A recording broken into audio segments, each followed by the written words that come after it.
dance with you hogs. Show me all your hoggers, hoggers, hoggers, hoggers.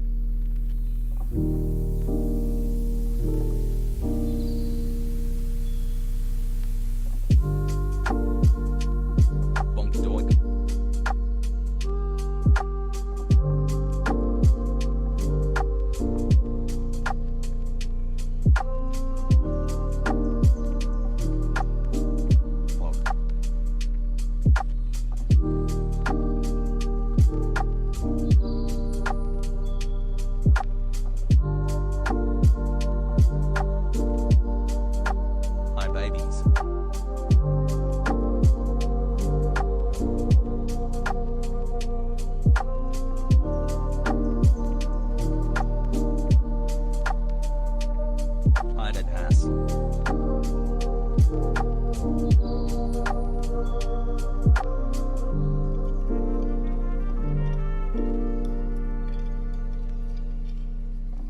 Tremont's chat 2 seconds. C has right, Nef cool has left.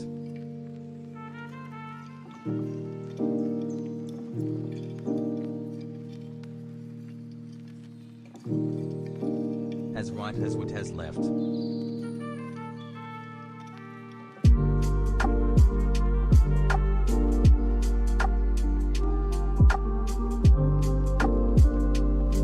Now that I have an internship, I can redistribute the wealth back to someone who is richer than me. Has.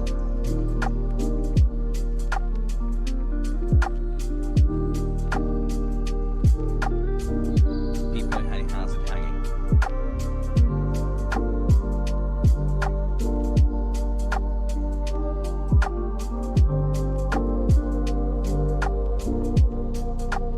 It's my birthday, babes. Pogo, I love you. Hasan Partner, I told my mom about us.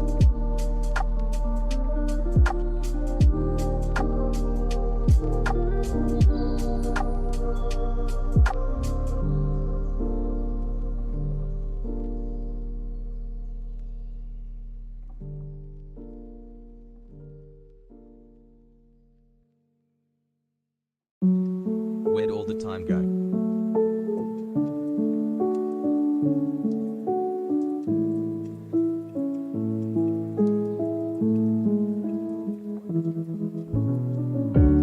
Of subscribing and still no letter of recommendation from the mods. Please, I need it for medical school. I promise I've been a good boy at chat. Has.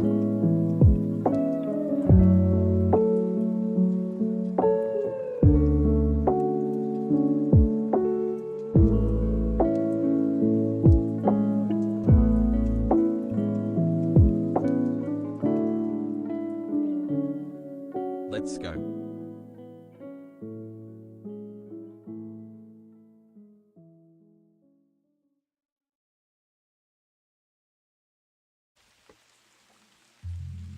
Arjan Peepo Pogo.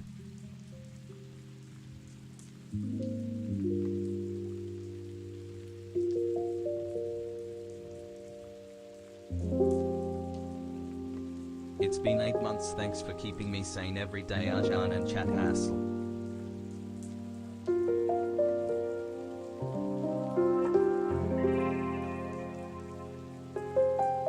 Hassle.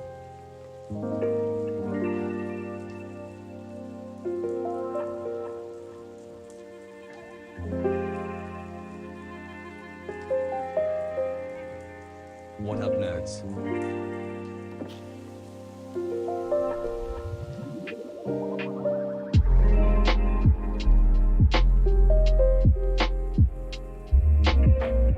Pogo Arjan?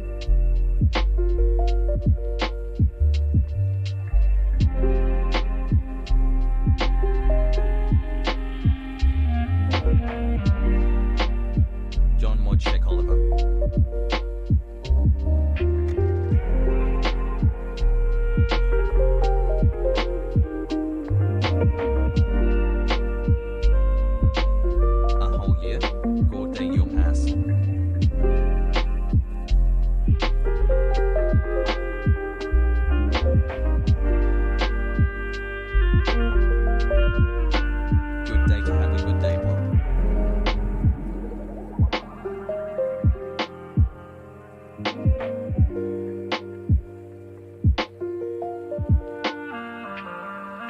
Happy 17 months, our second sub baby is almost due.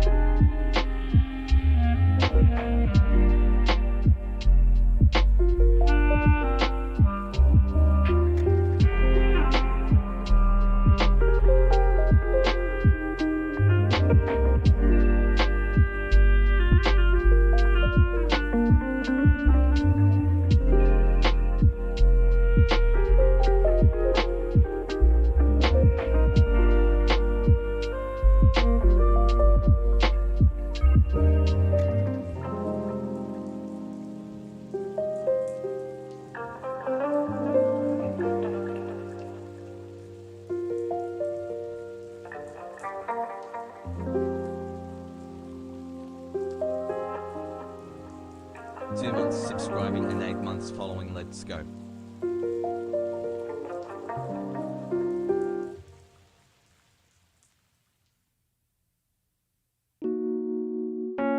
Months. Pog. Glad to be here.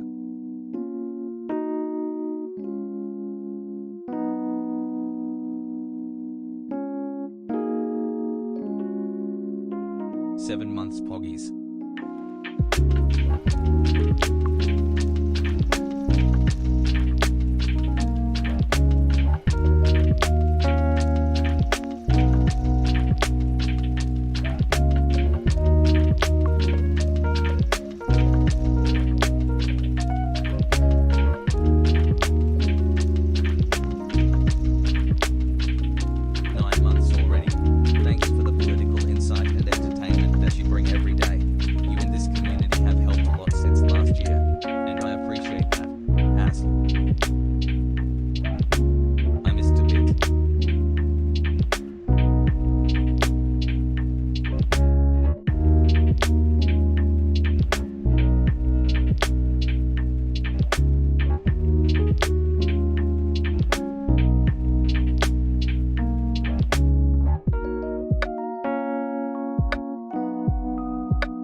Been a busy day, but I finally get to chill in my favorite streamer's chat.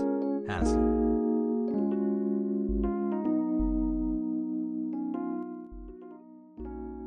What's going on, everybody? I hope everyone's having a fantastic evening, afternoon, pre-noon, no matter where you are in the world. I'm Hasan Piker, and this is the HasanAbi broadcast coming to you live from sunny California, Los Angeles, folks. We are live and alive. And I say sunny California, Los Angeles, but actually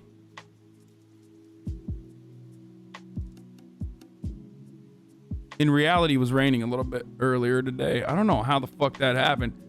California had like some Texas ass rain for a brief moment. It was wild. It's kind of weird. As you can see my fucking happy 8 months chat. Dream raid? What the fuck is that? My hair is going crazy. The back of my hair, the back of my head, the hair is growing. Isn't it good that it rained? I mean, it's good, but yeah, I'm gonna do a mullet. Can we raid Captain Altman? Potentially later. I know who you're talking about. I looked it up to see if he was in here, but he's not. Anyway, live and alive, boys. Looking like the girl from Recess. Hey. Yeah, dude, I am. My goal is to grow it out as much as I have, as much as I can, until it's just like annoying and I don't want to have it anymore, and then go mullet. That's what my goal is. I'm gonna grow it out, and then I'm gonna fucking throw a mullet on it. To be subbed for 3 months. Love to you all, Hassel. So that's what my goal is currently. So 2 years. Ladies and gentlemen, welcome to the broadcast. Hope everyone's having a fucking-tastic day. Okay, seriously, hope everyone's having a good one. 6 months of subscribing means 6 months. This is the #1 libertarian podcast in the world. This is part of the broadcast where I tell you about my personal news, obviously, you guys already know if you're here.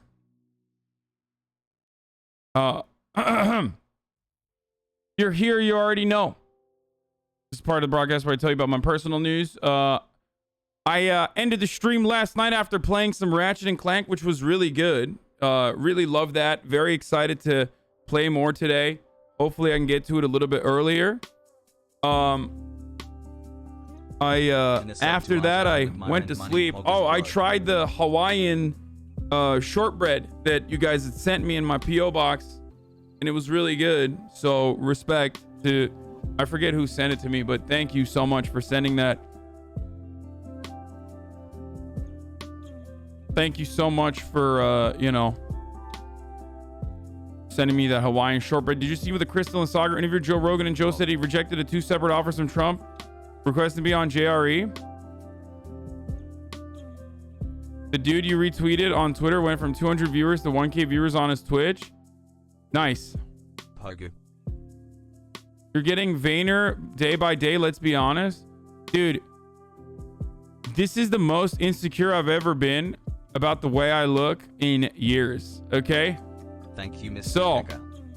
and first of all, it's more vain, but if you think that I'm vain right now, just wait till I fucking lose like 20 more pounds, dude. I'm gonna be coming on the stream shirtless. You know what I mean? I got a notification that you have animated sub emotes enabled. I think so. I don't know. Do I have them available now? You know me. I don't fucking know any of that shit. I don't know how to do that. Like,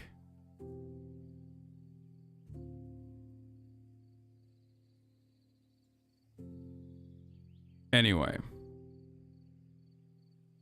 Summer break boy, yes.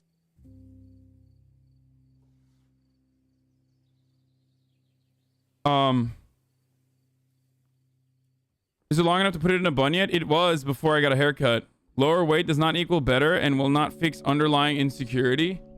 No, but I will feel more confident in myself for setting goals that I have reached. So, you know, that's how I feel about it. Takes a lot of motivation to go to the gym even once a week. Good for you, Hasan. No, absolutely. And I hopefully can urge you guys to go to the gym more frequently. And you know, it's really fucking good. It'll make you feel awesome. It'll make you feel like $1 million. Cool of you. It certainly makes me feel good. For the past 2 days, I haven't been going to the gym, or I have been, but only stretching, because I was worried about my lower back. And it's like I haven't been able to do the leg day. I haven't been able to do my leg day exercises yet for like the past fucking 3 days now. So today I was like, nope, I'm gonna do it. I'm gonna do it. I lowered the weights significantly. And I actually did my squats. 10 months. Losing weight is 80% in the kitchen, bro. Stop drinking your fucking soda. Dog, I've literally lost more pounds of fat in my entire in my life than you have like had on your body. Like, I've lost one you collectively through you know, if you were to accumulate all the fat I've lost in my body, I've lost one of you. So you know, you can come at me with that bro science that I agree with, but I'm already familiar. So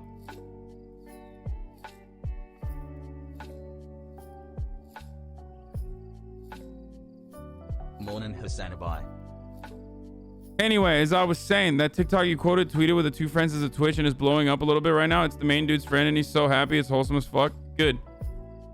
I'm gonna talk about that in a little bit. Bro, did you used to be like 450 pounds? What? No, I was 320 pounds though. Anyway,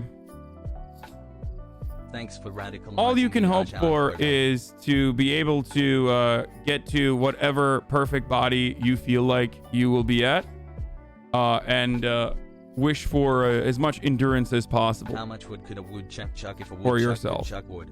9 And you know, to try to get the stamina and willpower to be able to achieve your goals. That's what's good. Anyway, bunu görürsen götümü vereceğim ama görmeyeceksin. Haha. No, gördüm. Anyway, so I had a convo with the podcast people earlier today, and then I looked at my new podcast episode is out with Will. I don't know if you guys have watched it yet. New episode of Fear and Malding just dropped. Now, I found something out though. It is the news politics vertical on Apple, at least, for podcasts is horrible, dude. It's terrible. It's all like Candace Owens, Ben Shabibo. Like the top ones are like Crystal and Saga right now. Whatever, you know, it could be worse. And then Pod Save America and shit, and then John Lovett. But then afterwards, it's like all fucking Republican trash.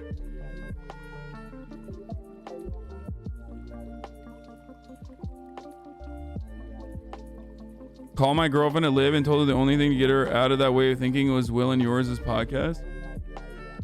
Silence, by the way. Yeah, I wish, dude. I think conservatives need to shut the fuck up. Like, that's what I think, dude. They should be silenced. Like, I wish they were fucking silenced. They unironically need to be silenced a little bit. God damn, they're way too fucking loud, brother. Holy shit. Anyway, we'll catch up to it. Listen, when I first came on Twitch, this wasn't necessarily the most welcoming space for, you know, the left and politics in general. And look where we're at now. This community is fucking, you know, blown up. And you spread these positive attitudes and an empathetic worldview to all of the other communities that you go to. And Twitch as a platform is like way more to the left, I think, now than it ever was. Happy 11 months, happy to be here. We'll do that on the fucking podcast space too, boys. Just wait. I saw a post by my dad that said more little girls should look up to Candace Owens than Kamala Harris. It made me sick to my stomach. I mean, Kamala Harris sucks too, but like nowhere near to the same degree as Candace fucking Owens, dude. Your dad is, what a freak. What a fucking freak ass dad, dude. I'm sorry to hear that. Baby Backwoods, thank you for the 5 tier 1 gift subs. Anyway, all right. Acting like Chapo isn't the highest earning pod on Patreon. No, Chapo is still fucking dominant in the political podcast space, but that's just on, that is exclusively on Patreon. We're talking about like, you know, we're talking about like podcasts that are free for the most part. They have larger audiences and stuff. I'm surprised. Admit it, Flunky. Thank you for the 5 tier 1 gift subs. Okay, let's get started. Let's get started. Do you use? I am going to tweet out that I am live. Okay. Today we're going to talk more about the Joe Manchin leaked audio, which is the least surprising thing I've ever heard. But we're definitely going to do that. We're going to talk about a bunch of stuff. I think that this will be a light news day, not heavy on the density for news, but who knows? Whenever I say that, I'm wrong. Thank you, Mugwine, for the 5 tier 1 gift subs. Stacey Abrams, we're going to talk about accepting Joe Manchin and his stance on being a spoiler. 21. And a defender, the biggest defender of Republicans in Congress. So that's pretty cool. I don't know why the fuck Stacey Abrams is doing that. We're gonna talk about Andrew Yang and how Andrew Yang literally said, you know, you got like disabled people and then you got us, you know, normal people, which was fucking insane. He just straight up was like, come on, dude, you know, mentally ill people have rights, but guess what? So do we, you know, separate from mentally ill people. And of course, I'm making my anti-masker debut once again. My double anti-masker debut. Daycare is open. Get in now. My anti-masker slant. It is nice to see you this morning. Is live. Andrew Yang says, Pog. how should I say that?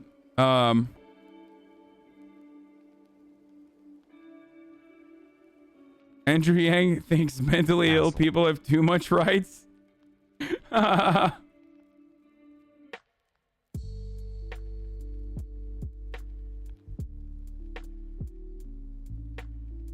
Stacey Abrams capes for Joe Manchin and more. Too many rights, not too much rights. Yeah. Thank you, Hassie, and love you, chat for good vibes and enlightening takes. Hassel, love this community. www.twitch.tv/HasanAbi.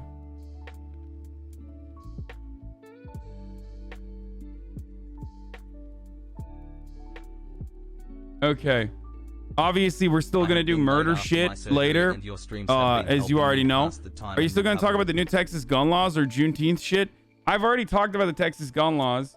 I don't know what to say about Juneteenth as far as like, yeah, of course. It's great that it's a national holiday now. It should be a paid federal holiday, which is awesome. But also, like, I personally love Juneteenth because it's a demonstration of how cowardly Texans actually are. Like, it's a betrayal of the way that Texans portray themselves.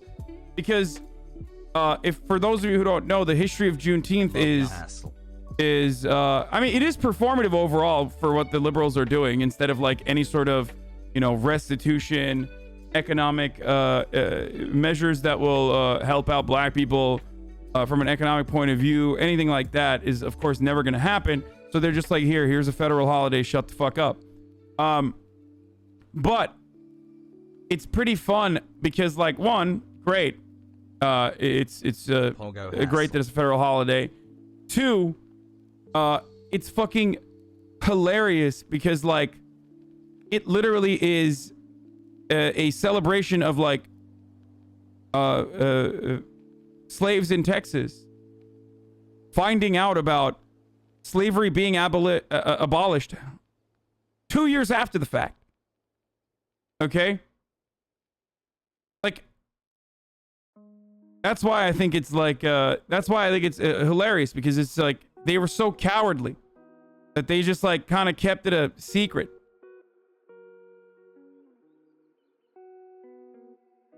They were just like, come on, dude, let's just keep it going for as best as we can.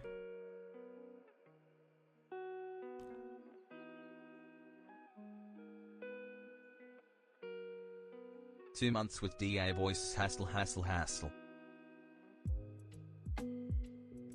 Are you going to cover the friendly Jordan situation or watch the video? Maybe. I still don't know what the details are. I do remember when Trump said nobody had talked about or heard about Juneteenth until Trump brought it up. I find it great.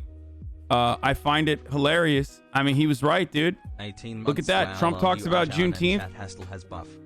All of a sudden, boom. It's a national holiday. Thank you, Trump. All the black people need to thank me. All the black people need to thank me for making Juneteenth. I brought it onto the map.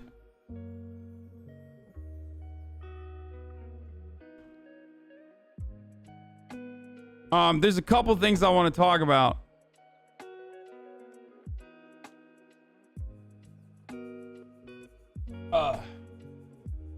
Anyway.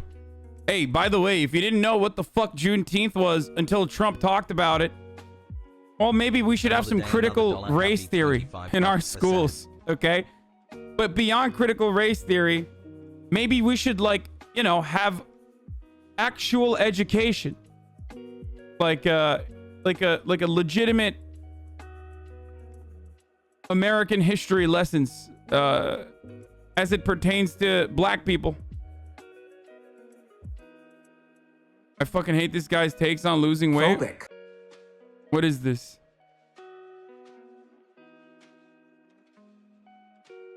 Anyway, we had a keynote Zoom thing at work for Juneteenth, but it's so disillusioned in a corporate framework. Juneteenth is a celebration of the black people in Texas finding out that slavery had been abolished 2 years prior. Roxy, the official soft drink of Maine. Because Texas was like, yeah, we lost the war, but you know the main thing is you know, we're gonna act like we still maintain the battle, and they were just like, come on, bro, let me just keep having it.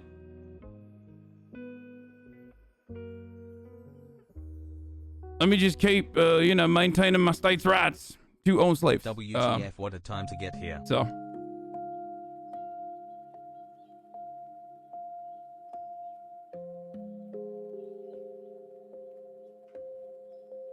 a history teacher at Florida College was teaching us about the Civil War and said it wasn't about slavery. Nice, dude. In so many ways. You'll go hard at the gym, even harder tomorrow, just for you, Hasan. Yeah, it was about states' rights. States' rights to do a particular thing. Ask them what that particular thing was. Anyway, it doesn't even fucking matter because slavery is still not abolished. Back hassle, this will be good for my mental health. In the United States of America. The 13th Amendment states as such. Love you, DDY. Labor under coercive conditions that are still likened to slavery or identical to slavery exist in the American prison system. It's called jail, motherfucker. It's called prison labor, okay? Guess what? We're still over incarcerating black people. Unity forever. So, you know, America didn't really do such a great job at, you know, abolishing slavery. Kingslayer.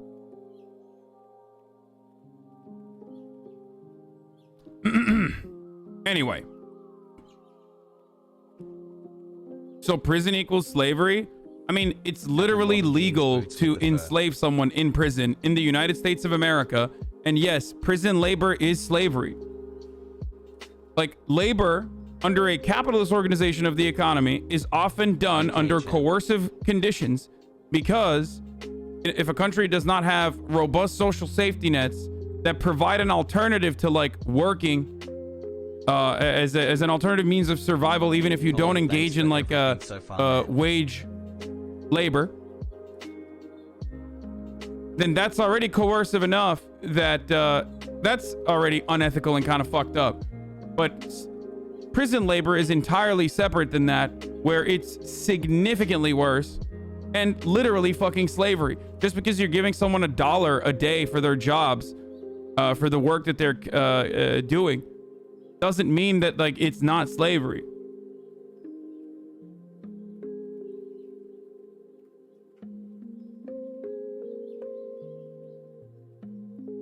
You're caging these people, oftentimes for really silly reasons.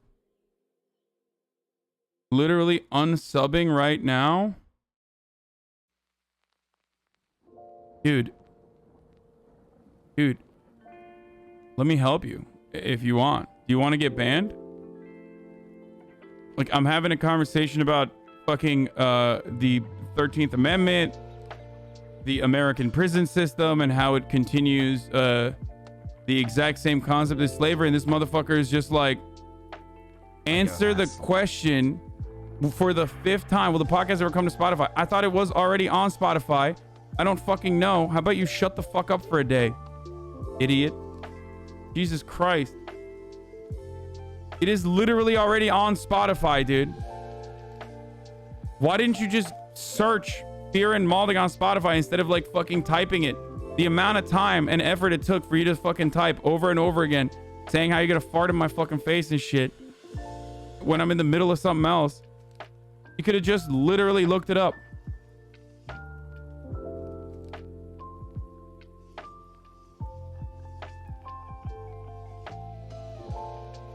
Chatters always think streamers are just Google. Yeah, I know. Anyway, as I was saying, boys, Good day to you, sir. Those are my thoughts on Juneteenth. I mean, ultimately, it's good. I mean, great. I think any sort of holiday where people can take some time off work, like paid leave off work, is good. Trying to get in on this hot It's girl ultimately summer. still Wish me luck, performative, chatbot. but, you know, whatever. Woohoo, let's go. Anyway, 21 months. let's watch this. This is about fat phobia. Let's get started on that. I'm not fat phobic. I just don't want to be fat. That's not how it works. No, seriously, I have no problem with fat people. I think they're beautiful. I'm all for body positivity or whatever. I just don't want to be fat. Actively not wanting to be fat is fat phobia.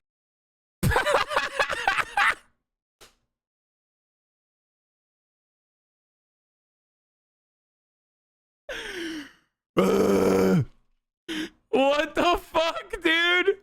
Oh my god. What? I'm sorry. What? Actively not wanting to be fat is fat phobia? Dude, that's awesome. This is not real. There's no shot this dude is like actually fucking 2 years is a long as time.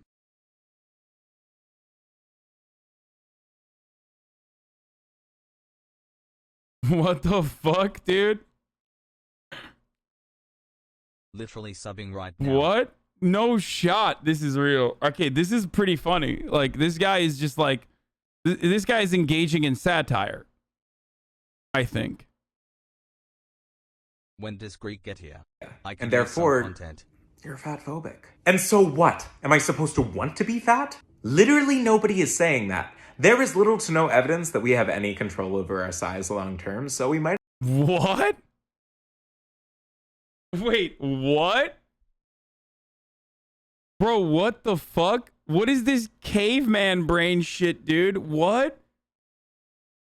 What? There is no shot. This is a joke. I don't believe this is real. This is absolutely a joke. Might as well just stop wanting size changes in general. So what am I supposed to do then? Read up on fat liberation. Follow fat activists and creators. And commit to unlearning your fat phobia. No shot. No shot. He's joking. He's joking. No, he's actually joking. This has got to be a joke. I literally do not believe that this is real. It's pretty funny. It's pretty funny. Keep it up. Donate. My man said donate the fat cash apps, dude. What the fuck? Okay, that's crazy. That's crazy. That's fucking crazy. He has a whole TikTok page dedicated to this? Shut the fuck up. Wait, really? Don't even try to argue with me. Ableism isn't cute. You shouldn't drink smoke while pregnant because it can cause birth defects and disabilities. Okay? Why are we so scared of having disabled children? What? No shot! Shut the fuck up, dude. What? Why are we so scared of having disabled children? Just another classic example of ableism, eugenics, and policing what women do to their bodies. Women can smoke or drink if they want, and if they have more disabled kids, it just means more representation. Now shut the fuck up, ableists.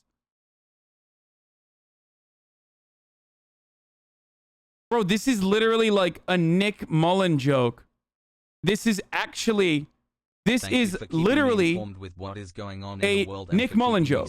Like, this is madness. actually a fucking bit that he has. There is no shot that this is like a real thing. This is a joke.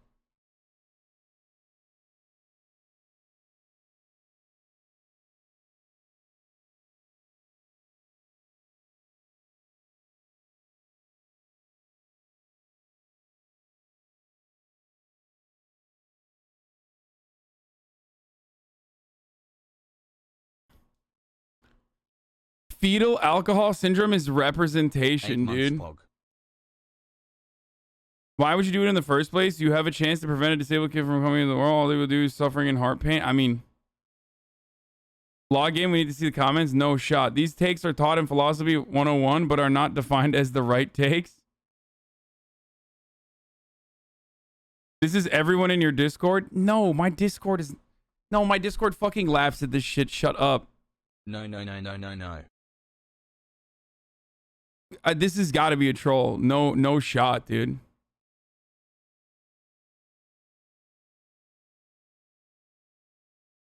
Yo, 1 year, what's up? I'm a big fan of yours and I'm fat. I agree with the first TikTok. It's not a big deal, but I think he's right. You think wanting to lose weight as a fat person As is a person fat that phobia? It's okay to be skinny. What the fuck? Like, if you are all for the promotion of healthy lifestyles, tackling on the issue that, you know, the skinnier the better is good because it does create a lot of fucking, you know, eating disorders in a lot of people. Thanks for what you do, Hasan. But this notion that, you know, that motherfucker literally said, that dude literally said, wanting to lose weight as a fat person, like actively not wanting to be fat is fat phobia. Sub for a year, not satire. This is such an amazing take because like it unironically makes the point that reactionaries try to attach against fat phobia where they say fat phobia is good. This motherfucker is literally saying wanting to lose weight if you are overweight is fat phobia and therefore fat phobia is good. Most normal people will look at this and be like, yeah, no, it's like fat phobia is good. Yeah, straight up. Breast milk is delicious with cereal. He said in his Twitter comments, is satirical on his fat phobia take. Oh, okay. Oh my God. So there's at least one chatter in here that like unironically took a satirical take and was like, this is a good take. Good.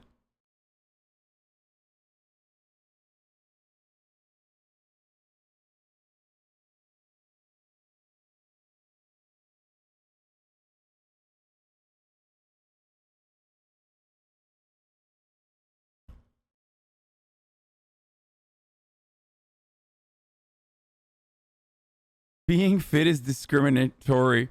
How is that after we spent 100 trying to not get fat? Poly P lodged in an artery in our brain and die. Now that he means we actually want to die. What the fuck is going on with us humans? What? The second video was definitely satire. Can we start normalizing towards us white people? Like, I see so many POC using slurs like mayo, monkey, and cracker, and all the stereotyping towards white people is harmful. Not all of us are racist, and we do have culture. And stop saying you can't be racist towards white people. Yes, you can. Oh yeah, that person is like memeing. There you go. Mayo, monkey.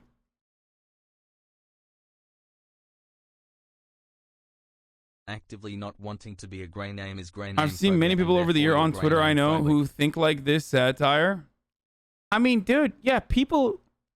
Let me just say something, okay? People are gonna have stupid takes. I'm sure you have some stupid takes too. The only difference is like now other people who also have stupid takes can retweet it. So now we feel like it's actually a lot more popular than it is. That's just the difference, okay? I got stupid takes too. Not a lot. Mayo mods. That's why I said this is such a fucking ridiculous take that I believe that this is satire. Like it must be satirical in nature. I don't think but people want to lose weight is fat phobia. Just people saying I don't want to be fat can be due to fat phobia, societal hate towards fat people. There's also people who want to not be fat, lose weight for their own happiness, which is great. Yo, I'm a long-time fan, and I agree with the disability take. This is why I support letting people's homes. Hey, yo, I'm a long-time fan, and I think we need to have, you know, more children with disabilities. I'm thinking about feeding asbestos to my wife. You know, I don't know why people are just like fucking being crazy about this shit. I mean, crazy is also ableist term. Shouldn't be using that, but I've been here for 2 months, bro. Is this fake? I just joined. Yeah, it's fake.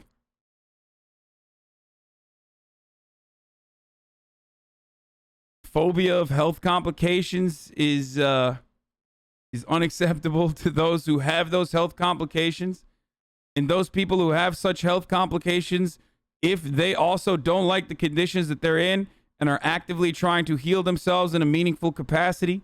Now, this doesn't extend to like autism and stuff, for the record. But, you know, if you have like a fucking health complication like scoliosis and you want to get surgery done, well, that's ableist. Bro! You're being a fucking eugenicist, dude. Pog. Normalize fucked up backs.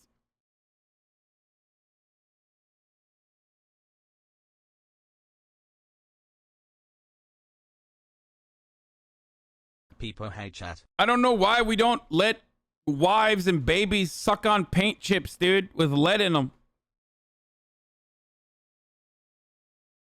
Normalize dying. All surgeons are eugenicists. True. Neanderthals existed. Hasan, this one isn't satire. No, this is satire too. You want to believe that this is not satire because it's fucking crazy. But it definitely is satire. Fixing the water in Flint is ableist.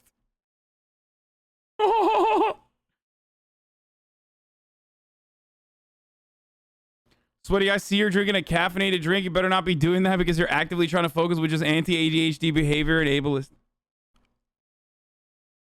Yeah, normalize not being able to see.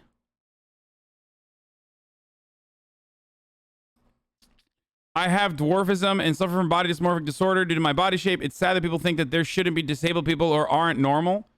This is entirely different than being like, yo, you should fucking drink if you want to, and like, you know, have fetal alcohol syndrome. Okay? Like, making little people feel bad about their existence is unacceptable. That is ableist. I reported your channel because you force people that lack a subscriber organ to watch ads. What? Yeah. That's a little different than like, you should eat paint chips.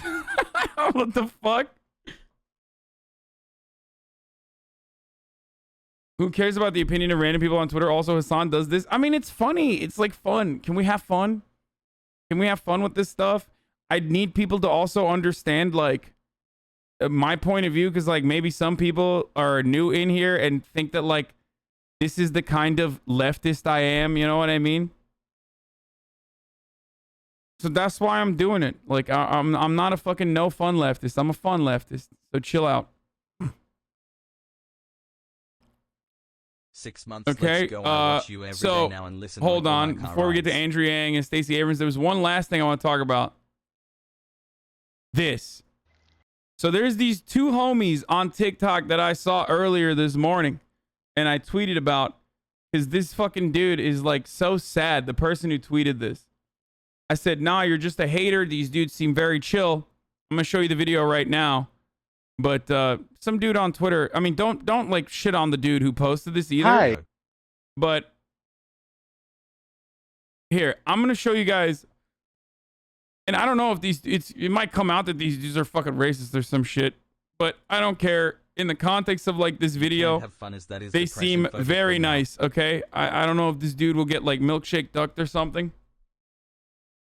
But Hey, do you live in the Moncton, New Brunswick area and are looking for more friends? Well, I've got good news for you, because we got two of them right here. Yeah, we're pretty cool guys. We like hanging out here at the this park here and like hanging out all over the place, you know. we're really into movies. Jeffrey's into video saw this, I games. want I'm to into be their like friend so books bad. and comic books and stuff. He likes like comic book movies. We're actually pretty cool. So like, if you want, you can like send us a comment here or send us like a message like here on my TikTok account, or like we have an email for you to tell us like a bit about yourself at brentleemurray@gmail.com. You know, there's all sorts of ways to get in contact with us. And if you live in the Moncton, New Brunswick area, or just generally in New Brunswick, you know, we'd really like to be your friend, because it's just the two of us right now, you know. We used to have a bigger group, but, you know. I want to know what happened. Like, what happened? Why were they a bigger group and then they like fell apart or some shit? You know? We're looking to expand now because it's just the two of us. And, yeah, so it'd be awesome to get a third person or a fourth or a fifth, you know. We're really looking to expand and be like cool together, you know. And I don't know. What's up? We got slush puppies. Yeah, this guy's the cutest. Always loved slush puppies. That's like the best brand. Like, They're the fucking chillest, dude. These guys are just the chillest, okay? Like, this is great. This is wholesome as fuck. All Canadians. God damn, dude. It's hard as fuck to make friends out here. You know what I mean? Like, I'm very fortunate because I'm on Twitch.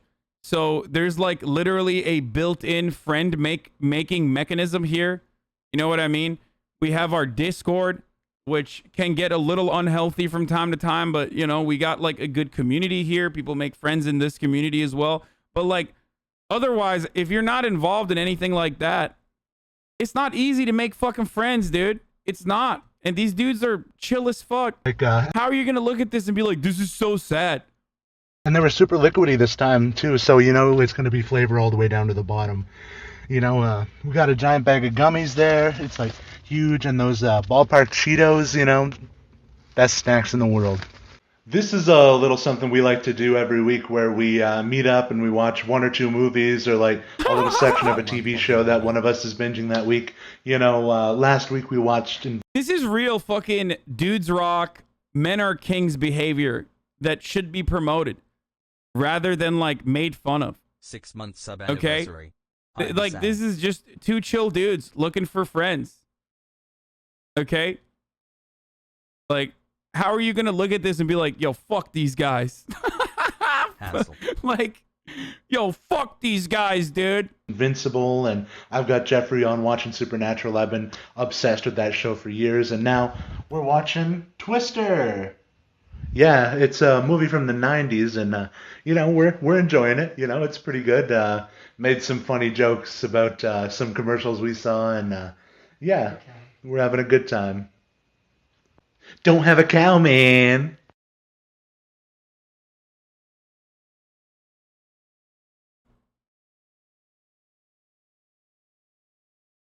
Anyway, TV's very far away.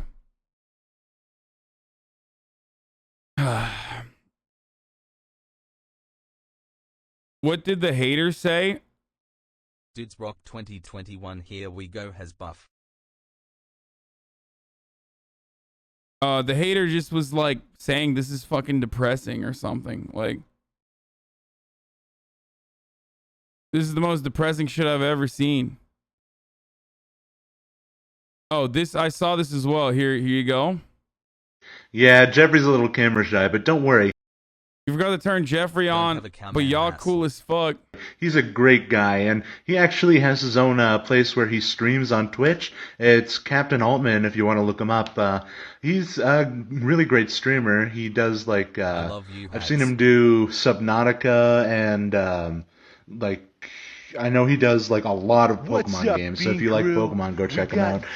But yeah, Jeffrey's an awesome guy, and like, he's a real true friend. Like, in my lowest moment, he was pretty much the only friend that stood by me, you know. And oh, they're non-binary, I think. That's sick. Okay, I was wondering. I'm like, why the fuck are some randos in New Brunswick so goddamn chill? Well, there you have it. Okay. Yeah, he uses she, they, and he as pronouns. I just looked at the I just looked at their TikTok. They're queer.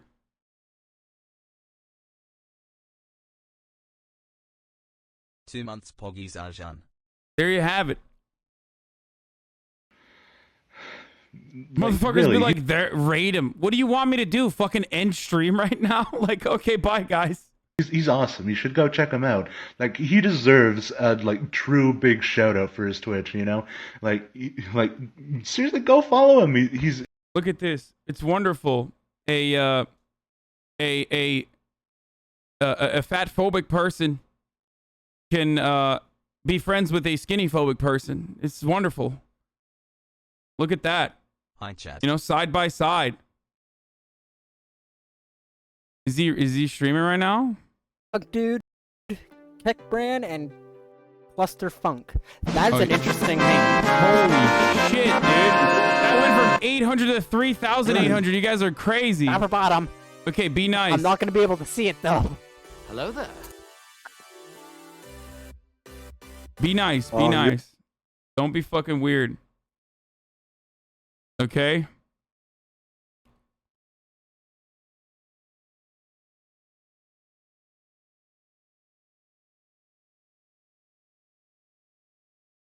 Captain Altman, dude. Love It was of already HasanAbi I was too already funny. weird, my bad.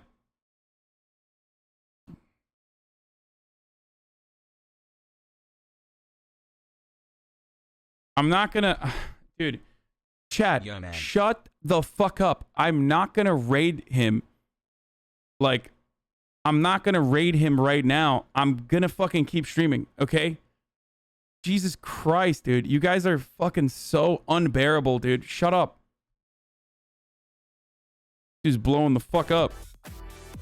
You have broken my mind. My mind is broken. Hasan, are you more gaslight gatekeep or what? Mind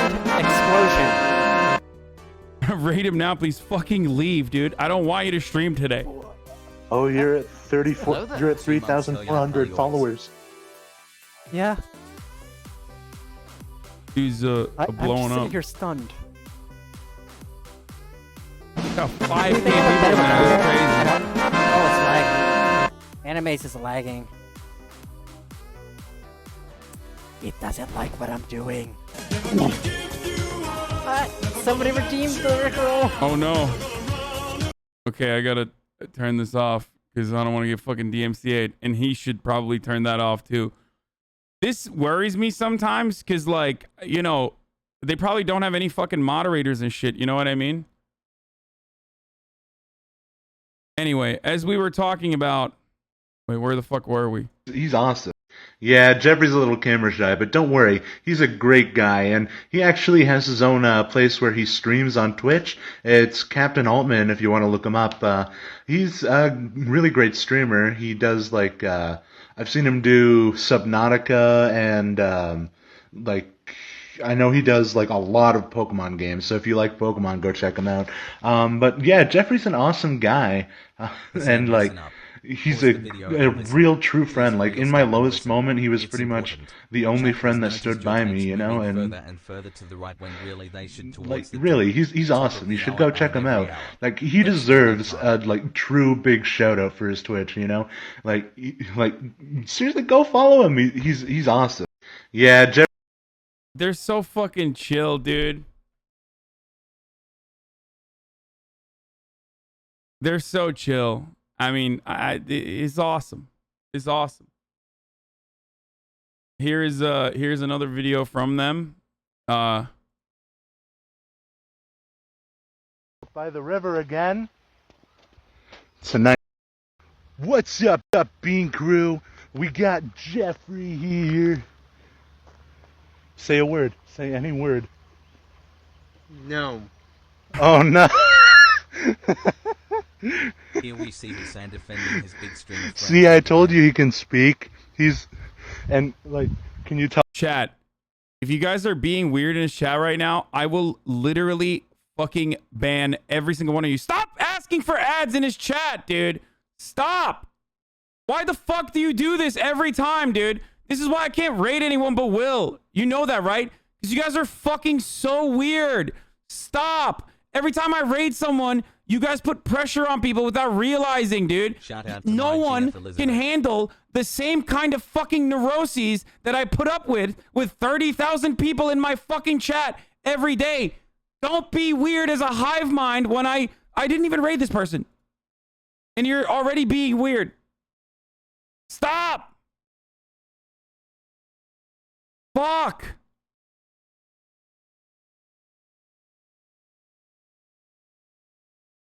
It's so fucking embarrassing, dude. It's so embarrassing. It's so embarrassing. They, like, chat has no comprehension of, like, what it can be like to just, like, you know, blow someone's spot like this. Like, asking chat to be normal is ableism? Yeah, I know. Just be fucking normal. Fuck. You tell them that you're here of your own volition? No, I'm not. Somebody come help me. Oh no! Don't call the cops! Okay. I'm kidding. I know they did this every time I raided someone during RP. It's so annoying. Yeah. I literally can't, like... Oh no. I need to keep you fucking contained, dude. This is also why, like, XQC doesn't raid anybody either. Because, like, it's just, like, after a certain point, no matter how much I whip chat, like, they can't help themselves, dude. Hi.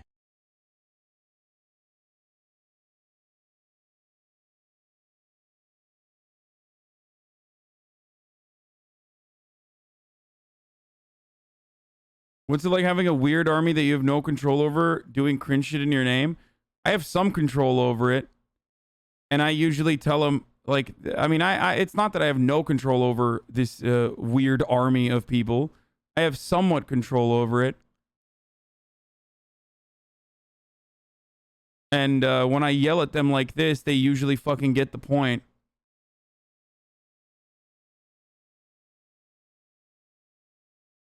Anyway.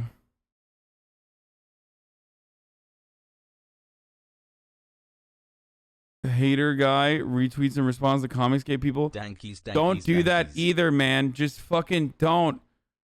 Like, the other thing that sucks is, like, I don't want you guys to, like, go through their background and, like, find shit to be like, this guy was bad. You're bad for fucking hyping him up. 'Cause that's another thing that leftist communities do that is, like, so embarrassing. And just like that, viewers, you can avoid ads that are coming to you now. Anyway. Oh. All right. The Senate unanimously passed Juneteenth as a holiday. They won't pass anti-lynching, reparations, police reform, or voting rights legislation. We're tired of the symbolism and no substance. Instead of a day off, pay reparations, stop lynching us, and stop violating our rights. I said that it's like performative. This basically goes along with that as well. One monster myat, one monster myat, one monster myat, one monster myat, one monster myat, one monster myat, one monster myat, one monster myat, one monster myat, one monster myat, one monster myat, one monster myat. Lincoln knew America's founding was July 4th, 1776. He knew that was the day our amazing nation made a step from ideal to reality. Juneteenth is an affront to the unity of July 4th. We now have 2 summer holidays, and one of them is based on race. Shame on GOP for supporting this. What?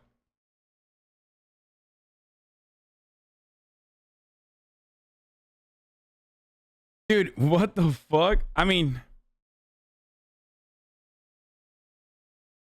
Yeah, personally, I think Memorial Day weekend should stop as well. Yeah, he's right. My man literally is just like... Only one holiday.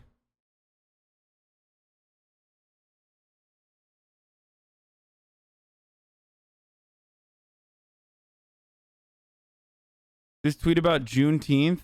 I might not be able to vote soon, but this time next year I'll be able to save 5% on a Juneteenth blowout sale at Kohl's. True.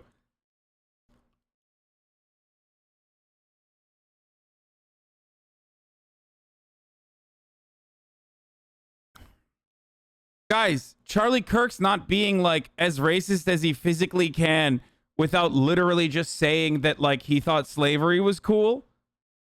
That's not what's happening here. Okay?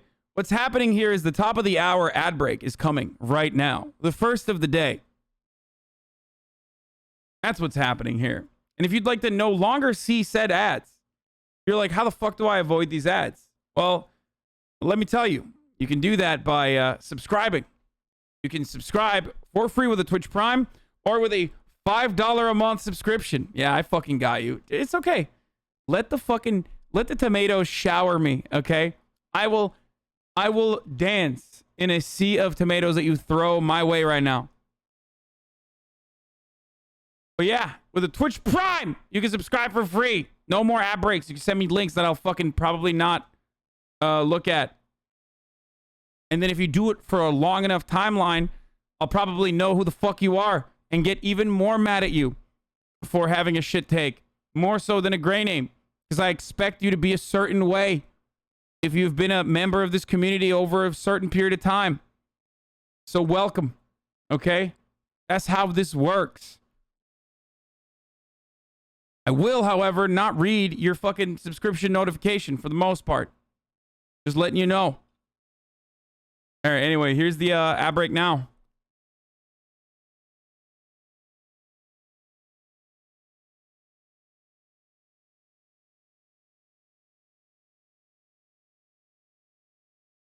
What is this? It's reopening day in California. And where else would I be? Anyway, winky face. Yo, you can't do that. No winky faces. Thank you, Sneh, for the 5 tier 1 gift subs. No winky face if you are over a certain age. And now, please welcome to the stage, California Governor Gavin Newsom. Well, good morning, everybody. Governor. Is that Optimus Prime? It's nice It is a privilege to stand by your side. It is good to have you standing by my side, and I'm going to invite you up for our final budget negotiations, Optimus. It's good to be with all of you, and I want to just pay... Hasan literally despises LMAO. No, it's called tough love, bitch. Get used to it, okay? Particular thanks to Jeff Shell, to...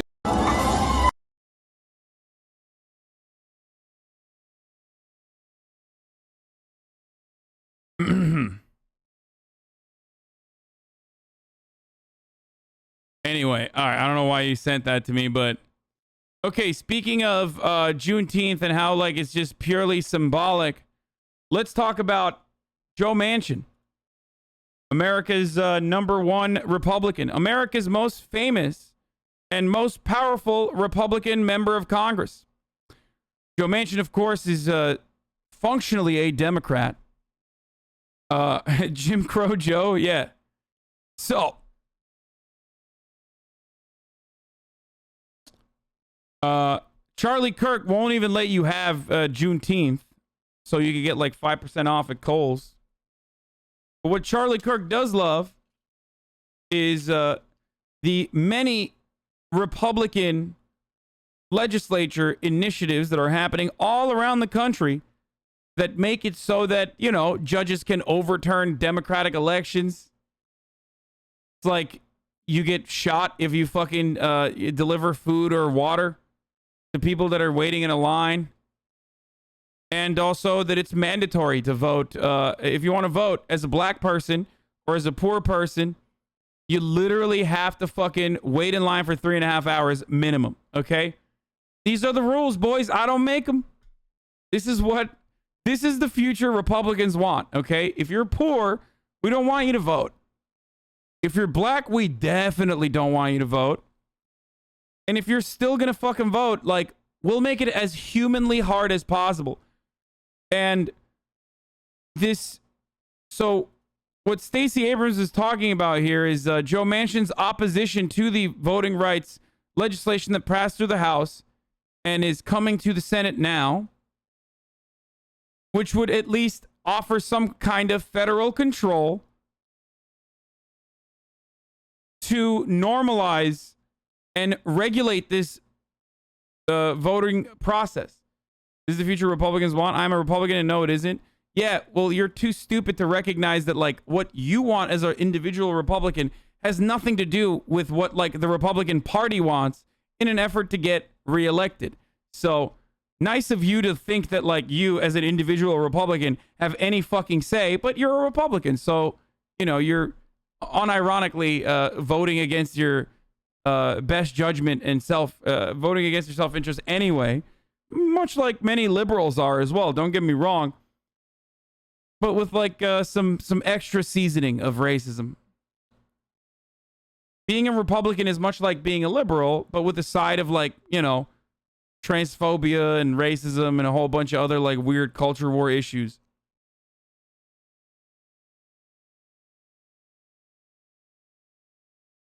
Imagine thinking that either party's politicians represent your interests or wants in any meaningful capacity, which is pretty funny. But, like, I love that this dude he wasn't even embarrassed about saying that he's a Republican. Anyway.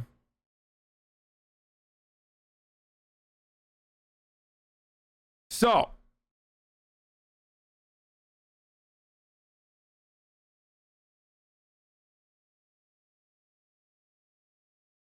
as soon as Stacey Abrams embraced Joe Manchin's compromise voting rights legislation today, Senate Republicans vowed all-out opposition. John Harwood here talks about how in Clinton's 1993 deficit reduction plan, there were 0 Republican votes. Obama's 2010 health care plan, 0 Republican votes, despite the fact that they acted like they were going to vote for it and made sure that the Democrats compromise with them, you know. For Biden's 2021 COVID relief plan, there were 0 Republican votes.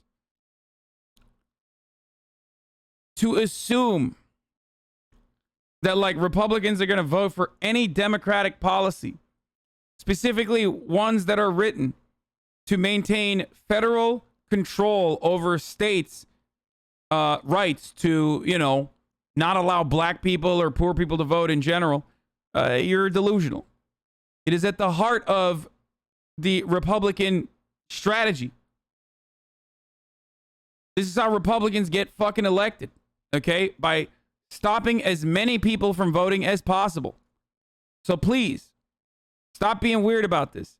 Anyway, absolutely. Stacey Abrams maybe called Joe Manchin's bluff, maybe is like willing to compromise. I don't know why Stacey Abrams, who unironically like made a name for herself in the national level by like making it easier and encouraging more you know, black and brown people to vote in the state where she lost an election, is now turning around and being like, yeah, we should compromise on this legislation. But let's look at this. Support. Absolutely. What Senator Manchin is putting forward are some basic building blocks that we need to ensure that democracy is accessible no matter your geography. And those provisions that he is setting forth are strong ones that will create a level playing field, will create standards that do not vary from state to state, and I think will ensure that every American has improved access to the right to vote despite the onslaught of state legislation seeking to restrict access to the right to vote. Is that a compromise you could support? Absolutely.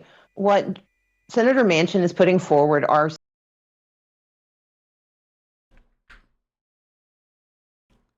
So like I said, I don't know if this is a bluff, like a calling out Manchin's bluff type situation.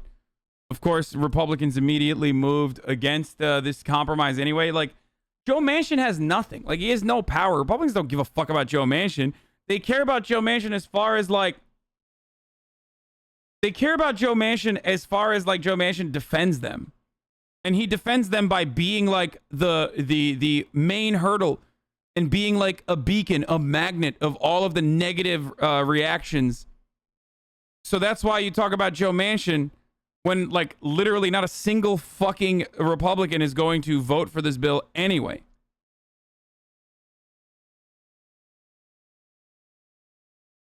So silly.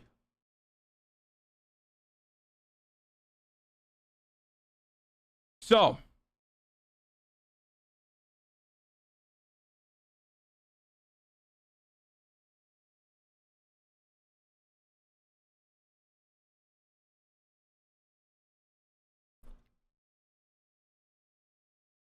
but the reason why he can get away with this is because he's a Democrat in West Virginia. Okay? Like, he's a Democrat in a deep, deep, deep red state. Now, he's not really a Democrat, but he's a D voter. And that's part of the reason why. Why is he still in office if it's just a dumb fuck doing nothing? I mean, the point is, Joe Manchin's existence is defended and legitimized because Democrats say he's there for the right votes. He's an additional Democratic voter for all of the important votes. Well, he hasn't really been showing up for a lot of these important votes, so I don't know.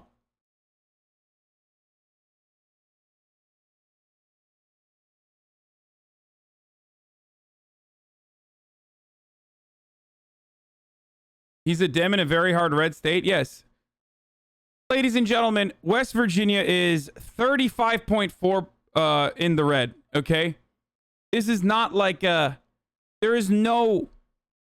It doesn't happen. What Joe Manchin does not, like, what Joe Manchin is doing is not an easy thing to be a Democrat in a fucking hardcore red state, okay? Having said that, though, you know, if he's not going to do shit, then who gives a fuck?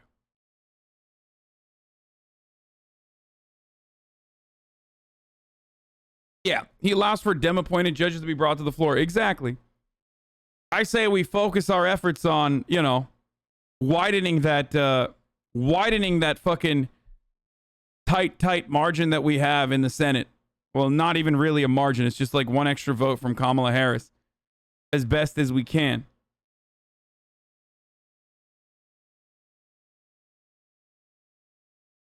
Stop calling West Virginia a dog shit state. They've just been fooled by social disagreements. Dude, West Virginia sucks, dude. I'm sorry. It's so bad. It's literally a fucking developing nation. And constantly and consistently voting against their self-interest. Now, the real reasons for why West Virginia is the way it is because of, like, how much... like, West Virginia is basically what's happening in West Philadelphia.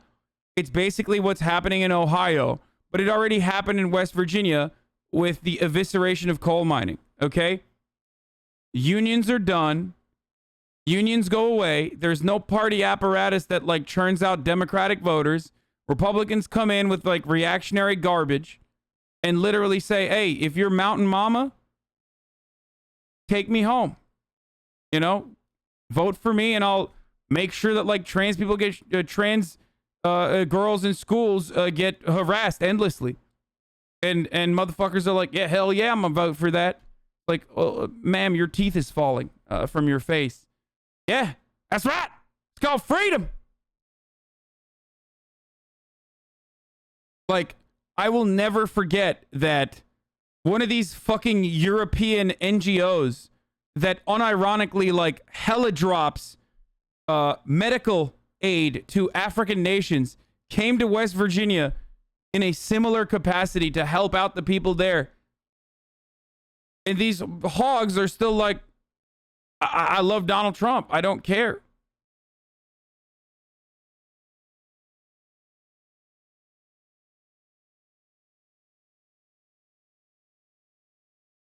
That was a bad take with your tweet. What are you talking about? West Virginia was once the start of lefty causes like unionizing. Now we're bootlickers. Yeah. Cucks. UN Senate investigator has said the Appalachian states was as impoverished as some developing nations. Yeah. 100%. I wonder why. I'm from West Virginia. It's not as bad as HasanAbi says, but he's not very far off. I mean, there are still wealthier parts of West Virginia. But overall, it's dog shit. It's terrible. It's absolutely fucking terrible. It is literally like developing nation level.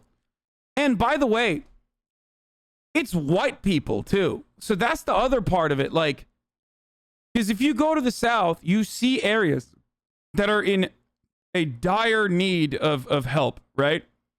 Those areas oftentimes in the South aren't rural areas predominantly occupied by white people, even though there are plenty of very poor white neighborhoods, but it's mostly black and brown neighborhoods that are impoverished like that, right? West Virginia is a great example of how much the Republican Party treats poor white people like they're black people. Okay? Like the disdain that that Republicans have for poor people, is even poor whites, is perfectly demonstrated in a state like West Virginia. They don't give a fuck. Maybe not to the same degree as black people, let's be real. But, you know, they just don't give a fuck.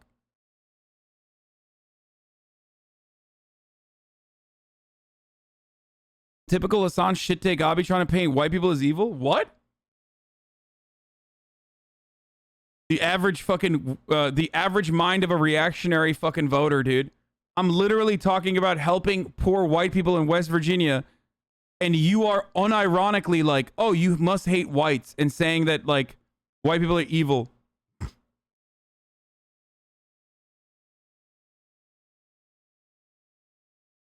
That's so stupid, dude.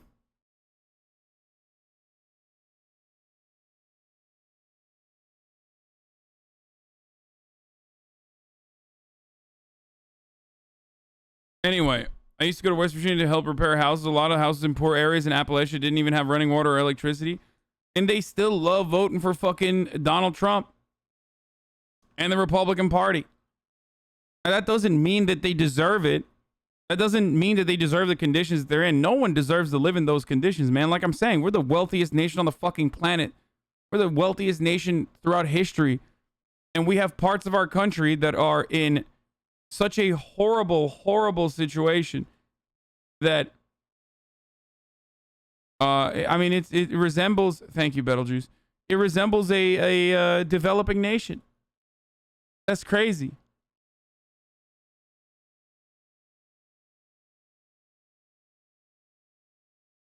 You're missing the point. We know they treat us like shit, but the Dems don't give a shit either. Hence why most don't vote. And if they do, Dems still won't do anything either. I mean, look at the Democrat that is getting voted into office in West Virginia. You vote for it, then receive it, you deserve it. No, I still feel bad. I still feel bad about it. It just sucks. They have nothing. They have nothing except for crippling heroin addictions. That's all they got.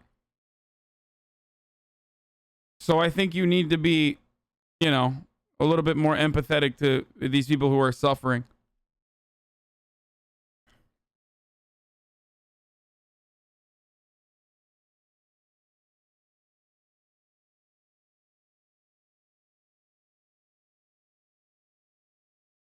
A few months away from the 100-year Battle of Blair Mountain.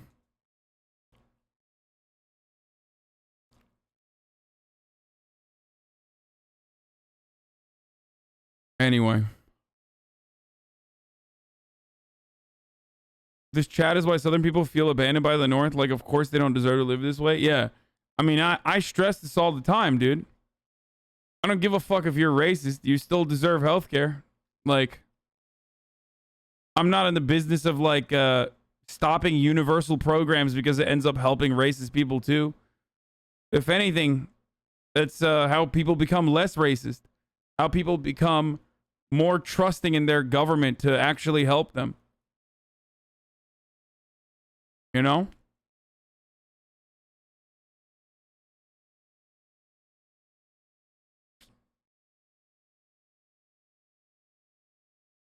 Hot take, racists do not deserve free healthcare. Okay, well, I'm glad. Unfortunately, a lot of Democrats feel the way that you do, and it's very stupid. But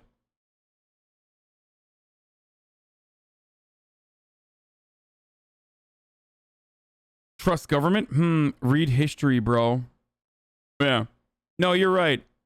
I read history. That's why I am a great history understander, and that's why I believe that, like, private corporations who don't even act like they have my best interest at heart, like they don't have to, and don't mix their words about whether they're authoritarian in nature or not, those guys will help me.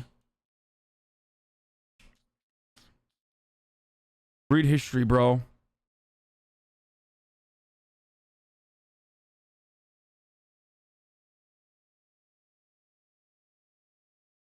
Anyway.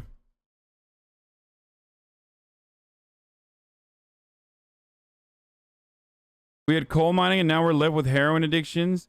Literally most of the bathrooms in Huntington, West Virginia have blue lights in them, so it's harder for people to shoot up. Yeah, that's what fucking happens when your industry is eviscerated. One, partially as a consequence of like automation, partially because like it's already a brutal industry to begin with. And when your local government does absolutely nothing to like change your situation, there are no subsidies to like bring in different industries into your state. Okay? And your unions are fucking eviscerated as a consequence of your industry being eviscerated. That's what you're left with. You're left with crippling heroin addictions to deal with the massive amounts of problems. Now you might be thinking, West Virginia, Joe Manchin, Mountain Mama, he behaves in the way that he does because he wants to maintain the attitude that he is like a Republican or because he's conservative. Well, except like, you know, his advocacy oftentimes is exactly the opposite of what even people in West Virginia believe. People all around the country are much more progressive when it comes to individual issues than our two-party system lets on. Okay? People might not like... What? People might not enjoy voting for the Democratic Party. People might hate the Democratic Party. People might hate the Republican Party. People vote for the most part on you know, party lines. 80% of Americans don't have any ideological POV when they're voting. They only vote on party lines.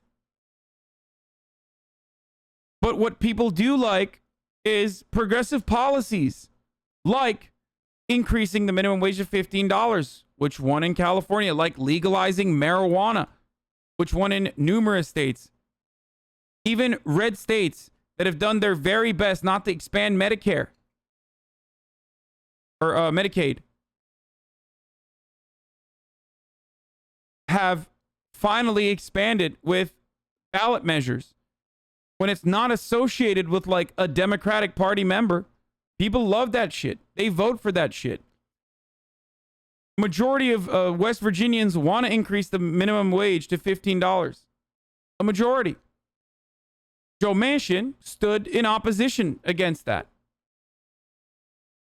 So it's not even about like doing what's popular or even doing what's good for his constituents. What is it about? It's about doing what's right for Joe Manchin. About his own personal branding project, okay? That's what Joe Manchin is doing. Branding for Joe Manchin. That's all it is. Now, there was leaked audio. Shouts out to The Intercept, Ryan Grimm and Lee Fong for intercepting this Zoom meeting that Joe Manchin had with a bunch of millionaire donors,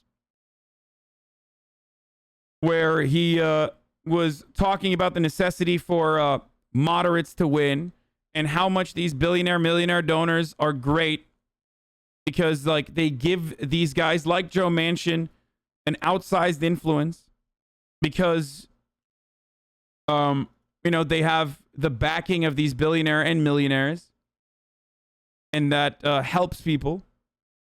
That helps other legislators like defend them.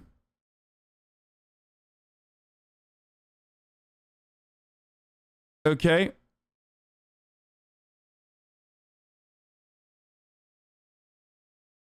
Anyway, so let's hear what AOC had to say about Joe Manchin's audio leaking. Now, Joe Manchin also stated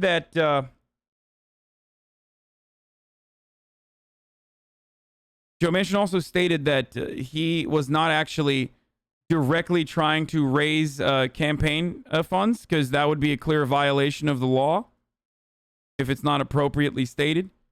In that meeting that he was having, in that Zoom call, he was just simply educating people on lobbying and the influence that, you know, wealthy people have over American politics. There was audio leaked yesterday on The Intercept about the senator's conversations with big donors and saying, hey, you know, cut me a break on the commission and all. We should be negotiating with each other as colleagues, not with billionaires and donors, period. Our policies should be with other public servants and our colleagues. Yeah.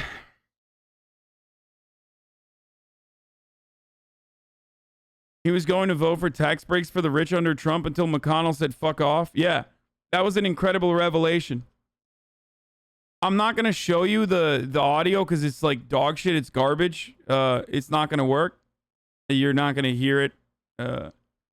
But one of the interesting things was that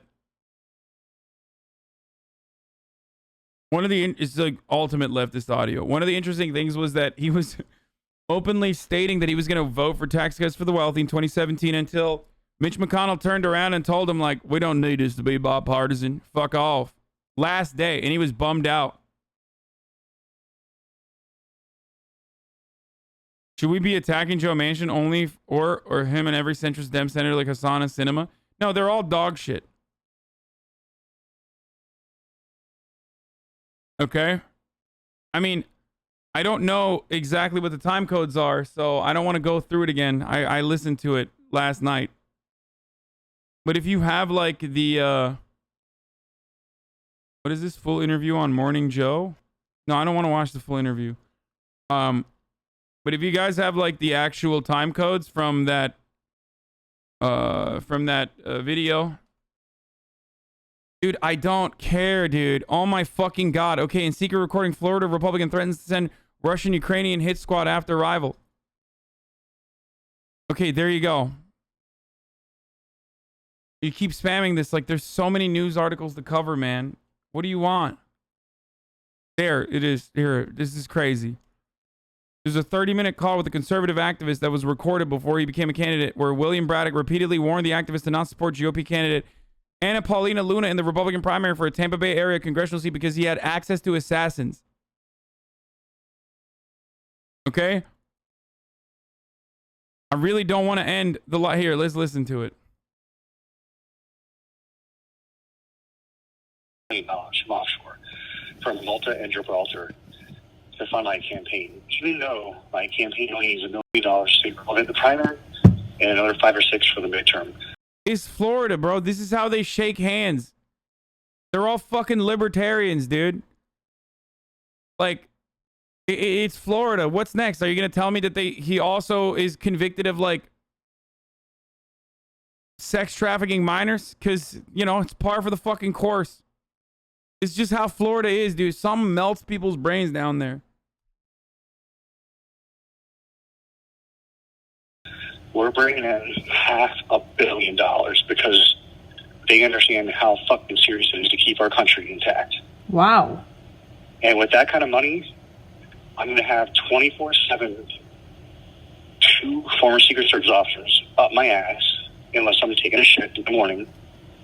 And I don't want to hear this. I don't want to know about this, but I only have access to a hit squad too, Ukrainians and Russians.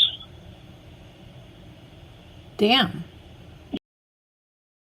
Asked repeatedly via text if he mentioned Russian Ukrainian hit squads, Braddock wouldn't give a yes or no answer, saying that he had not heard the recording, that it's allegedly me. There's no proof of that. He also suggested the recording may be even altered and edited.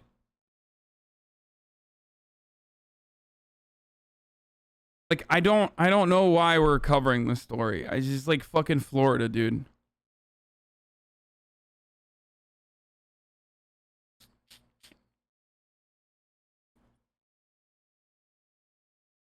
Like, why are we covering the most sane Florida man?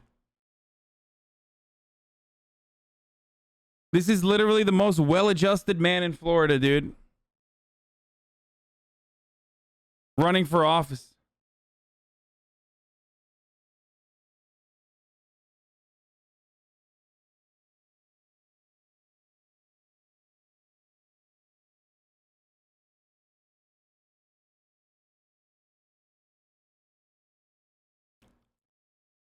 Why are you normalizing this? This isn't what Florida's about. No, Florida's about getting DUIs too on top of this.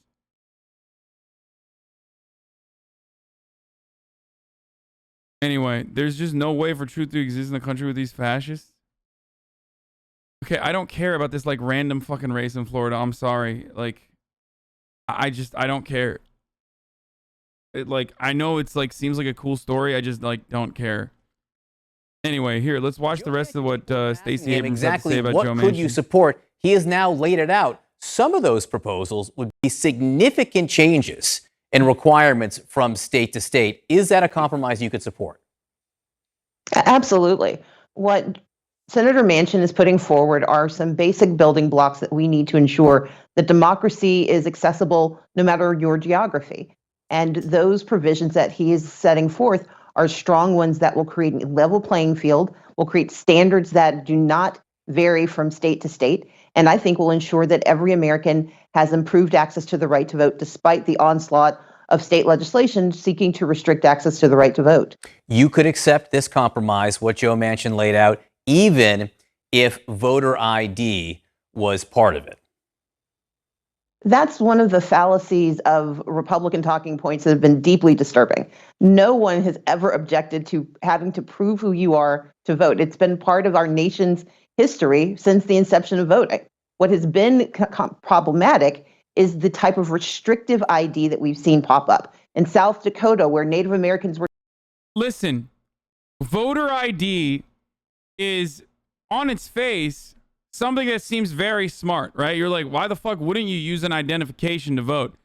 Okay, so here's how it works in America. One, not everybody has a driver's license, unfortunately. It's not as easy as it is in other countries where there's like a national identification that you can get, like New Zealand and Turkey, right? It doesn't exist in America, unfortunately. Also, on top of that, the way that voter ID is utilized, like voter ID laws are utilized in this country, is to, one, make it as difficult as possible for certain people to go out and get IDs, right? And then also on top of that, use the voter ID measure as another metric, or rather use these new hurdles as another way to justify purging as many black people from the voting rolls as possible. So it's not always just like voter ID. It's what accompanies those voter suppression bills. Like, for example, you look at something like signature matching, right? And you're like, well, what the fuck? Why won't you? Why won't you use signature matching? That seems like a reasonable bill. Well, it's what they do with signature matching that is the problem. They'll be like, all right, we're gonna enforce signature matching, which is already like a fucking unproven, untested science. They will go into black and brown neighborhoods or poor neighborhoods and be like, well, we got to look at the signature matches here. Boom, eviscerated. 10,000 votes here, 10,000 votes there. The signatures didn't match. I'm sorry. They must be fucking fake voters. It's just another way for people to say, this looks sus, throw it out. So while on its face, it seems like a protective measure that is reasonable, the real reason for why they have these measures or want to implement these measures is so that they can purge as many votes as possible to help Republicans win. Now, why do I say this? Because in this country, we don't have a problem with too many people voting. We have a problem with too little people voting. We don't have a national holiday to vote, which is deliberate, which is on purpose, so that if you have a job, it's as hard as possible for you to vote. Okay?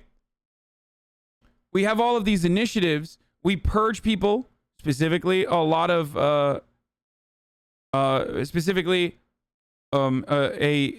lot of black and brown people from voter ballots. We purge them from voter registrations without letting them know. And then you're just sitting there thinking like, why the fuck didn't I get Why didn't I get my registration in the mail? Well, you got purged. And no one fucking told you.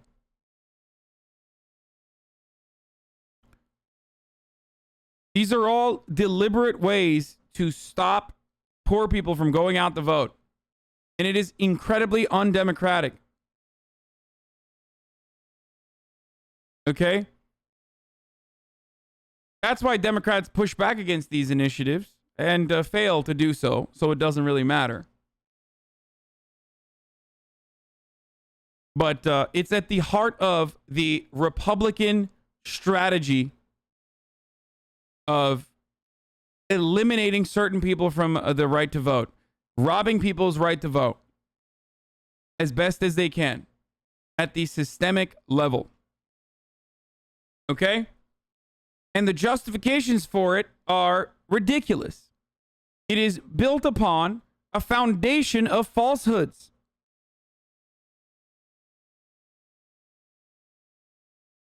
Those falsehoods are that the elections are routinely stolen by undocumented immigrants, by people who shouldn't be voting, by people who vote twice, by people who are, voting in a fraudulent manner.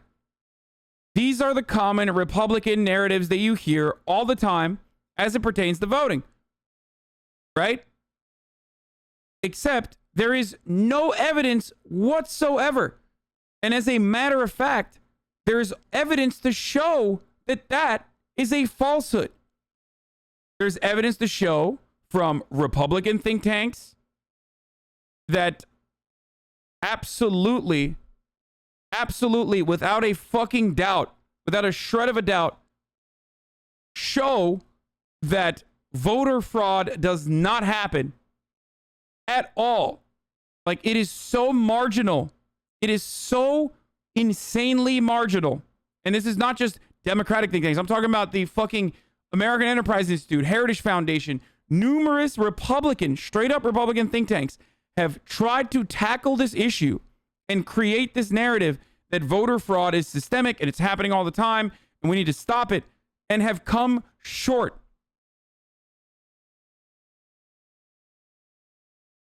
Wrong again.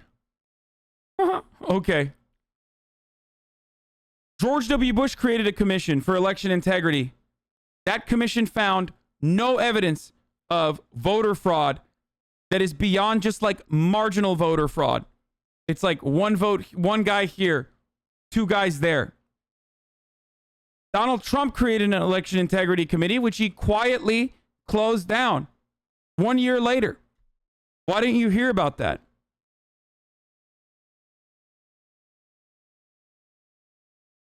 It is exceptionally rare and so marginal. Also wrong again. Okay, well, there you go. Basically, no one commits voter... Wait, what's happening? Why are there like... Why are there just like so many gray names in here just keep saying wrong? No, I deleted the other guy who said wrong again. I banned him. I deleted him because, he's not giving me a retort. He's just saying you're wrong. And it's really stupid.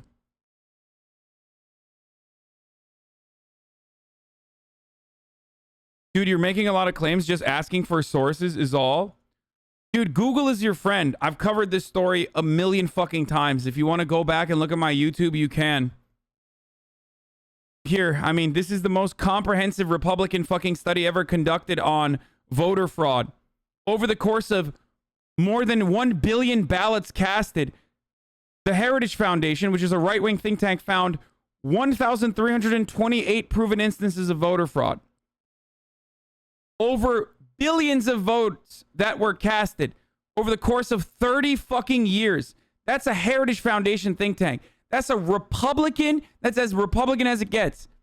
So this is the best evidence they have for voter fraud?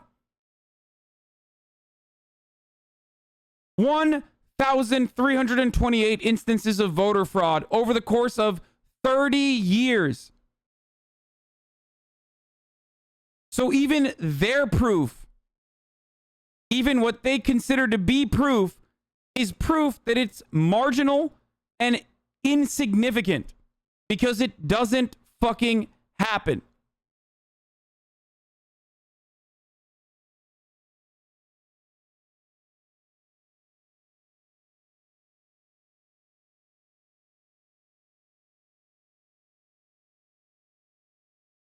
Okay? I am using the most right-wing and the most cited study that Republicans love to show.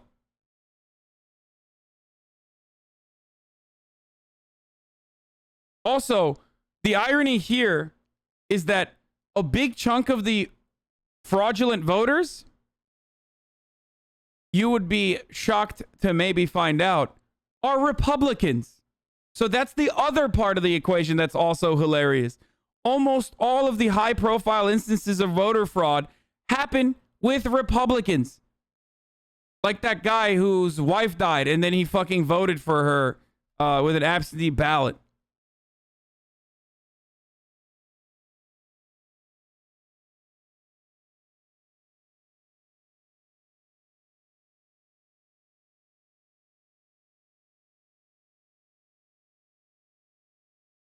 Anyway, that's fraud though. Okay, but like, if fraud is this insignificant, which, you know, illegal behavior occurs all the time, it's kind of like saying we don't shut down the entire economy for fucking regular flu season, right?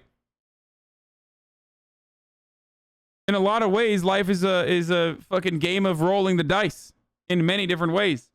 Crime is always going to happen. But there has never been like organized voter fraud, and it would have to be organized voter fraud to sway the outcome of an election. And it's always like tiny incidents here and there over the course of 30 to 40 years with 1,328 instances. Like, that's so stupid. You don't need to add additional measures if something is this successful at preventing fraud from happening.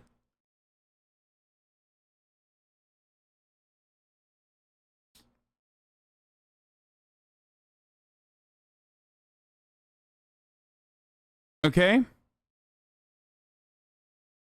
Do you understand?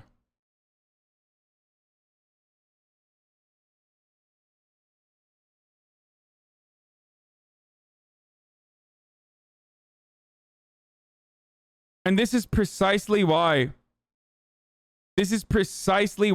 I find it rather strange that there is this narrative. But I also find it strange that you know, people act like Donald Trump's takes on voter fraud was different than the rest of the Republican Party. Now, if you don't understand where I'm coming from, this is the Heritage Foundation. So they wrote this, they put together the study to act like voter fraud was a big problem. Now, let me show you one of the founders of the Heritage Foundation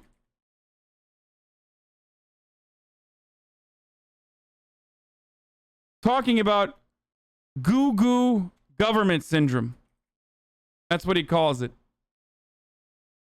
It was literally the same narrative that libs took when Trump won in 2016. What do you mean? That Trump won because there were mass voter fraud happening? Are you fucking stupid? Not a single liberal said that like illegal voters was the reason why Trump won. They said Russia interfered and greatly exaggerated the influence of a fucking country like Russia on the American elections. And I have been incredibly fucking critical of the Russiagate narrative beyond like the actual instances where it is legitimate, where like Russia did try to interfere in certain parts of the election, failed for the most part. But anything that extends beyond like the Russia's targeted ad campaign of misinformation, and like the like people fucking acting like Russia personally just destroyed the American elections. Like, no, I've always been critical of that. And even then, like, just because liberals said it and it was stupid doesn't fucking mean that, you know, I mean, you're basically betraying your own values here. So are you saying that it's like bad when liberals do it, but good when you do it? I don't understand. Are you saying that you recognize the hypocrisy and therefore now you just want to be a fucking whiny little baby?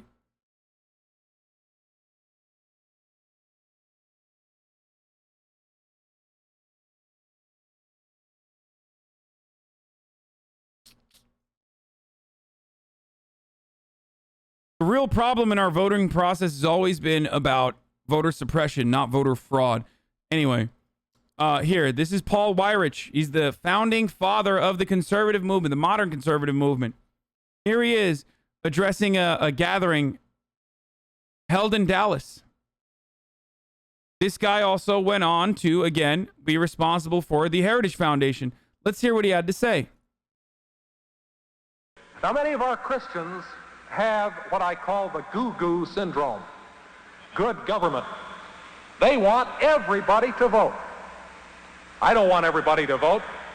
Elections are not won by a majority of people. They never have been from the beginning of our country, and they are not now. As a matter of fact, our leverage in the elections, quite candidly, goes up as the voting populace goes down.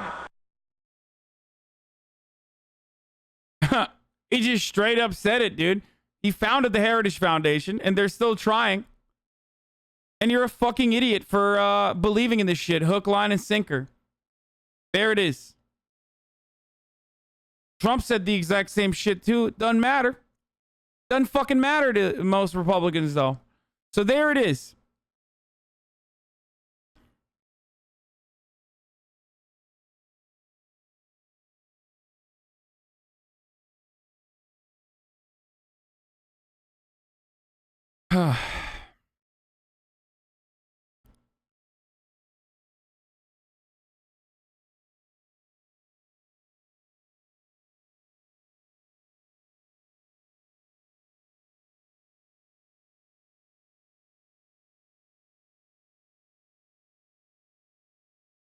Anyway.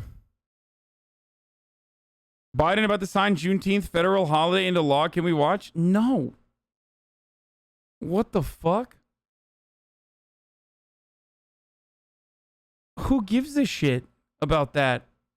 Like, why? God damn, dude. You are such a nerd. Oh, my lord. As quite possibly the... Oh, what the fuck? I saw a little drop off here. That's quite possibly the nerdiest fucking thing I've ever heard in my entire life, dude. Yeah, there was a little baby after. I don't know what happened.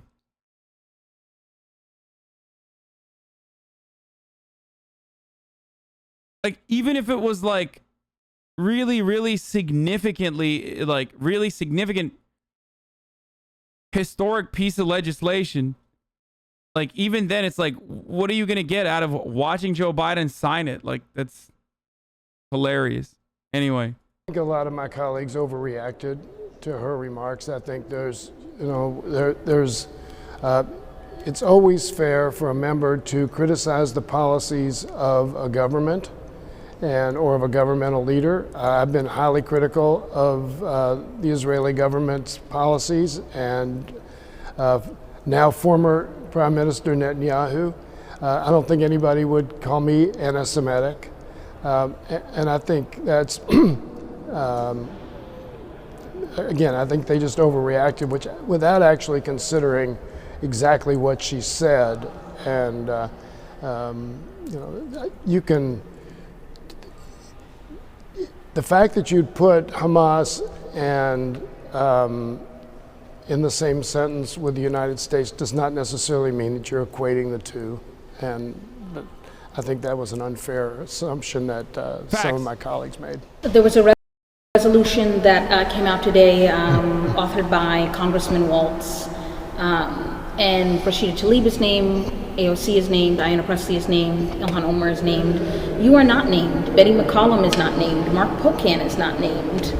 All of you have been critical of Israel. All of you have called Israel an apartheid state. Mm-hmm. Why aren't you named in the resolution? Well, I'm neither black nor female nor Muslim. I don't think it's fair. I don't think it's right. Congresswoman Omar has as much right to criticize Israel or any other government or any other national leader as any other member of Congress without being singled out. This is incredible, dude. Chairman of the House Budget Committee, John Yarmuth, who is Jewish, defending Ilhan Omar here. Now I gotta show you guys another thing. Okay, I gotta show you yet another thing here. Forgot to talk about this yesterday. Now there's a reason for why liberals engage in this racist fucking reactionary bullshit. Okay.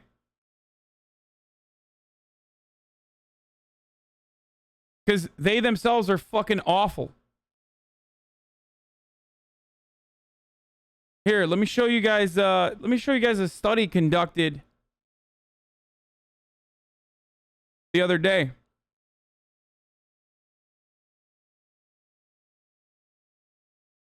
Voters, including Republicans, weren't inclined to think Ilhan Omar's recent comments about Israel, U.S., Afghanistan, Taliban, and Hamas was anti-Semitic. But something changed, especially among GOP voters, when they learned who said it. Voters are slightly more likely to see anti-Semitism in Ilhan Omar's latest comments if they know she made them. Slightly is an understatement, or just seriously, slightly is just, it's not slightly. There's nothing slight about this. I'm gonna be honest with you guys. Republicans without identification look to Ilhan Omar's statement about we must have the same level of accountability and justice for all victims of crimes against humanity. We have seen unthinkable atrocities committed by U.S., Hamas, Israel, Afghanistan, and the Taliban. Without identification, 36% of Republicans said it was anti-Semitic. And 40% of Republicans said it wasn't anti-Semitic. 40%. With identification, when they found out that it was Ilhan Omar who said these words, 47% of Republicans were like, oh no, that's anti-Semitic.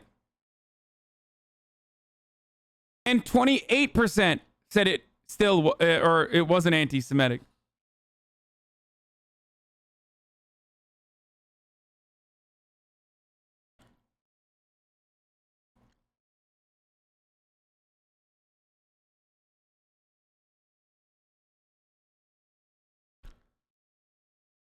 Representative Marjorie Taylor Greene, vaccinated employees get a vaccination logo, just like the Nazis forced Jewish people to wear a gold star. Dude, this party is fundamentally broken, dude. Without identification, Republicans said this is 55% of Republicans said anti-Semitic. When they found out it was Marjorie Taylor Greene who said it, Republicans, 41% of Republicans were like, oh no, never mind.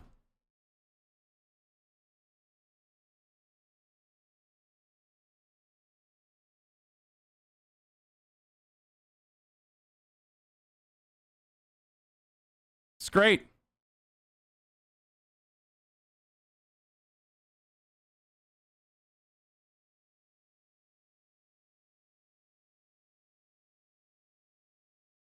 That's great.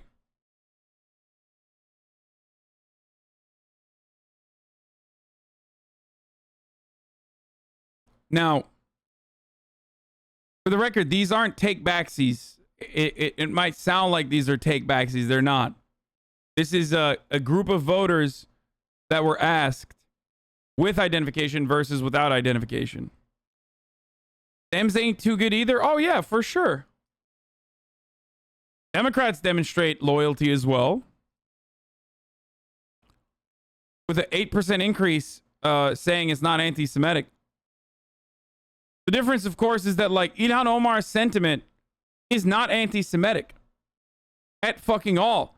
But I could totally see why people could look at what Marjorie Taylor Greene is saying as an anti-Semitic sentiment, because it minimizes the Holocaust to a degree that is like insane. Like it wasn't it's a ridiculous comparison. It doesn't matter who's making a comparison like this.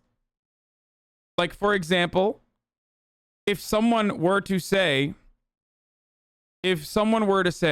that I mean, Ilhan Omar is anti-Semitic, but not for this reason. Ilhan Omar is literally not anti-Semitic, dude. It's not true. You can feel that way all you fucking want, but she is not an anti-Semitic person. I'm sorry. She only used Israel Hamas as an example. There are plenty of other atrocities unnamed that should have accountability. Yes, you are correct, Ghoulish Goose. Anyone who ever talks about atrocities needs to talk about every single atrocity that has ever occurred. Lest they be considered anti-Semitic for even mentioning Israel. Anyway, here is the latest from Andrew Yang's mayoral race. My man really popping off big time at last night's debate. Here's what he had to say about people with mental health problems. Have rights? We do. The people. Yes, mentally ill people have rights, but you know who else have rights? We do. The people and families of the city. We have the right to walk the street and not fear for our safety because a mentally ill person is going to lash out at us. Yes, mentally.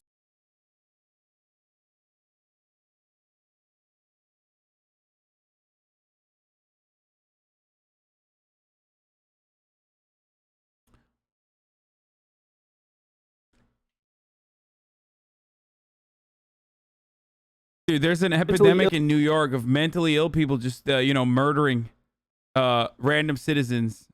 So, that's why I'm glad that Yang Gang is talking about it. Oh, wait, just kidding. Actually, if there is a literal epidemic, it's fucking people with mental health problems getting murdered by cops. But hey, let's not treat this, dude. Let's just fucking lock them away. Or increase the cop interactions that they have. Good shit, dude. Thanks.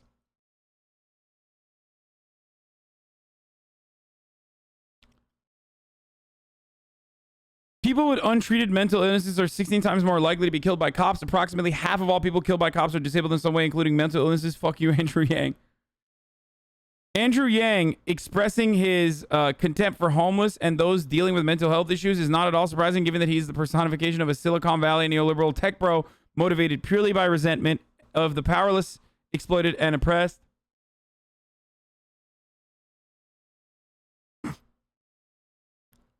The hilarious part about this is that, like, the New York mayoral race is so dog shit that, like, Andrew Yang, if he knew how to shut the fuck up, could have won purely on name recognition. Because the front runner is like a cop who is insane, okay? We talked about his takes on I think I talked about his takes on, like, how schooling should operate. It's like not a single parent will vote for this dude. Like, anyone with half of a fucking brain cell would literally hear what what's his face had to say.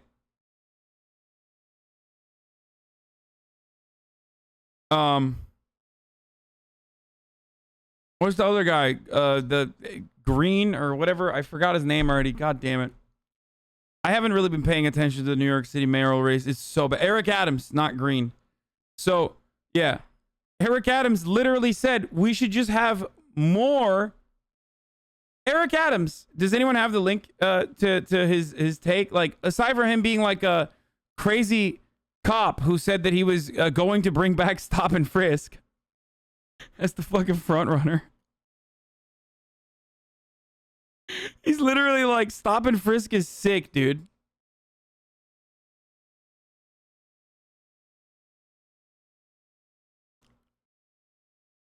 He said Eric Adams said that, you know, because of online learning, here it is. Here, let's just hear his words. Wait, no. That's like really stupid. That one we've already watched a million times over. I want to show you this. I want you to hear his own words about what his solution is to education in New York. Like, this is literally how to win 0 fucking parent votes speedrun. The new technology of remote learning, you don't need children to be in a school building with a number of teachers. It's just the opposite. You could have one great teacher that's in one of our specialized high schools to teach 300 to 400 students who are struggling in math with the skillful way that they're able to teach by using the new technology of remote learning. How nuts is that, dude? It's like, not only is it a horrible proposal, okay? Not only is it a horrible proposal across the board, but it's also so deeply unpopular. Like, if there's one thing that parents fucking hate, it's remote learning, dude. Do you not have children? Like, are you so used to just simply treating them like enemy combatants in your own home where you like search for contraband that you know, didn't ask them how they feel about remote learning and shit?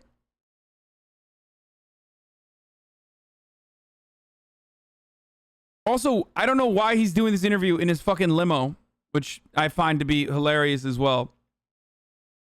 But like, any New York parent that hears this would be like, yeah, fuck this guy. Okay? Like, absolutely fuck this guy. Was he not around in his New Jersey home that he wasn't aware of like what was going on with remote learning?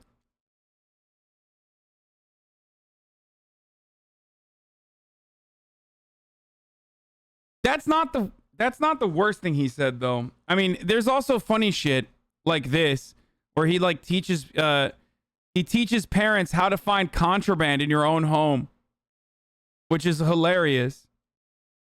The worst part about the video is that he talks about the top of the hour ad break that's coming right now.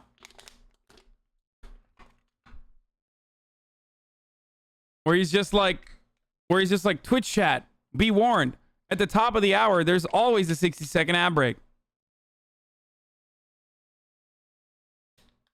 But the best part about the video is that he fixes it by telling you how you can avoid those ad breaks, though. He says you can use a VPN or an ad block.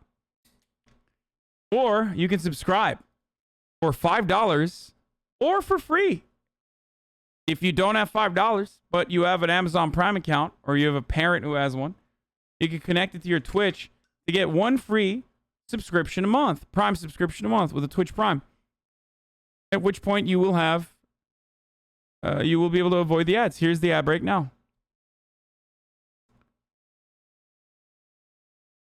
Was that good? Did you guys like that? Stop trying to rape my ad breaks. Trigger warning, Ted Cruz. Let's hear what he had to say. And this is not about the right to vote. When you have millions of illegal aliens registered to vote, when you have felons registered to vote, when you're inviting voter fraud through striking down photo ID laws, through striking down ballot harvesting laws. Millions of illegal aliens registered to vote. That's crazy, man. I had no idea that was going on. Motherfucker said when you have felons registered to vote, like why shouldn't felons be able to vote? So stupid. What you're doing is stealing the right to vote from legal citizens. This is brazen, it's cynical, and it's worth noting that when Republicans had the White House and both houses of Congress, we didn't try this. We didn't try to rig the system so that our side could never lose an election. This is an abuse of power from the Democrats. And I got to say, at least so far, the media has not covered even a fraction. Media covers it, just not in the way that you want to cover it, i.e. you want the media to fucking lie about it, and that's why you're upset. That's why you're fucking bent. It's so stupid, dude. I love Ted Cruz and how fucking idiotic and pathetic he is, dude. Anyway, that was a fun little brief segue there. from Theodore, Jebediah, Raphael, Edward Cruz. Okay.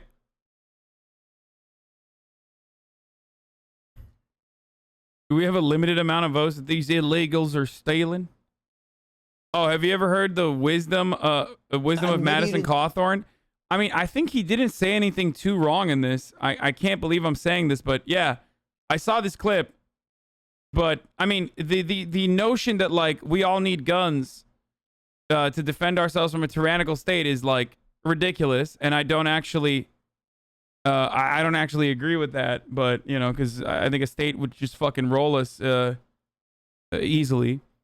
But he did DM me, yes. Madison Cawthorn literally DM'd me, and I think he wants to come on the show, which I haven't decided if that's a good idea or not.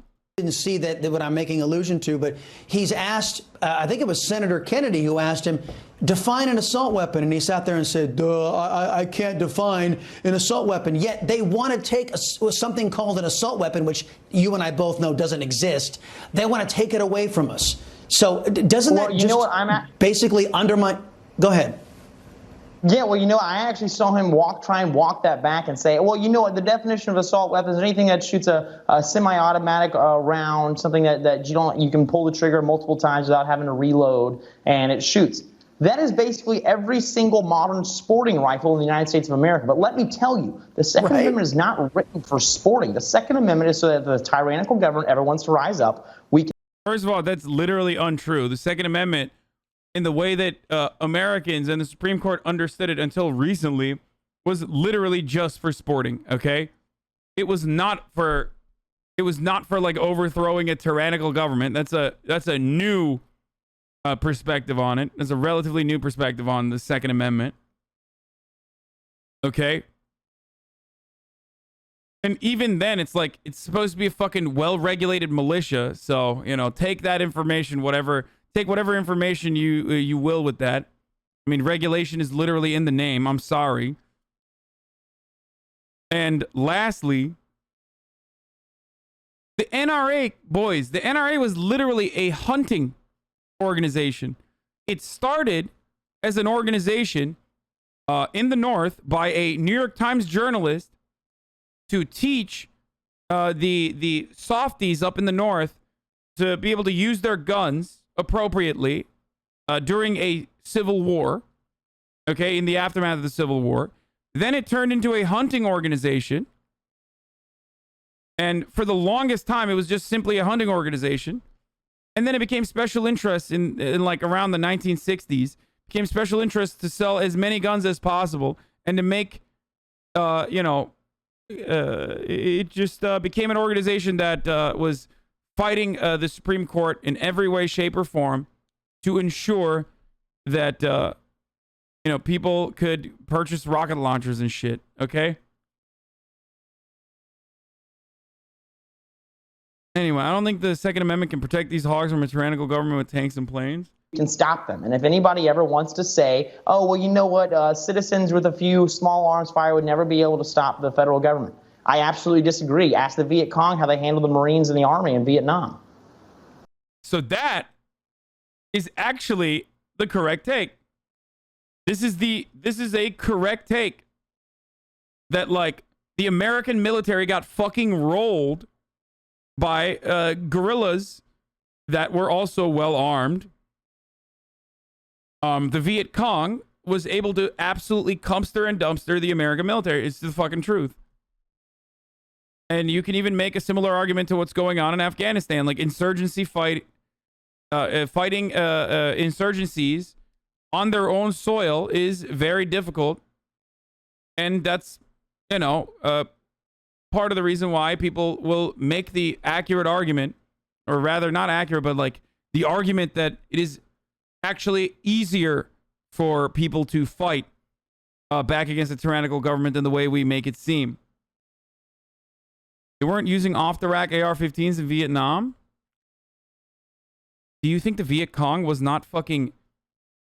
Look, they might have been rice farmers and shit, but if you think that they weren't actually very well situated to push back, as a consequence of the People's Republic of China and the USSR giving them at least some weapons, you're foolish. They had a better weapon than the AR-15, the AK-47.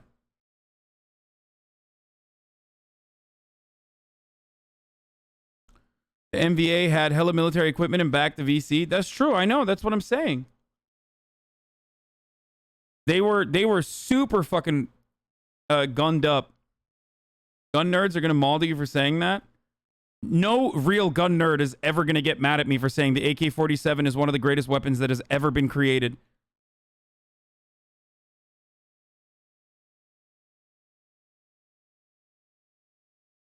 Like, actual gun nerds will literally agree with me. What the fuck are you talking about?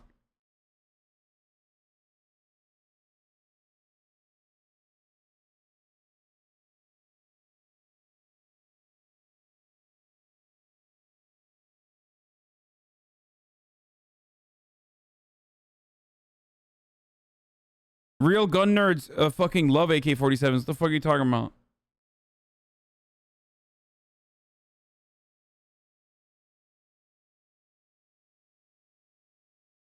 I am a gun nerd, and fact is fucking fact. Yeah. Gun nerds will objectively never shit on the AK-47's superiority as an indestructible, easy to fucking use, hard to jam weapon that like you can use in most terrain, in most combat most combat scenarios.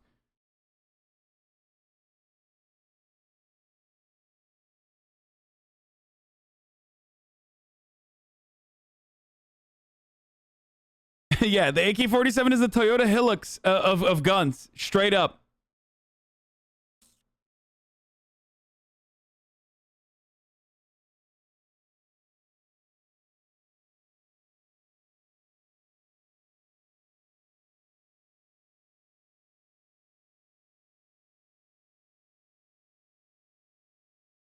Gun nerds here who owns the M4 carbine, the AK-47 uses a higher caliber at 7.62 millimeters versus 5.56 millimeters. Also, the AR-15 and its variants need to be cleaned a lot. The AK variants can literally survive the worst conditions and still fire.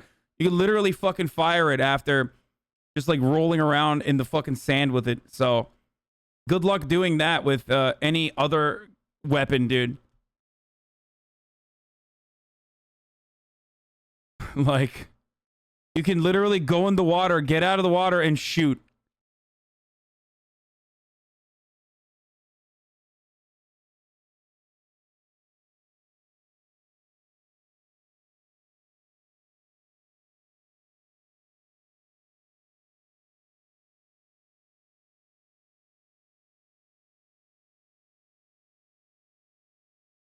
Anyway. AR-15s are more accurate and more customizable to fit the shooter. Okay. Like I just said, go roll around in the fucking modern AR-15s can do that too. No, modern AR-15s are still modern AR-15s are still fragile in comparison to the AK-47. Am I wrong about this? I thought modern AR-15s jam and shit. Like, they are nowhere near. They're nowhere near as durable and as reliable in every single fucking situation as a AK-47 is.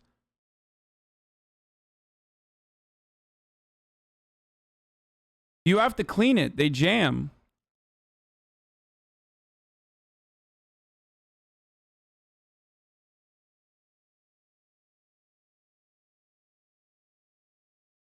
Anyway.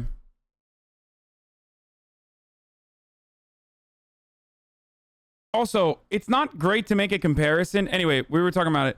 It's not great to make a comparison with like a state military going overseas to unfamiliar terrain and fighting an insurgency group that is like pretty fucking solidly armed and trained for the most part to fight in its own on its own territory, to Americans fighting other Americans on US soil with an organized government like murking fucking fat hogs. You know what I mean?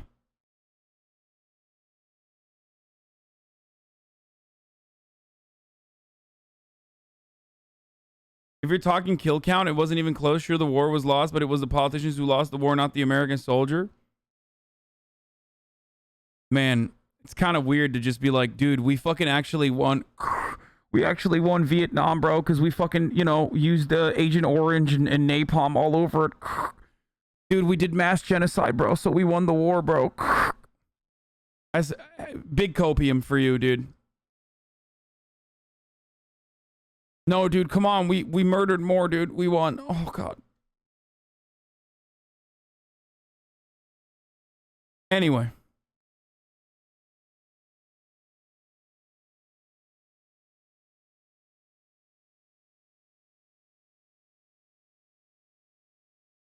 That's my copium voice. Gun myths, AK versus AR in snowy conditions. We are not. Прошел час времени. На улице минус 6 градусов. Попробуем, проверим, будет ли работать. Я взял вот такой инструмент стоматологический. Очищу канал ствола в районе дульника, чтобы на всякий случай не произошло разрыва. Near muzzle to avoid ruptures. Let's see what happens. This is AK-47 AR-15. We put both guns. Сука, блядь, we put both guns in cold condition. See what happened. АК-200.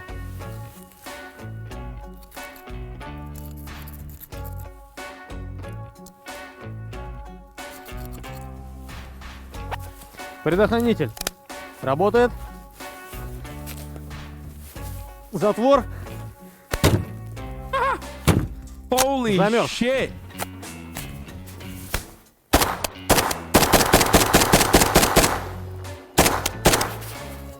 После того, как вручную помогли, все работает. Магазин отсоединяется, присоединяется. Motherfucker said, this is why Russia doesn't win wars? What are you, crazy? What wars is Russia not winning? Все работает. This is the warmest Russian. ЗИК 551. The ЗИК.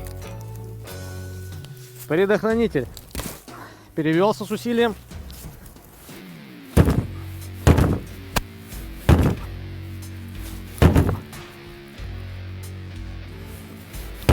Замерз. Oh yeah, the Soviets lost World War II because more Russians died, dude. Yeah, remember that's how wars are won and lost. So everybody knows. Магазин отсоединяется, присоединяется. Russia literally wins wars exclusively with their weather conditions that are just unmanageable for the average person. Попробуем полить теплой водой. Возможно, замерз в районе газовой камеры.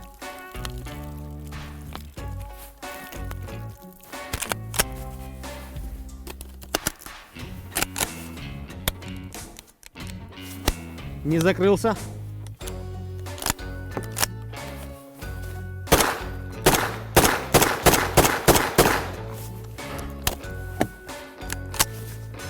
Заработал только после того, как прогрели. Бушмастер. Ты бушмастер. Замерз, рукоятка не двигается. It's weak, pathetic, is frozen. Bushmaster is bullshit. Pathetic American Кнопка weapon. сброса не работает. Предохранитель переключился с большим усилием. Пробуем поливать. Zero shot this works. Never mind. После того, как прогрели, полностью работает. Но сама по себе винтовка замерзла. Варп. Варп. I was wrong. Не двигается. Предохранитель переключил с усилием. Магазин не отстегивается. Yeah, has to be watered down like some plant. What is this pussy shit? Good one, Chatter. That was funny. Guy in the Baka 12. Magazine. What is this? Some vegan bullshit. Пробуем теплую воду.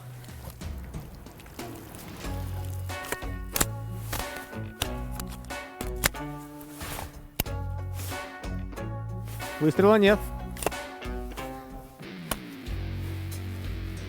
I mean, he's literally, he is 100%, you know, elaborating further and embellishing a little bit more when it's not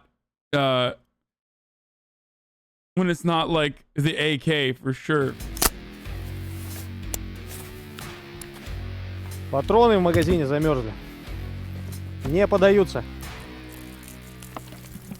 He's hamming it up. Не закрытие. Закрыл. Pathetic. I hate shooting this. Теперь работает. Спортивный кастом. Почистим дульник.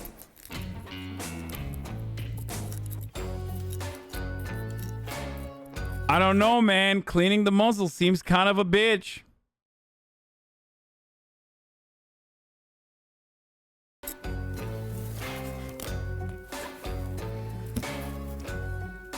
Замерзла. Здесь вообще кусок льда. Предохранитель крутится. Кнопка сброса не работает. See?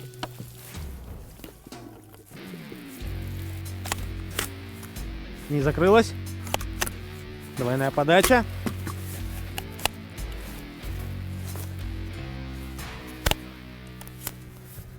Типичная для арт-системы двойная подача.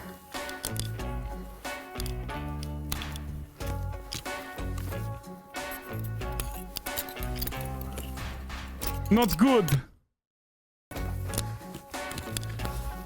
Очень тяжело устранимая проблема. Достали. Здесь нет патронов больше. Возьму другой магазин. Вот этот, например. Работает. Не закрыл.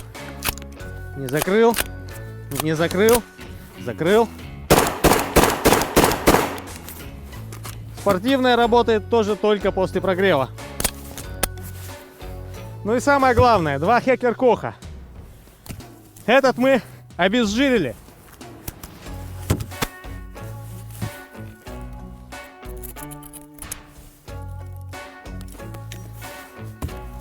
Помогло ли ему это? Ну, он двигается. Шторка не хочет открываться. Oh no. Не хочет закрываться. Кнопка замерзла. Предохранитель крутится с усилием. Магазин не отстегивается. Теплая вода.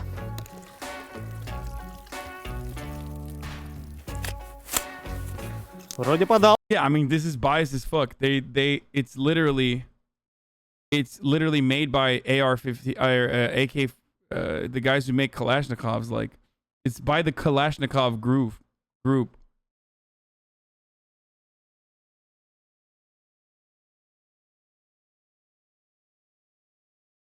It's frozen. All right, I'm bored. All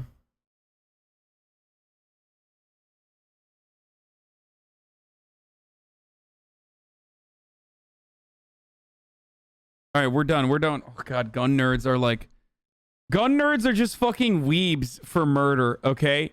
The moment I started watching fucking gun videos, immediately they're like, here's 12 other gun videos that you have to watch. It's like, no, dude, okay? No. No, I'm not gonna finish it. I don't care. I don't care. Shut up. Shut up. Shut up. Stop. There's a new donkey vid. Let's take a look. C3, B3, 4, 5, 3, 6, 3, 7, 3 more. What does AR stand for? Assault rifle, obviously, of course. Assault rifle 15. No games this year. See you next year, everybody. Hello, Jeff. Hi. Kojima kicked this one off by talking about 9/11, COVID, and Death Stranding, so it's all uphill from that point. I do not like this game. No, it's not Armalite, dude. It's Assault Rifle 15. No, it's actually Automatic Rifle 15.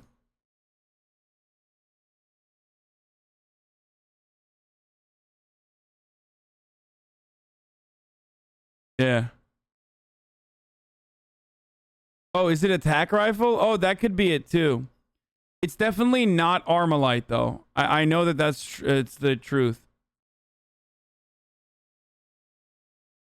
I thought it was Assault Rifle 15, but maybe it could be Automatic Rifle or Attack Rifle 15. Yeah.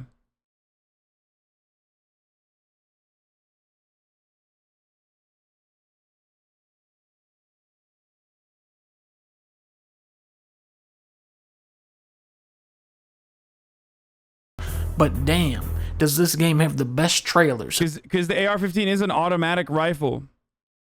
That's why they call it an Automatic Rifle 15. Everybody knows it's automatic.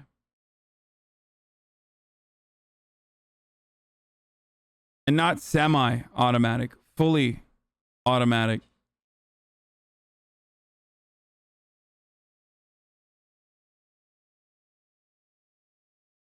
Everyone knows this.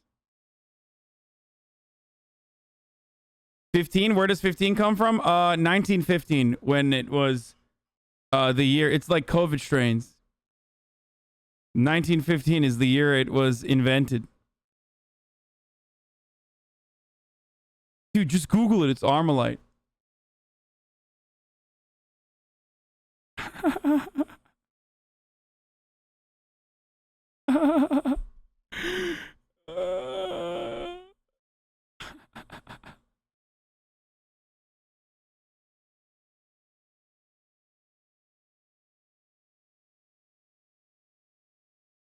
It's the Colt Armalite AR-15, not Assault Rifle 15, lol. No, you're wrong. You're literally wrong, dude. Built in 1915. Built in 1915, it's called the Attack Rifle 15. And it's because it's like built for attacks and assaulting.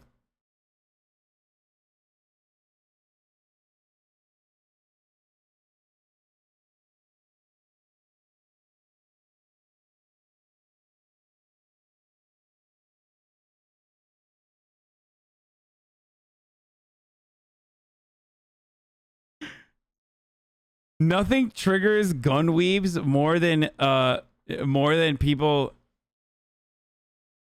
falsely claiming, or not falsely, is saying the truth about the Assault Rifle 15.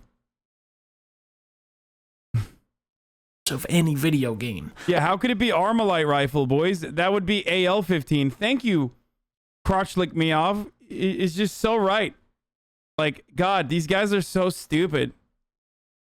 Like, they say AR stands for Armalite. It's like, no, then they would be fucking AL.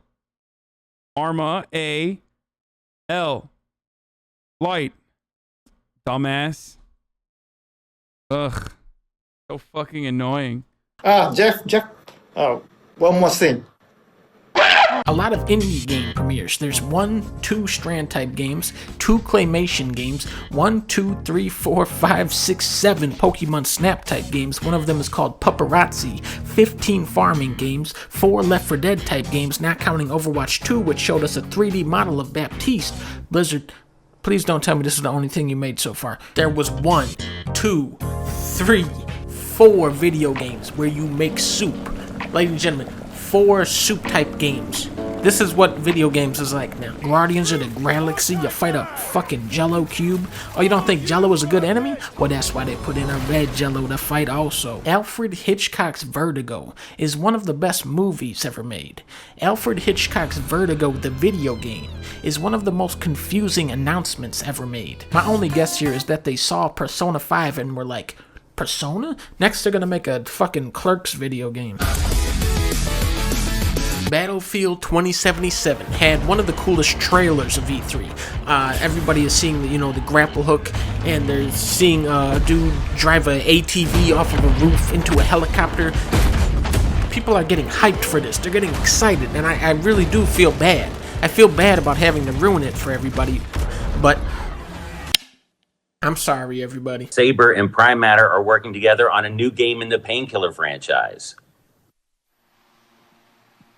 All right, very cool on that. They're doing a Fall Guys 2. They're doing a Far Cry 6. This game is extremely unpolitical. As a gamer, I always hate to see politics in video games. I hate to see developers use video games to comment on real-life issues or try to tell a story or be creative, and that's what's so great about Ubisoft as a company, is that they would never have the balls to do any of that. Fidel Castro, Ceausescu, and also Hitler. Gex of the Wild, Breath of the Wild, Elden Ring, Starfield. It was nice to see these games, but we didn't really learn much about them. Elden Ring comes out January, and you can summon enemies to fight for you. Miyazaki is really talking up the freedom and variety of its combat, which is not something I associate with From Software's games. Because their games are so difficult and punishing, it really discourages you from experimenting. But I do think these guys get better with every game, and I hope that they can step out of the shadow of Dark Souls and create something new and fresh. Starfield is a space game, okay, and Zelda is coming out next year. The trailer they showed was like, bitch, it's Zelda. We don't even need to sell you on this. That's not Zelda. I mean, that's not Link. That's Ganon, right? I unintentionally made that. I wasn't supposed to. I was trying to say that that's not Link. Says you've only played Breath of the Wild. That's true. I'm not like I like it a lot. It's Zelda. We don't even need to sell you on this. It seems like the main hooks of the sequel are going to be aerial traversal and also time travel. They don't really showcase it much, but it seems like you can rewind time in this game. Mario and Rabbids, Sparks of Hope. Mario and Rabbids really snuck up on me and ended up being the best game Ubisoft has put out since Rayman Legends in 2013. You had a beautiful soundtrack by Grant Kirkhope, fancy cutscenes, the combat was strategic and satisfying, and you could fight a giant rabid Donkey Kong. However, I feel like all of these tactical games got the volume turned down on them when Into the Breach came out. This game just perfected that style of gameplay by eliminating all of the wheel spinning the genre is plagued by. Just like Zelda and open world games, I think it's going to take a while for everyone else to catch up. Jeff Goldblum. Thank you so much, Joffrey or Joffrey or what the Joffrey or sorry, I think it's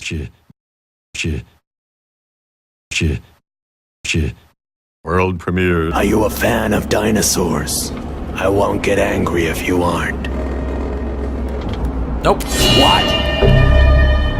Somerville. Okay, this is the story behind Somerville, Playdead. The guys who made Inside, the two co-founders were pissed off at each other, so one of them bought the other guy out of the company, and now they're making two separate games. Best case scenario, we get two incredible games. Playdead still hasn't showed their game in action, but Somerville's looking good. Very polished looking, and I just love this type of visual and atmospheric storytelling. E3 actually brought me in this year. They were interviewing a bunch of streamers and YouTubers about their favorite indie games. They even had the guy from The Test around there. Florence, Across the Grooves, Stardew Valley, Oxygen Not Included, Firewatch, Everhood is definitely my favorite indie game. Evans Remains, Slay the Spire. How come I wasn't asked to be on this, dude? What the fuck? Freeze, very good. Dead Cells, Cuphead, Inside, the side scroller, What Remains of Edith Finch, Hollow Knight, Celeste, Journey, Little Nightmares. You already know this. Among Us. Bike Race 2 Million looks like a hilarious clusterfuck. Co-op WarioWare is coming out this year. They've announced a sequel to a Suikoden game that hasn't even come out yet. I can't make this shit up. These ideas are beyond my level. We have this decorative ball. It's wild that this motherfucker, who's been like one of the biggest DGG Andes, has been in here for 19 fucking months, dude. So strange to me.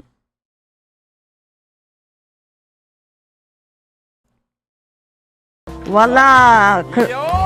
Congratulations, Dragon Quest 35th anniversary. That was a wonderful decorative ball with a great banner. Dragon Quest 3 looks pretty cool. Dragon Quest 12 is fucking evil, and apparently it's not turn-based either. Psychonauts 2 is finally coming. I have to defend you in other chats against them? Wait, really? He just like literally fucking sits around and shits on me in other people's chats? What a fucking weirdo. What's my favorite indie game? RTBA, yes. Such a fucking, I mean, that kind of basically summarizes the fucking weirdos. I wish that was the weirdest thing about him. No, he's like a fucking tentacle porn Andy too, right? Coming out in August. Oh. Halo Infinite. Oh boy. Well, the director of Halo Infinite left the game, so they brought in someone else. My favorite indie game would be Hades. That's it. And then that person left. What is happening behind the scenes with this game? But Xbox made a power play during E3, and they said Halo Infinite multiplayer will be free. That is awesome, and I feel like EA really needs to follow suit with Battlefield. It also says Xbox thinks we'll pay full price for the single player of Halo Infinite, which a lot of people probably won't. A couple weeks before E3, there was rumors that Nintendo was working on a new Donkey Kong game, and I think that somebody got confused. Nintendo skipped 4 and went straight to Metroid 5. This was the big reveal of E3 to me. Samus Returns had a lot of cool ideas, and here is the perfect opportunity. I kind of find it unacceptable.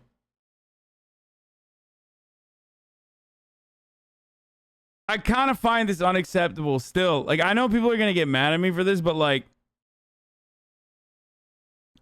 it's fucking wild that like the big AAA title game that's coming out is fucking 2D.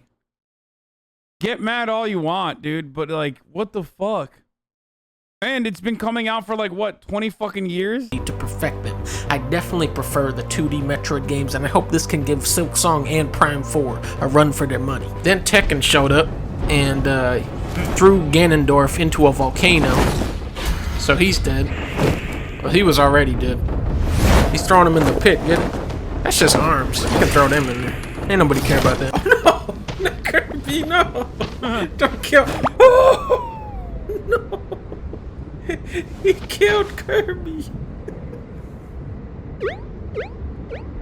Square Enix, the masterminds behind Balan Wonderworld, showed off Final Fantasy 16 a while back, and it was very weird because they showed a trailer for Final Fantasy, but I didn't feel secondhand embarrassment for RPG fans while watching it. Thankfully, Square rectified this at this year's E3. I'm here to kill chaos. That's my mission.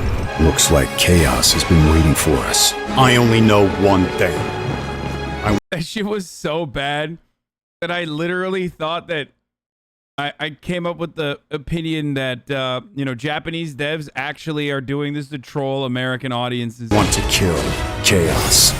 You sure chaos is here? This is the shrine of chaos.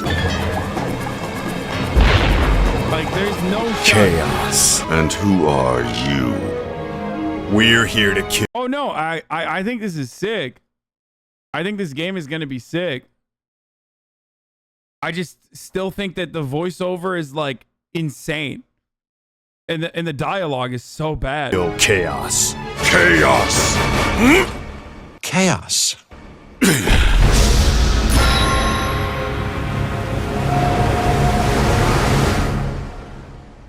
Looks pretty epic, right?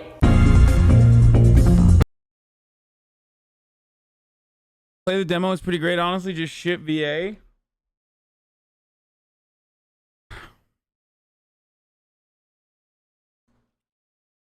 Joe Rogan and Kyle Kulinski on the Putin-Biden summit. Hey, friend of the show. Kyle motherfucking Kulinski was on the Joseph Robinette Rogan podcast. That's exciting. Stop saying hungry, dude. Stop. Stop. Stop it.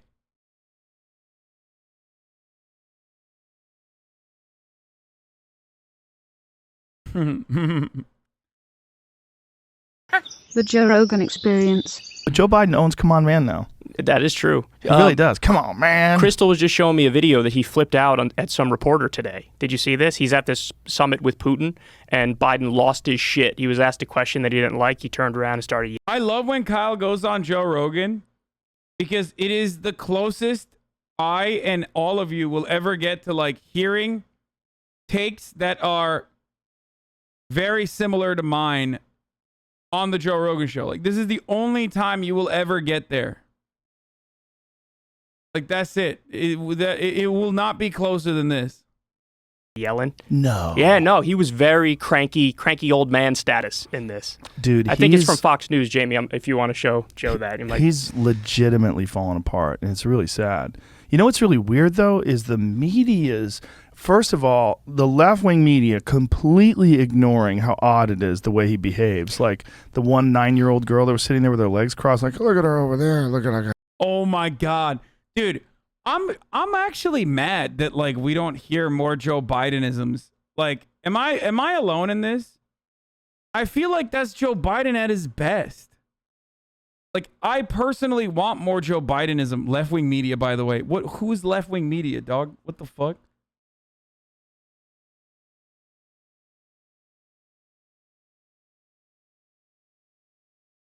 Like a 19-year-old girl with her legs crossed. Like, what the fuck are you saying? Like, what is that? So there's... But hold on, I'm sorry, go ahead, yeah. But then they'll, like, pretend things are happening that aren't. Like, Glenn Greenwald called it out today on Twitter. I was reading his Twitter feed. Some guy was talking about how Putin and Biden shook hands and then how Putin looked away. And then Biden's looking him in the eyes as if he's trying to say... That's just alpha frame, sigma frame, bro. You just don't know any better. Pah! Pathetic, dude. I thought someone with a fucking, ape brain like Joe would recognize when a alpha is holding frame, brother. Real pathetic beta behavior from Joe. Sorry. Joe Biden is sigma. He's breaking Putin's frame right now by doing that. That in any way Putin is scared of Joe Biden, that Joe Biden is like dominating Putin. Like, what if bizarre, like, and Glenn described it perfectly. Like, go to Glenn Greenwald's Twitter because it's so strange because they do this thing where these world leaders, they shake hands and they look at the camera and they shake hands and look at the press. And so in that moment, Biden had forgotten to look at the press. And he's making it seem like Biden's staring him down. He's showing him what a real man's like. It's like a bizarre fantasy, like almost like a pro wrestling thing. Like, you know that you can't possibly believe what you're saying is true. That Putin, who's a fucking straight up killer, literally, and a judo black belt, who's the fucking head of... Dude, that's such a Rogan take. The first part of this is like, it's true. Like, imagine thinking that Vladimir Putin is afraid of senile Joe, but like he's got to go to he's a judo black belt. This is what I want, dude. I want this. This is the takes that I need to fucking hear from Joe Rogan, dude. He's a judo black belt. Oh my God, dude. The Soviet Union, well, whatever, Former Russia. Soviet Union, Russia, yeah. Forever. And probably will be till he dies. Killed a gang of people. Killed a bunch of people who don't like him. Killed a bunch of people who talk shit about him. Made journalists disappear, allegedly, all those things I said, allegedly. Like, oh, there's the hand. Joe, you better watch out, big man. You need to... Did he say Soviet Union? Wait, did I miss him say that?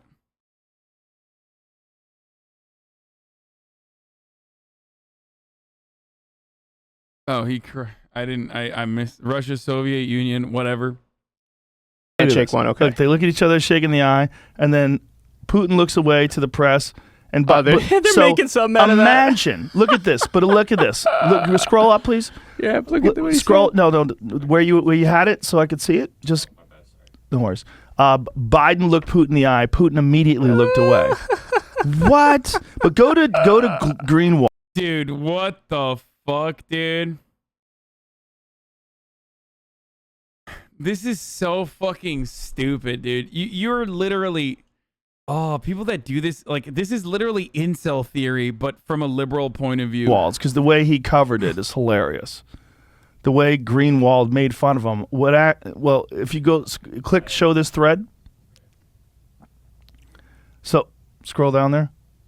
Scroll right there. Nope, back right there. The obsession over who squeezed whose hands hardest, who led. I guess he meant let go. Who let go first of the grip? Whose body language shows masculine authority and whose shows submission? Is fucking demented. A bunch of liberal professionals not allowed to speak this way except here. So true. That's exactly what it is. He said Joe Biden can barely complete a sentence. Half the time he drifts off in the middle of his words. He's constantly bowing his head and muttering about how he'll get in trouble if he continues. Nobody is fucking afraid of him. Stop feeding liberal hordes this warped. Yeah, this is a non-issue, chat. Not all of them have to be.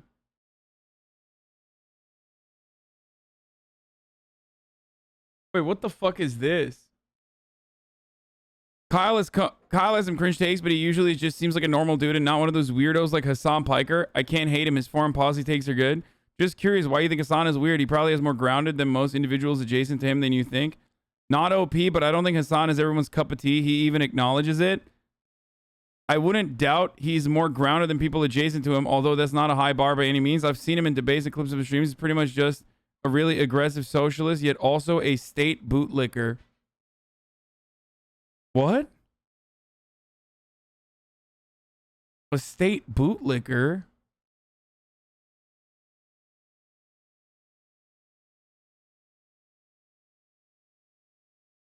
I'm a state bootlicker? What does that mean? How am I a state bootlicker?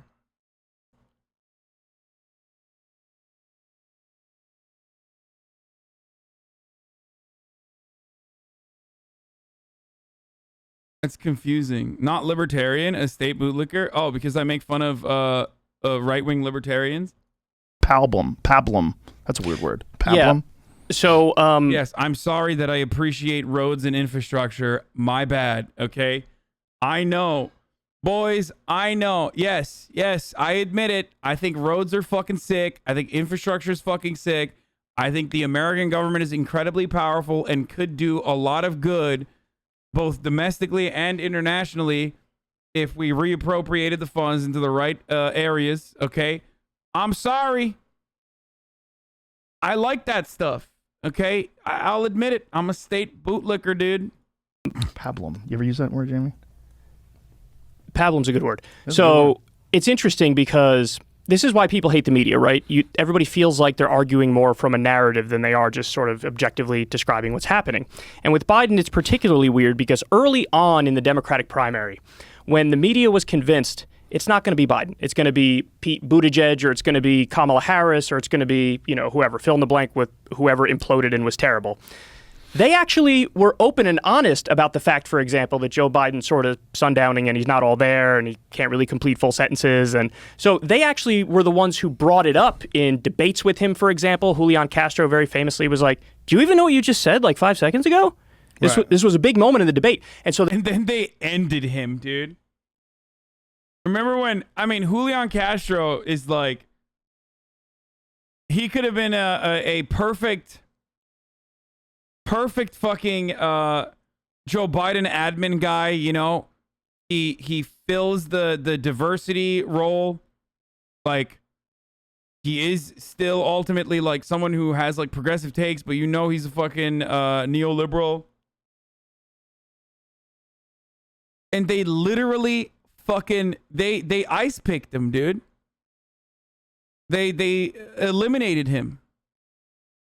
The media would openly talk about it. I don't know if Joe's all there anymore, but the second that he got the nomination, they stopped. Nobody's allowed to say it. And if you say it, you're a right winger. Exactly. Yeah. Even though, I was the biggest Bernie supporter out there, and I was like, here's a compilation of Joe Biden clearly having some mental issues. Yeah. And so it was just incredibly dishonest. And to your point on Putin and Russia, the narrative that they're using for Biden is he's tough, he's standing up to him. It was the exact opposite for Trump, where they were saying, oh, he's Vladimir Putin's puppet. Yeah. And they're actually incorrect for both of those things. So in terms of what Trump was doing. Trump bombed Syria, who's Russia's top ally. Trump rejected this pipeline called the Nord Stream pipeline, which would have greatly helped Russia. Trump armed Ukrainian rebels on the ground who are fighting Russia. Trump did a NATO buildup on Russia's border. Now, I don't agree with those policies, but those policies are incredibly hawkish and raise tensions with Russia. Now, in the case of Biden, Biden actually just approved the Nord Stream 2 pipeline, which is a pipeline that's going to greatly help Russia because it makes it so that Russian oil and gas is going to be used in Germany now. I think that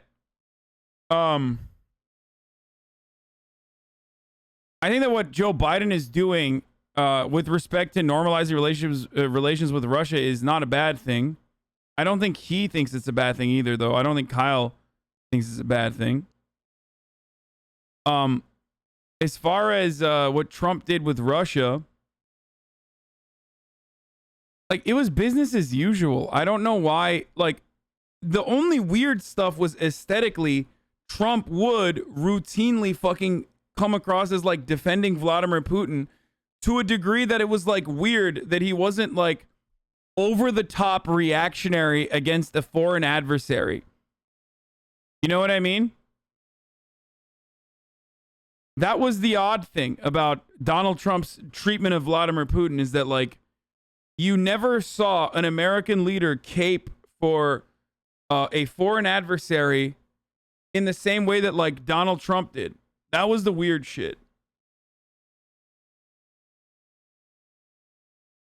But as far as like America's interest in the region, like and the way we treat Russia or whatever, like our proxy wars and stuff, like that didn't stop.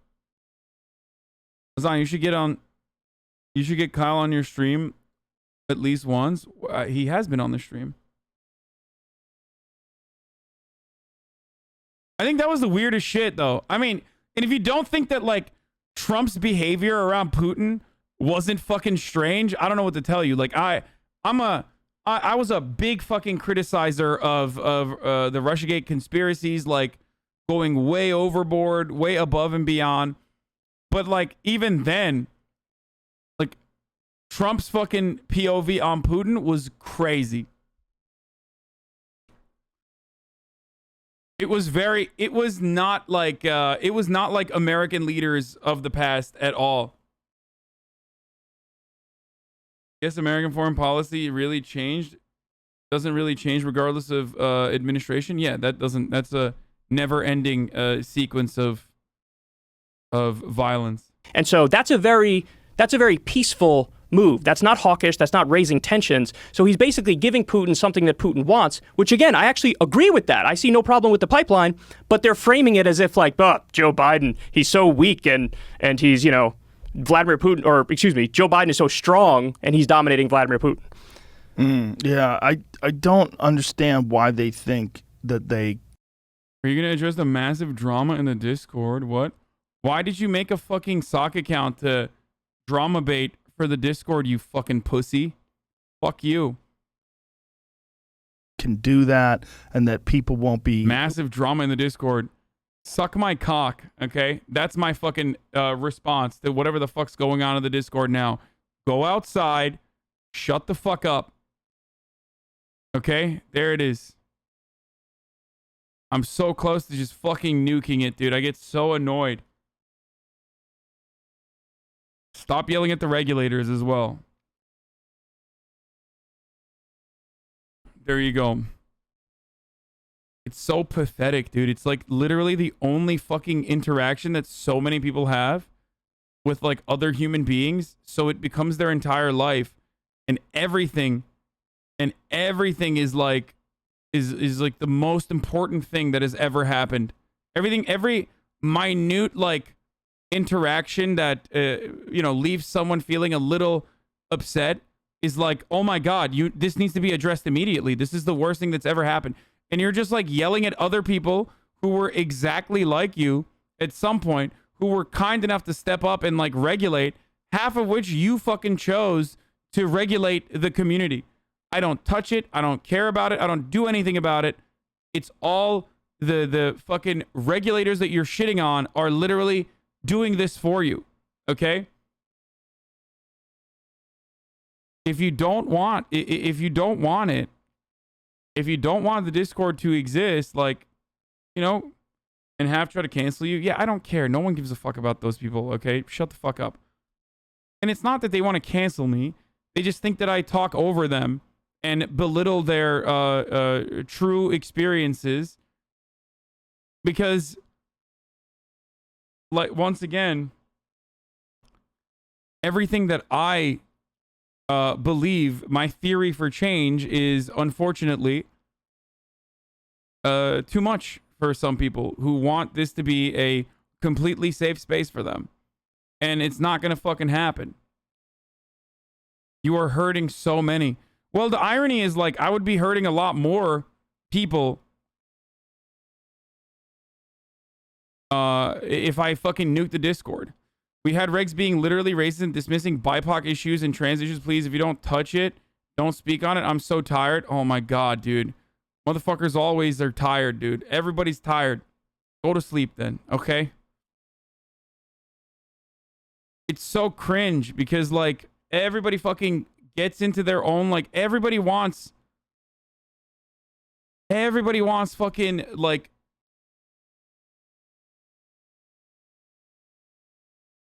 oh, I don't know. I don't want to talk about it any further. Honestly, no one cares. Okay, just leave the Discord if it's terrible. I can't even turn the Discord into a sub only Discord now because most of the toxic motherfuckers are subs, like long-term subs too, who develop more and more expectations.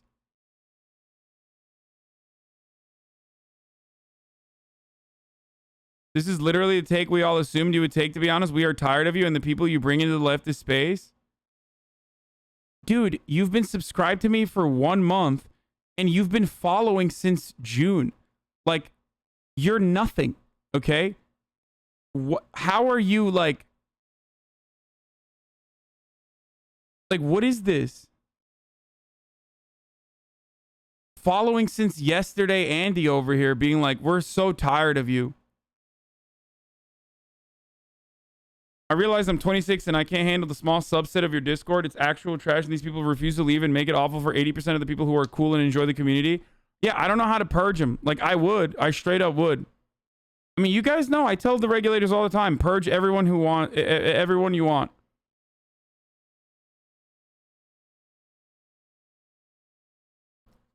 Go ahead.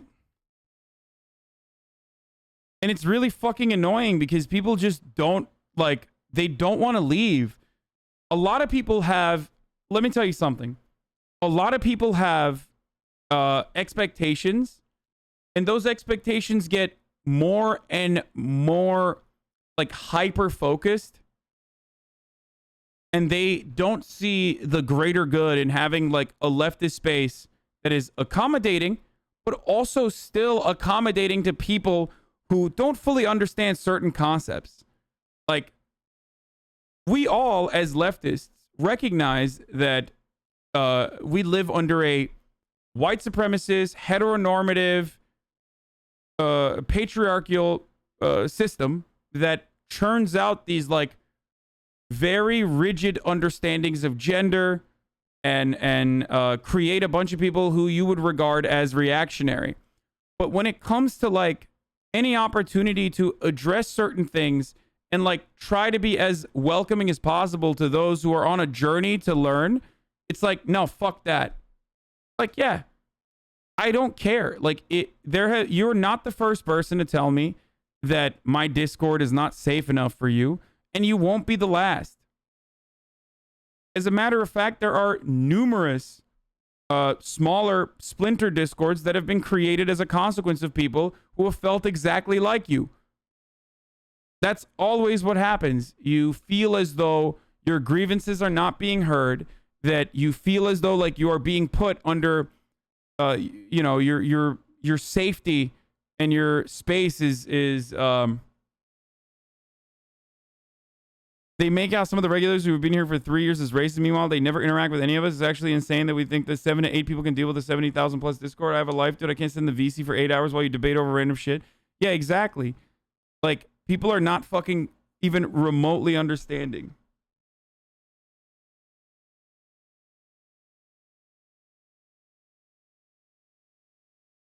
So now you will categorize people based on how much money they give you. Classic fuck consumerist soy boy. Bro, your take is so consumerist classist shit. Yeah, I'm sorry, man. I am. And I will continue doing what I've been doing. And all I will urge you is chill the fuck out. If you enjoy this community, then chill the fuck out.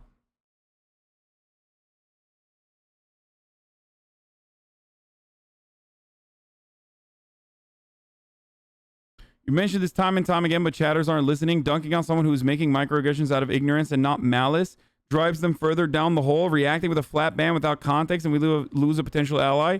Absolutely. Absolutely.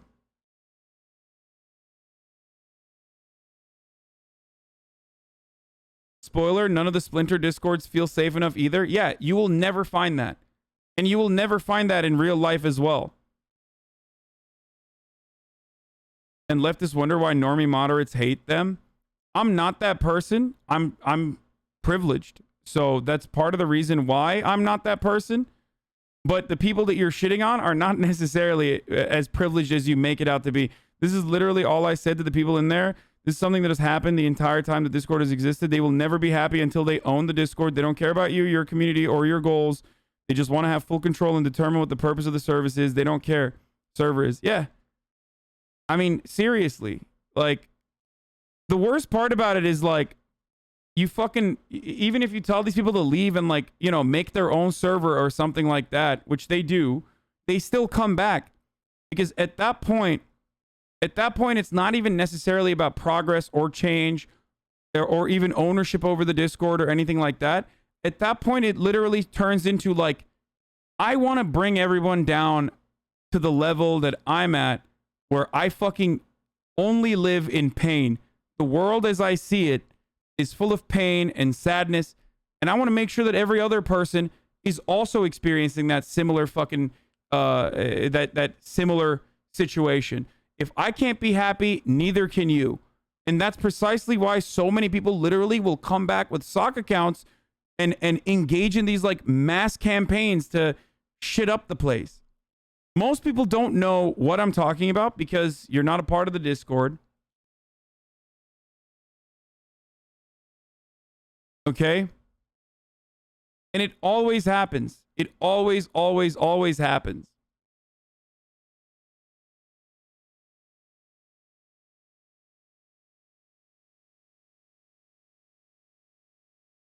Anyway.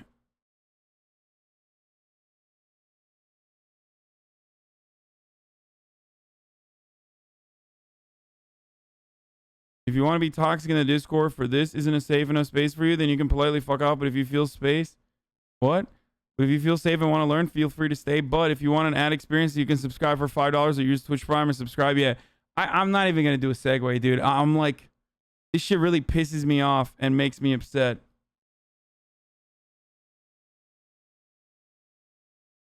What?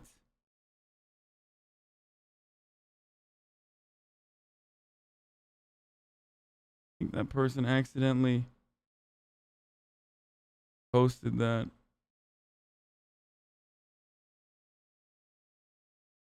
You actually got baited in a Discord drama even though you wanted to not get baited by the sock account? Yeah, I mean, there's a reason why my Discord is literally, I think, currently the largest fucking... Your Discord is straight up one of the most grossly gatekept micro community I've ever seen, and people want to gatekeep it more. No, straight up. I know. It is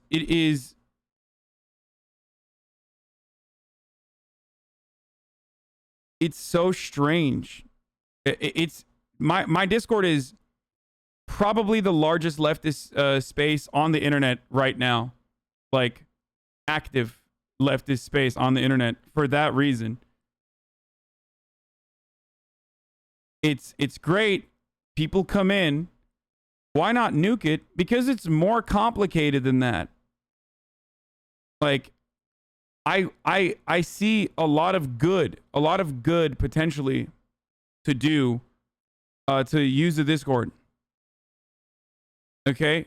Like, when I first started it, it was supposed to be a safe, relatively safe space for people to interact with others who were more interested in learning about leftist ideas and go on their own journey. And a lot of people did, right? A lot of people did. Hasan, type of good equals more views. What?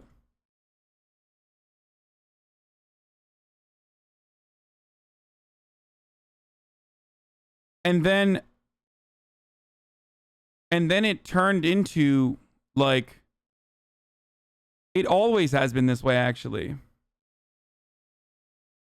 Every time the community grew and the Discord grew, there would be these waves of people like losing their fucking minds. Like, there's a lot of turnover in the Discord. Like, we've had waves of people getting together, building out a splinter Discord, and then like routinely criticizing the Discord at the same time, like getting involved in a conversation and being like, dude, this fucking sucks. Hasan is so problematic for this reason, for that reason, whatever the fuck. And like shitting up the place, basically.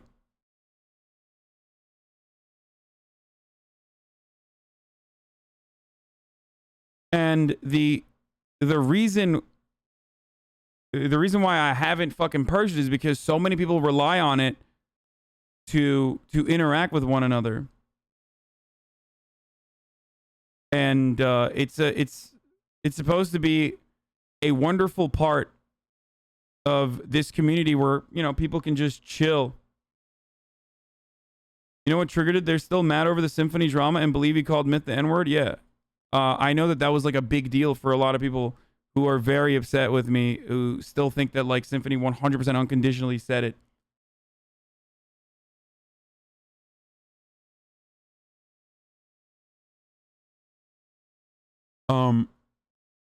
Mods are literally having a second or even third job on your Discord. It's insane. Yeah, it's supposed to be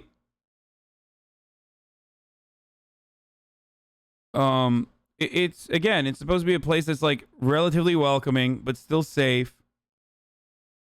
But it became this like cliquey, gatekeepy, annoying place that still all the fucking time is becoming more and more annoying to deal with, because everybody like wants everything to be fucking like operational in the way that they want it. It was supposed to be like a place where, you know, your own community is self-moderated by the people that you chose to be moderators. It's crazy.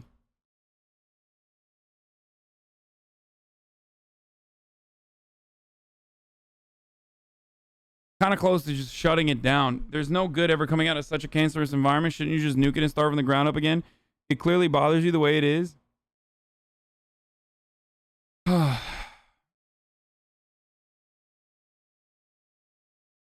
Like, I don't know. I forgot to fucking run the ad, by the way. Here, I'm running it now.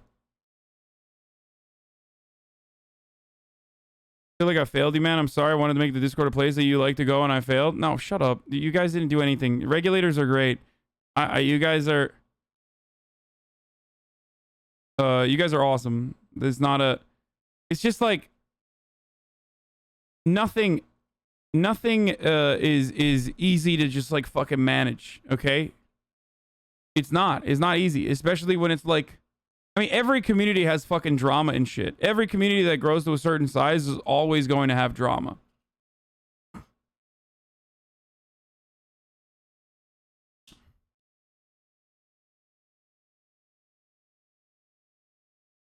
I think you have too little regulators, but it's hard to trust someone to be regulators. Kind of sucks.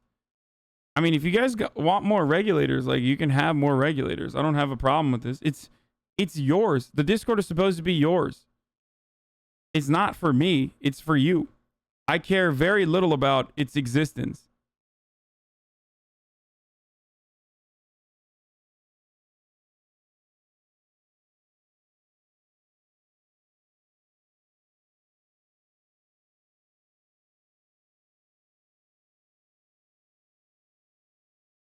Give an example so people know what you don't like. Okay. More regulators, more regulators. Asking a leftist community if they want more regulators. No, they do. They do want more regulators.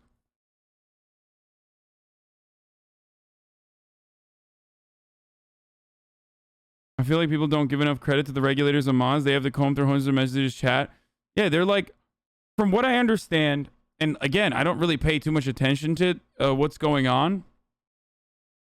Because I don't really, like I said, it's supposed to be for this community by members from this community. So, like, I don't even want to think about it.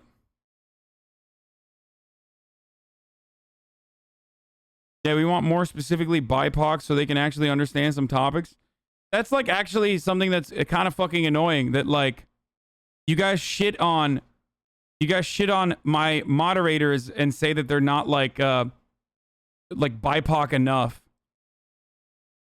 And I'm referencing fucking Gorbachev here. You know what I mean? Like motherfuckers from El Salvador, but he's not BIPOC enough. He's like he jokes around too much. Like that shit is so fucking lame, dude.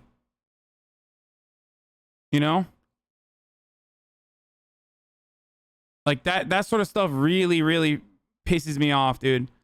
And like I know.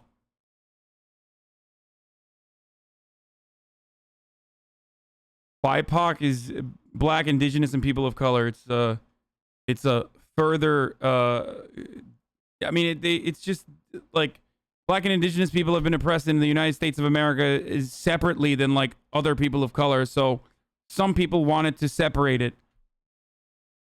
It's just like this is a constantly evolving concept. It's just like this is that designation itself is literally a never-ending evolution.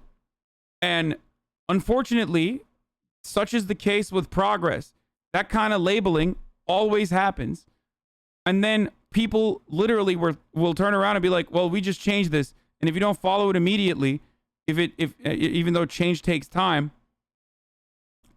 if you don't follow it immediately, you're fucking racist. Like you're speaking over black and indigenous people of color, black and indigenous people and people of color. And you're a piece of shit.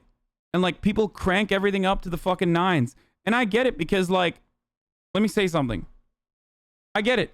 If you're a black person or an indigenous person or a person of color on the internet, you are used to feeling like people don't care about your grievances. Okay?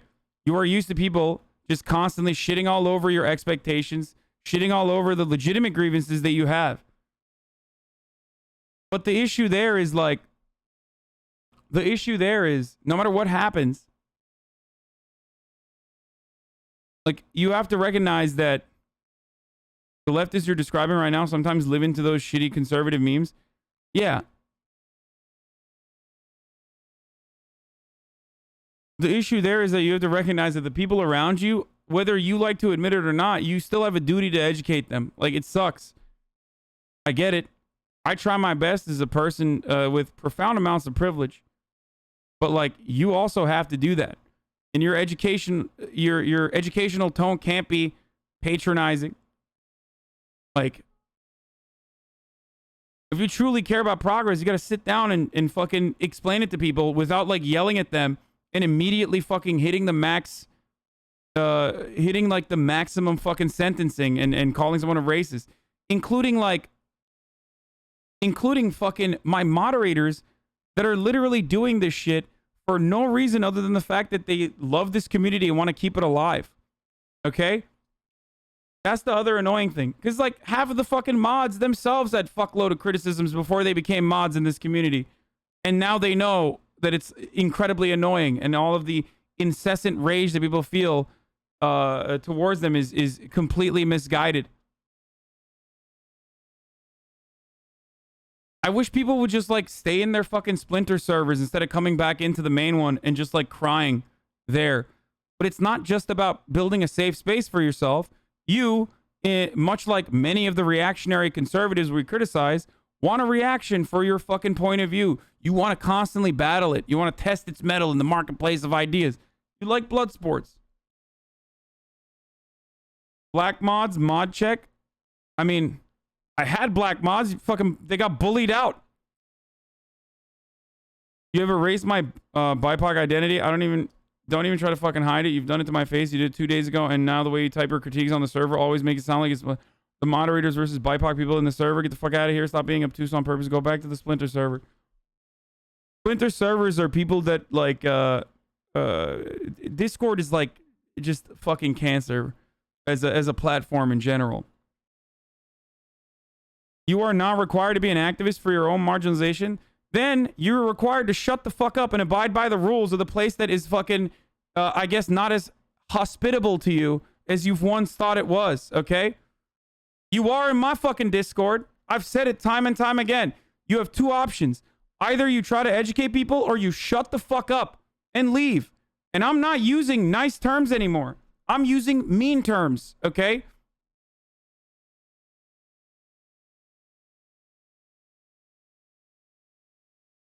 God damn, dude. How many times do I have to have this fucking conversation? It's like, it's not for you then. It's not for you.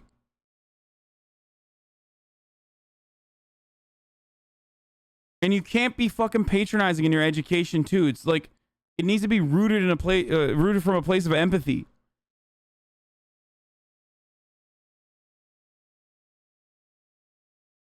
I've talked to fucking Moon about this to be like, how the fuck do you manage your Discord? Like, it's so terrible.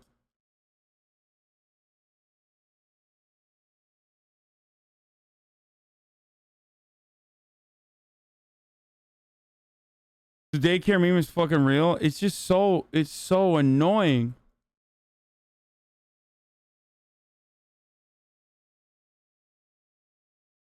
So sad.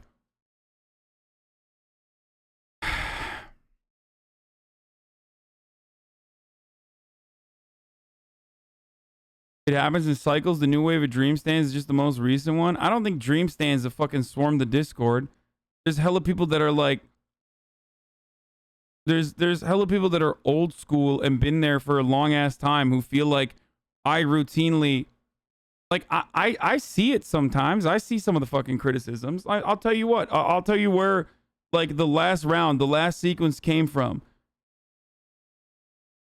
Some of the drama will, every time I talk about an issue that whatever particular marginalized community does not fully 100% subscribe to or agree with, like if I ever criticize the actual criticisms that like one marginalized person has, for example, like cyberpunk with transphobia, where I feel like something is like gone out of hand and I criticize the criticisms, then that community will turn around and be like, fuck you.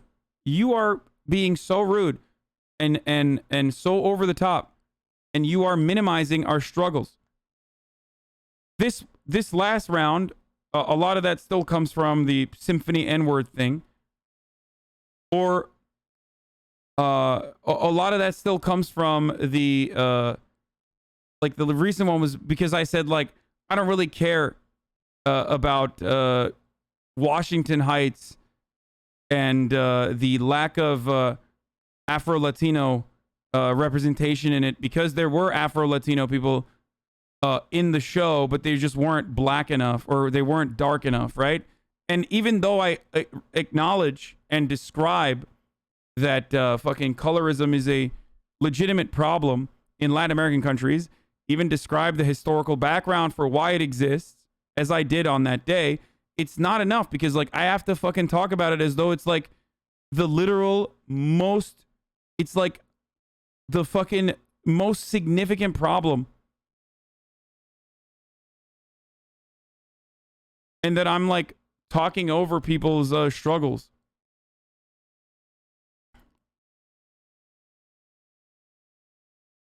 You know what I mean?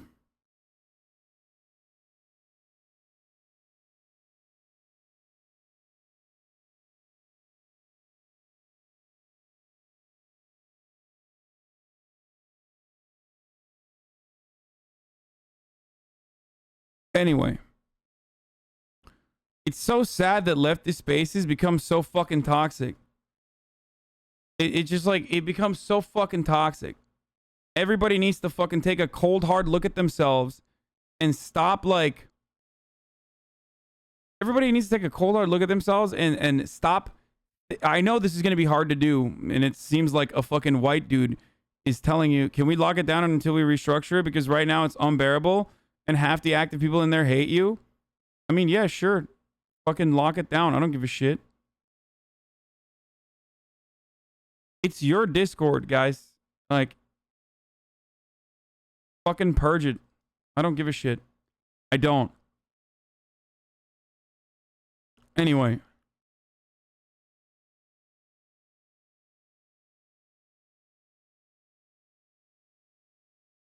The thing is, the problem is, like, we've done this before. People have gone on, like, campaigns to fucking be like, Hasan is actually bad and here's why. And then they go away after a while. This always happens with fan communities.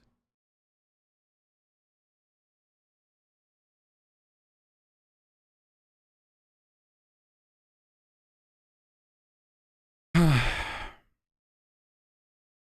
don't know how to fix it.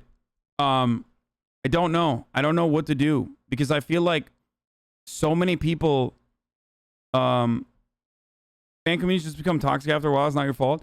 I don't know why people get so fucking horny to just, you know, shit on me and like fixate on that in a Discord that's literally created around like sharing leftist ideas, but also like created around a content creator, i.e. myself. You know what I mean?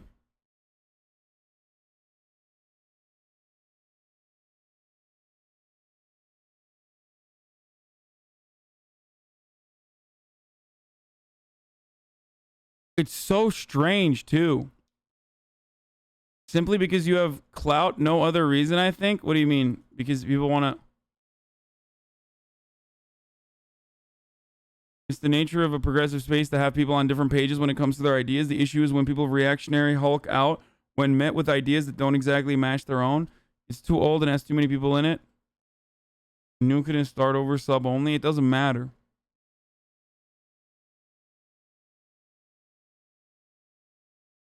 They don't hate you. They just want attention. I truly believe that. I mean, half the time when I fucking retaliate to the people that talk a big game in the Discord, if I go into the Discord and talk to them person to person, they definitely aren't behaving in the same way that they were when I wasn't fucking around. Like, so yeah, I do legitimately believe that a lot of those criticisms don't come from a place of like honesty and rather come from a place where they just want fucking attention.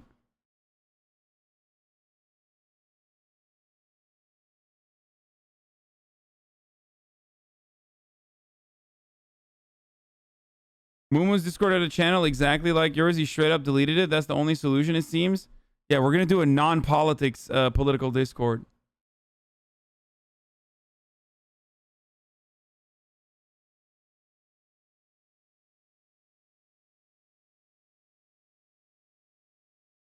And by the way, I don't think it's like... I do not think it is space for... Yeah, we're going to go back to watching the ape in a second. I don't think that it's just kids doing this.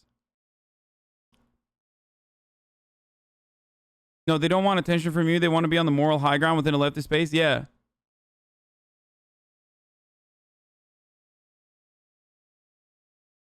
It definitely is like that. When you say that, though, it seems like you're dismissing honest criticism, though. Not everyone wants your attention, but it seems like you only react to the angriest people. You ignore everyone who else wants to have a dialogue with you. Well, it's not the people that want to have a dialogue with me that are fucking annoying everybody else and like literally writing fucking fanfics about how racist my moderation team is and how much they dismiss like black people's points of view. Like, these guys deal with like Nazis trying to fucking dox them for literally no reason other than the fact that they want to like have a place where everybody could just like chill the fuck out and you know, have fun. And then they get shit on by people non-fucking stop.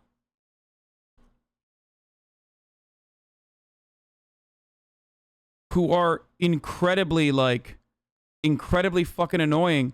It's wild because your politics channel barely even talks about politics. They talk about your petty leftist drama or this drama or complain about your bad takes most of the time. Yeah, I know.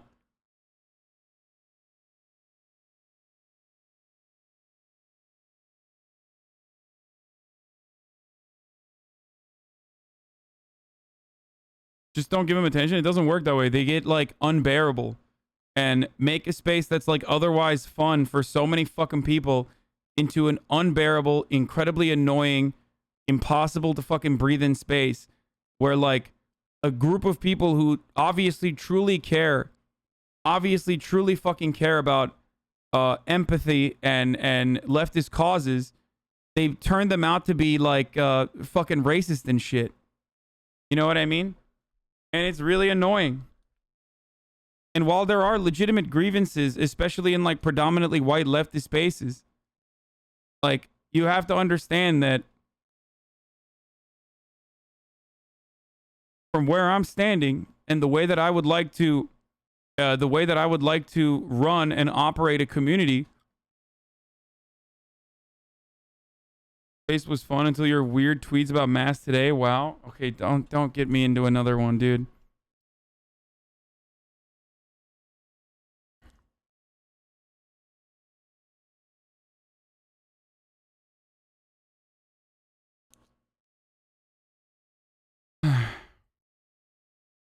Anyway, we're done for now. We'll fix it eventually.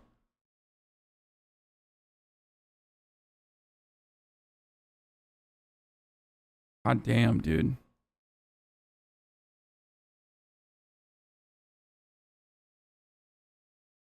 Half the regulators were being so microaggressive and blatantly racist when BIPOC wanted to express their grievances. A few mods were actually understanding. Nexus criticism was super valid. I don't know what Nexus criticism is. What is the... All right, give it to me. What is it? Let's hear it. What's the criticism?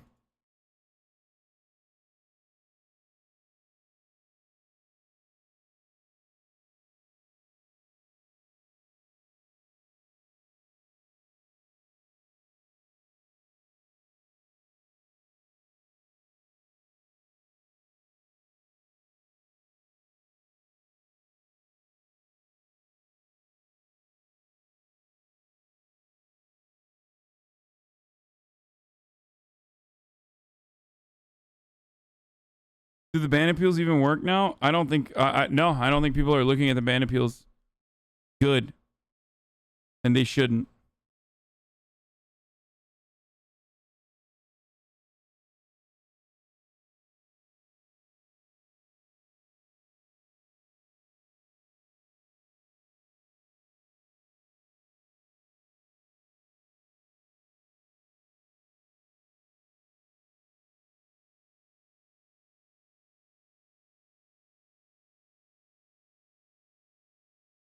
Okay, I want to know what the fucking criticism is, dude. This better be a fucking... Oh my god, it's not. It's... Don't link me the fucking... like, actual take. I'm not gonna log back into Discord to see this shit.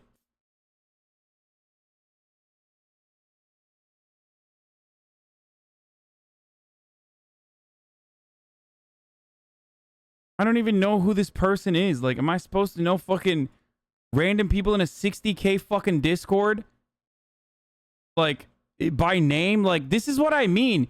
You guys have literally used Discord to make a place for, like, micro celebrities within this own ecosystem that you now uphold as, like, legitimate speakers for the rest of the fucking community. Like, which is fine. But remember that, like, the people that you have chosen that I believe are doing a good job are also in that situation, okay? How about that? And I know them. And I care about their point of view. Especially because they're like... They democratize a Discord rebellion.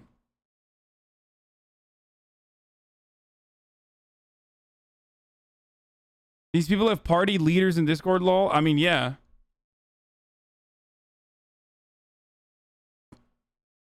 Some users were calling addicts subhuman and they mocked schizos a lot. What? Been happening for years. It drives me fucking insane. We can't get rid of them. I mean, it's not the same people. It's just new people to take. There's valid criticism in it, and we've been trying to deal with it for the past few months. The server has a huge problem with white fragility. It's getting to the point where they are BIPOC-only servers where we can talk about racism or microaggressions we face in the server. In the past week, there have been multiple situations in VC where not only me, but other BIPOC have gotten into huge arguments. Okay, I think we should just not allow voice chat anymore. There you go. Solved. About us calling out these blatant aggressions. One was a 6-hour conversation that turned into general voice accumulating about 30 to 50 people just listening to us try to resolve the problem. Oh my god, dude. Okay, originally I wanted to fucking nuke the Discord, but was worried because it's a space for so many people to, like, you know, collaborate and talk to one another. But if you find yourself having a 6-hour fucking conversation with others, then I'm going to tell you right now, you are exactly the person that I'm referencing that would be healthier if they no longer were a part of this Discord. And everyone else, everyone that participated in a 6-hour conversation about, like, racism within a Discord server, unironically should just quit the server, have some time away from the server, live in their own, like, lives and focus on their own self-improvement, and then maybe come back afterwards. Like, this is, it's crazy. That's wild, dude. That is wild. Because I'm going to tell you right now, like, you're not actually solving racism anywhere by doing that. Jesus Christ. Which was BIPOC being spoken over. Another was black nationalism, where a white passing person was speaking over two black people trying to explain that black nationalism and regular white nationalism are not the same. I mean, these are issues that I speak about as well. And I can't forget about a white Texan man making a joke telling someone else, "Whoa, buddy, make sure you don't say any racial slurs," as if that was funny. And when I called them out, they said, "I don't care," and left. Okay.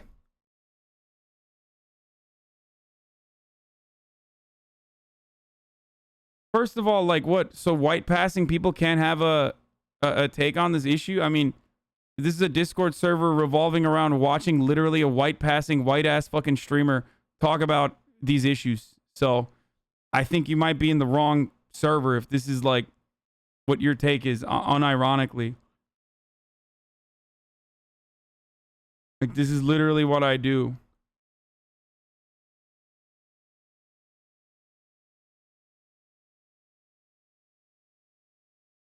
There's a channel where you cannot speak when you are white. Wait, what? Really?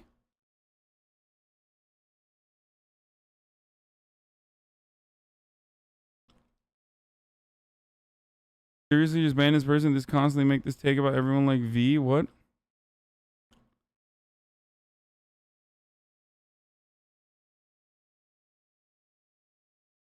Anyway, I don't want you guys to fucking, like, dunk on this person either. Okay? Because, like, obviously, they feel, I don't know. Hold on. Another was about black nationalism. Like, I don't even disagree with their take on black nationalism as why it's different than white nationalism. So I don't know why. No, that's not how it works. They just became super insular and clicker, and they bullied out every white person. When I tried to get them to stop over the course of several months, I was met with resistance and told I was La Migra. What is that? A race traitor and white. Is that a fucking... Did I just say a racial slur not knowing what that is? I don't know what that means. Damn, even fucking Bow Bow said the Discord is insane, dude. That's when you know. Oh, ICE. La Migra. Oh, yeah. Migration Department. Yeah.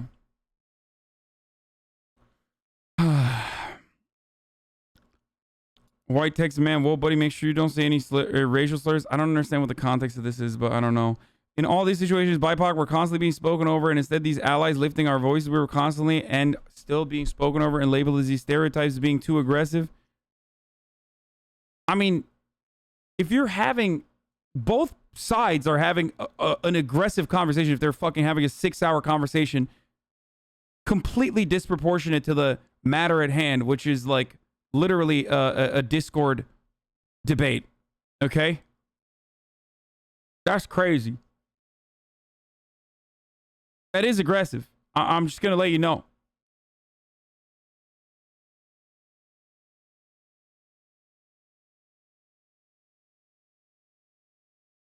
There's like hundreds of people on VC Discord right now planning a coup. Is there any way to like fucking put it on pause? I gotta reach out to like the actual Discord people and be like, I need to like cool this shit. You know what I mean? I need to like stop it.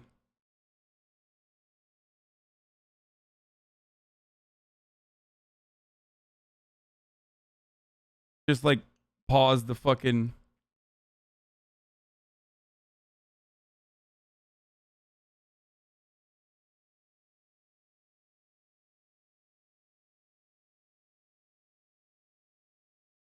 So what happened? Like every single one of the fucking regulators quit?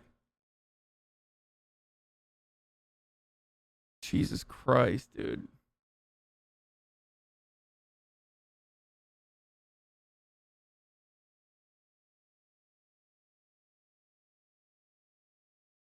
The worst part about this is that I don't even know how to like I don't know how to like delete channels and stuff. Oh my god, the general lobby, there's so many people in here. What the fuck? Wait. I'm deleting the general lobby. There you go. I think I deleted it. I don't know if I was able to delete it actually. There's way too many people, dude. Y'all gotta chill the fuck out.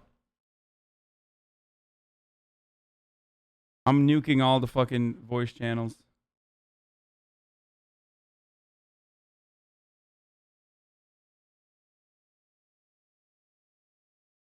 Are you sure you want to delete stream discussion? This cannot be undone. There you go. Done. Everybody shut the fuck up in the Discord. Go to your dumb fucking little circles, okay? Don't come back for a little bit. I don't know how to, like, stop everything here. Don't try to go to other voice channels. I'm going to delete all the voice channels that you are going to.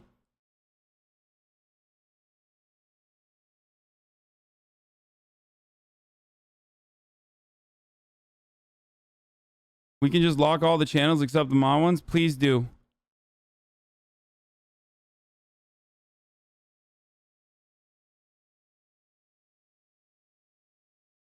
Fucking pathetic, dude. Actually fucking pathetic, dude. Literally, this is your last and final warning. Okay? If you don't go the fuck outside and touch grass before you come back into the fucking Discord, I will literally nuke it completely. Going forward, we should also limit the like, we should actually limit the fucking people that are allowed in a voice channel. I deleted AFK. Mods, if you don't, regulators who haven't quit yet, if you don't mute all of these, I'm just gonna keep deleting them. I'm letting you know. It's so triggering and annoying that like so many of these little crybabies are fucking losing their shit. I'm gonna be honest with you guys.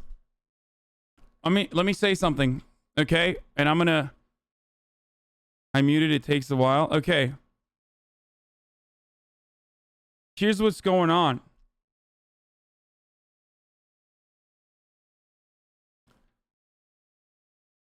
Okay. The Discord is supposed to be a place for you guys to just like peacefully have fun, chill, share memes, share artwork, have conversations, okay? If you treat it as though it's like the starting point and ending point to solve, you know, problems within the Discord itself, then I'm just going to show you how little I care about it, because that's the only way that you will understand that you should not care about it. There are 70,000 members in this Discord. I will fucking ban it. I will ban it.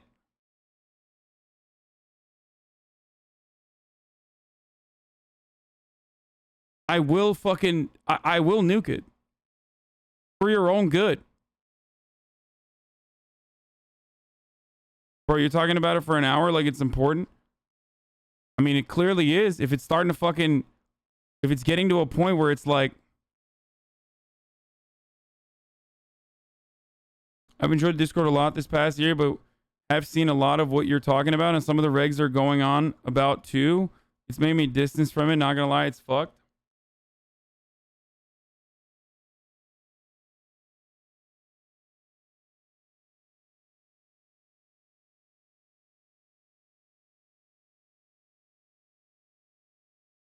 That's crazy.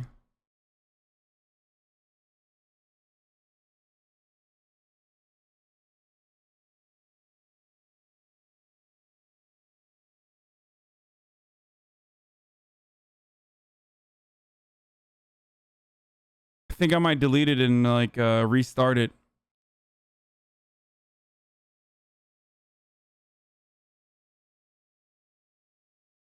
People really like the server, and I think it's kind of disappointing to see you not give a shit about it at all.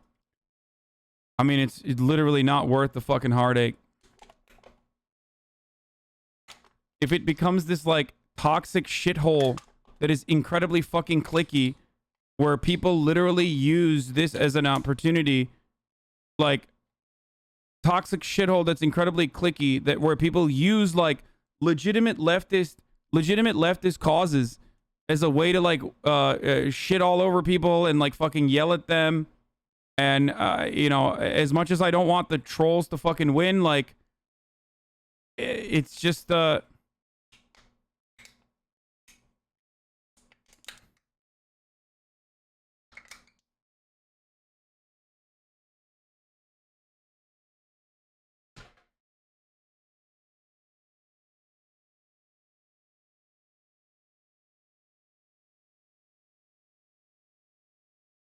I honestly enjoy it there. I enjoy chatting with people offline. It's really helped me over the past 8 months.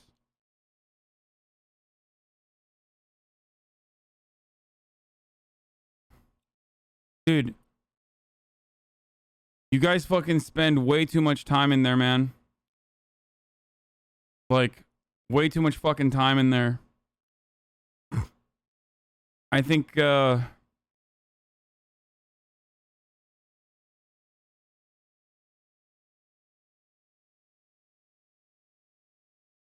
look at your mod comments. They're trying to help. Just DM me, mods. I can't see it here.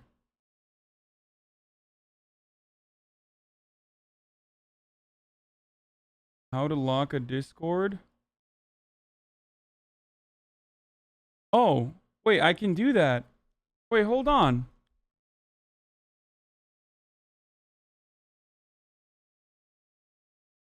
Oh, shit.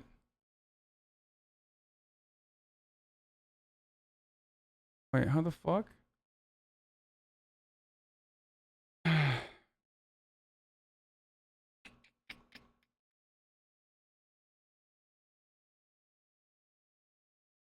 Wait, I can't find it. I can't figure it out.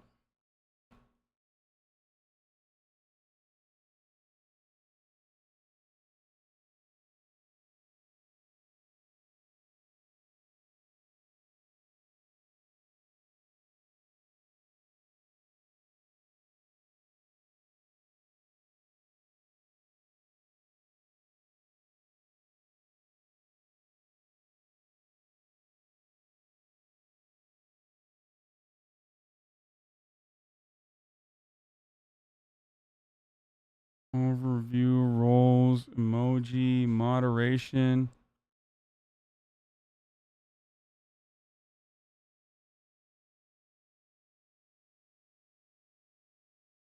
Where the fuck is it?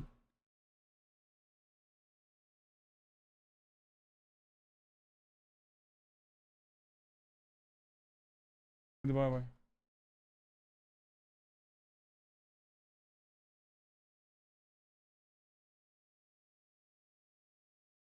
Oh man, I can't figure it out. What the fuck? Click the server that hosts the channel. Servers are listed. Click the gear next to the channel that you want to lock. The gear will only appear... Wait, what? No, I want to lock the entire thing. No, that's not it. This you can't just like shut it down for a little bit. Figure it out off stream for the love of God. Dude, why don't you calm the fuck down, okay?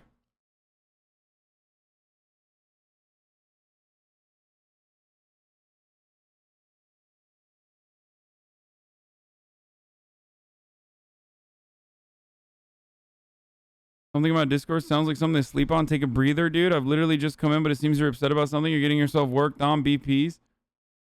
No, that's locking a Discord channel. I want to lock the entire Discord.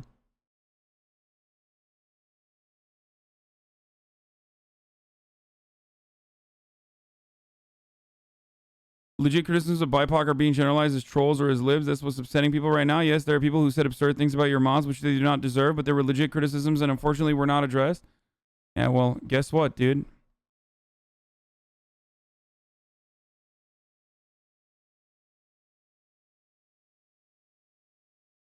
Here's where we're at now.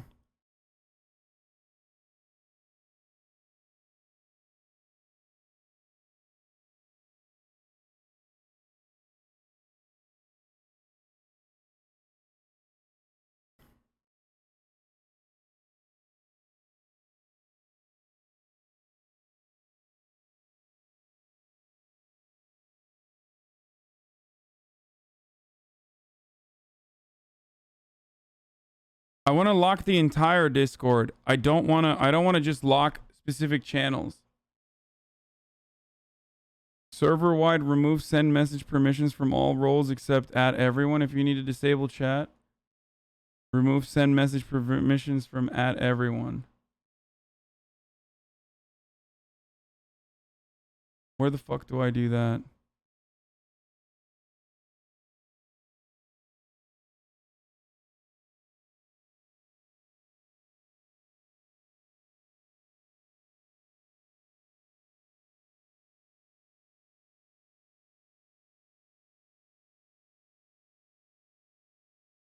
Oof. Anyway, who even cares about your shit, you bum? Fuck you. You alright, dude?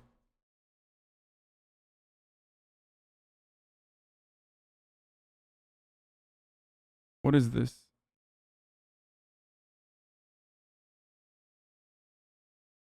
Holy fuck. A disgusting advertisement, tailored Twitch ads make me want to vomit. I can't believe you people stay here.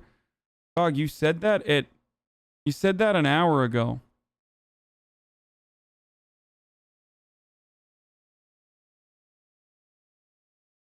Like, why the fuck are you still in here? Like, this is what I mean. Like, it's honestly better off for you not to be in any community for a little bit. Just like go in isolation.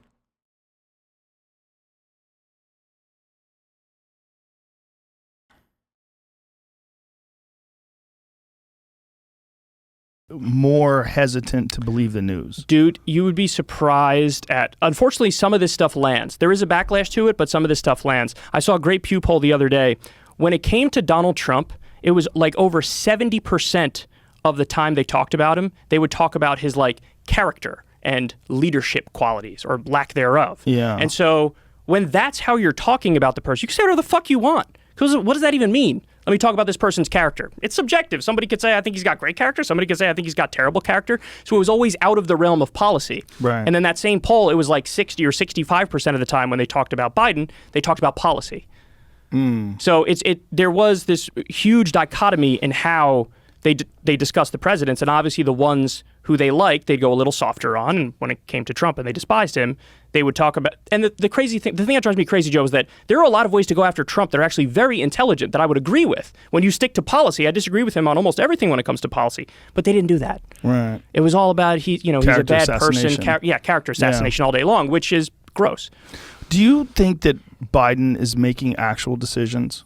That's a good question. I don't think I would ever say that about any other president. Other than Trump, some of the Trump stuff, I was like, I wonder like how much he like pawns off on the generals. Well, W. Bush was also an idiot too, you know. But we all knew that Dick Cheney was kind of pulling the puppet strings. Yeah. So in the case of Biden, I think it's 50-50. I think some of the stuff he probably makes and some of the stuff he doesn't. I mean, he clearly is having struggles mentally and he's getting very old, and I think everybody around him knows that. But a lot of the big decisions, I'm sure they have to land on his desk. And what did they do for him during the debates with Trump when he was sharp? That one debate. They had to, and I said this too with the Bernie debate as well. And this is all speculation. I just want everybody to know. I have no facts on this. I'm talking out of my ass. But yeah, I think he was on some sort of upper that allowed him to be sharp. I feel like it had to be more than that. So you think it's some like anti? I don't know. Psychotic or? But he was in the groove. Like he acted like a normal person. Well, when he was younger, he actually, again, I don't agree with him politically. I think he's a terrible corporatist. But he was sharp in terms of debating. There was that debate with Paul Ryan in 2012. You remember that? He made Paul Ryan look like a little baby. Oh, really? Oh yeah, the 2012 VP debate. It was amazing. You're such a politics fan. You talk about debates like some people talk about playoff games. And guess what? I watch them like that too. I got my popcorn. I got Twitter up. I'm live tweeting them. I get all excited and into it. Catch new episodes of the Joe.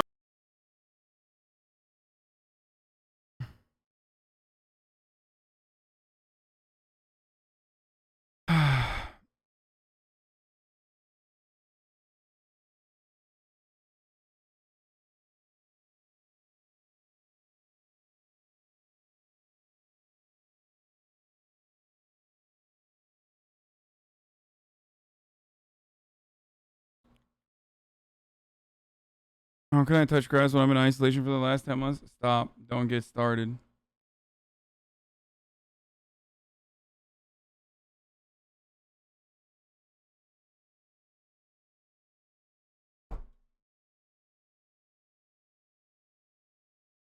Britta, you just told someone to stop being a pussy when they voice their issues on BIPOC. Here's one of the former for now regs telling people they're pussies for not wanting to deal with racism in their community channel. Like, what was the act? Okay? Like, what was the act of racism? The act of racist aggression, D. David. Like, that's what you have to recognize here. Like, what is it ridiculous? Is it actually valid? Are we automatically assuming that like every fucking statement? I literally just said what you said on stream to them directly.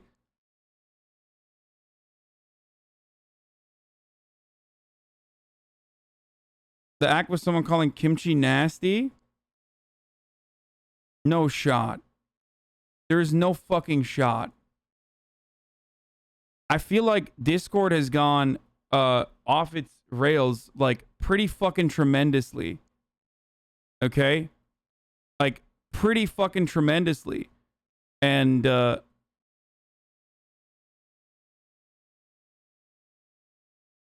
no shot. I don't think that was the reason. It had to have been something different.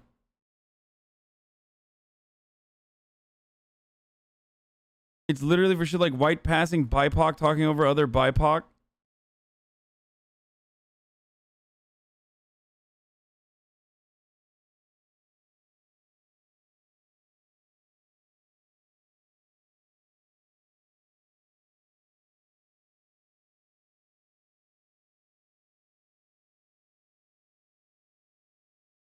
Yeah,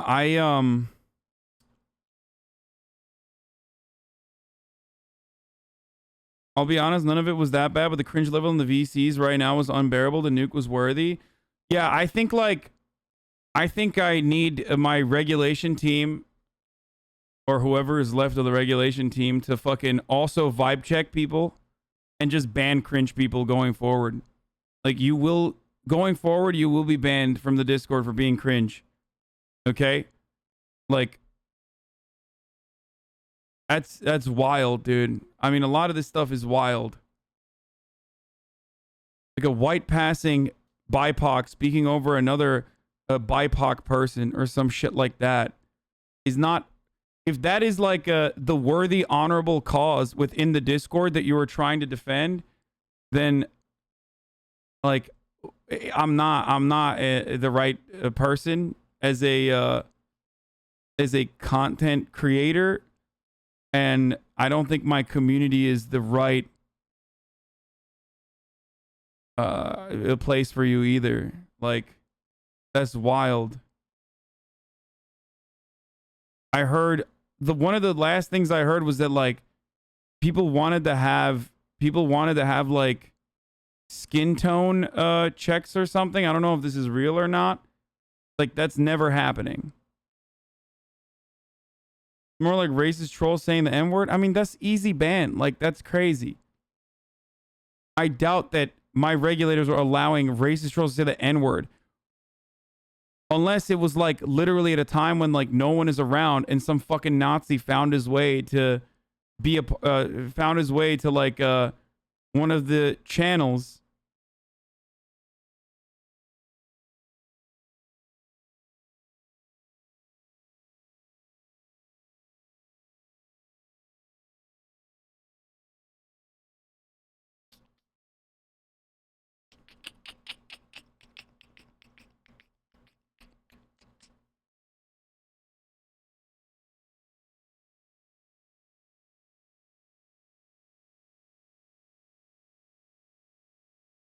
The problem is with your moderation team, they're very lenient, encouraging towards these cringe people who attack anyone who is not as left woke as they are. Are you serious? Half the moderation team literally left because of how much people in the community called them like racist and shit.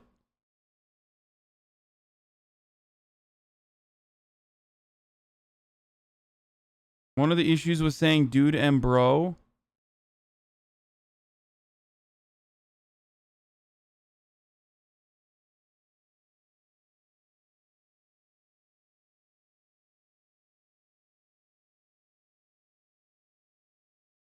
This Discord stuff's really weird, and one of them said Hasan forgot it's top of the hour. Yeah, I know.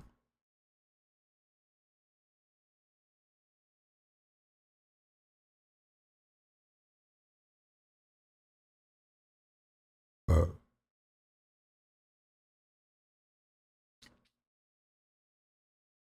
feel like either the regulators need more communication with you about the status of the Discord, or they need more autonomy to shape it. No, I told them they have autonomy to shape it in whatever way they feel they see fit.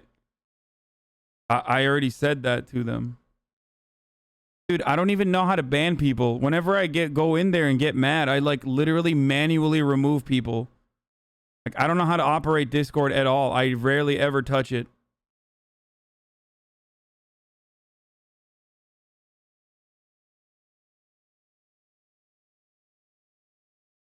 So I don't know, and yeah, and here's the reality though, like, I literally know what this is. I'm telling you, I know what this is, but no one wants to listen to me. Okay? It's because this is the only space that you live in right now. And over the course of the past year, you in many ways saw this as a community that you're maybe only safe harbor. And you're being incredibly selfish, okay?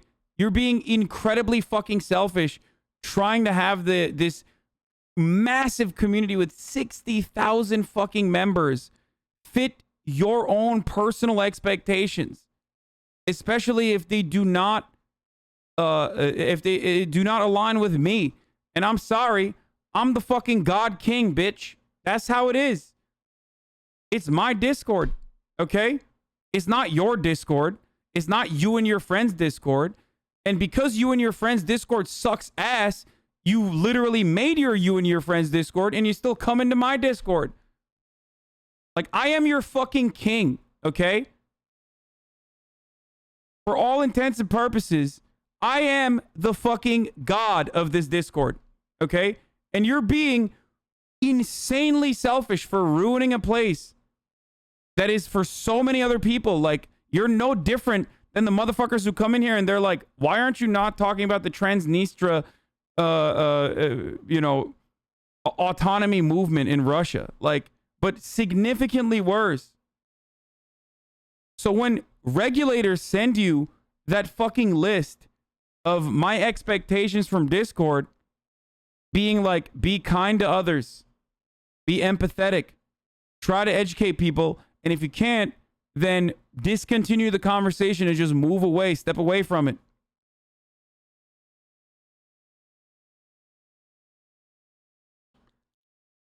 I had to leave so much expectations, cringe, and white passing people who were just fucking racist at given points.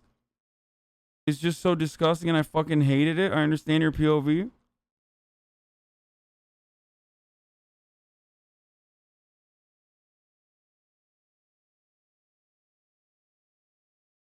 Like, what the fuck happened?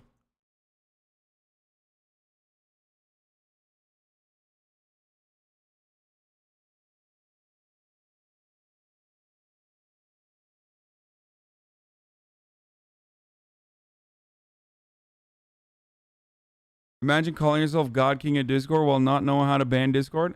I know how to fucking delete it, though.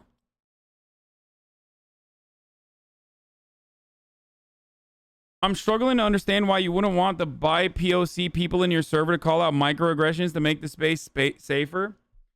I think here's what is fucking annoying about this, okay?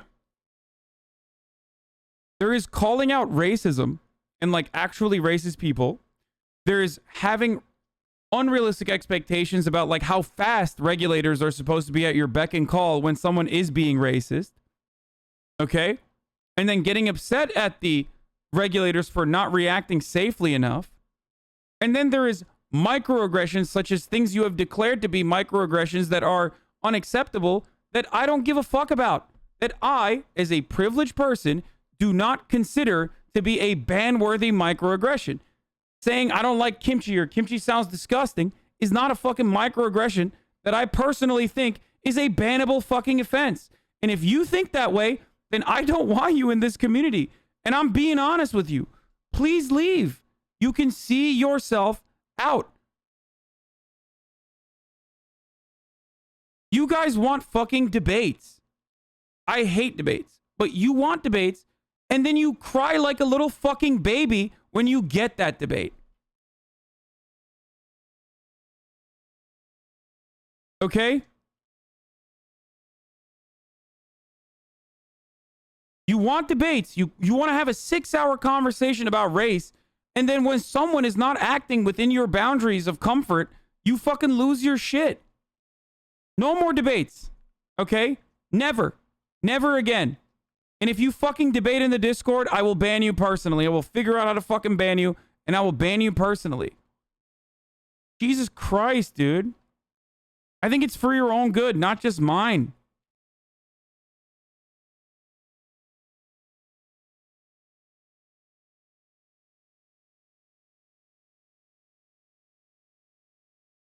A good thing we can do is have rehab channels for people who act you. Other servers have them and they work pretty well. What do you mean? Act out, you mean? There are screenshots of what happened in a video too. I am BIPOC. There's no winning this conversation. This shit is a straight up trap. Basically, I was told I wasn't dark enough to be in BIPOC as soon as I called out the gatekeeping. Like, that's crazy, man. What the fuck are you guys doing?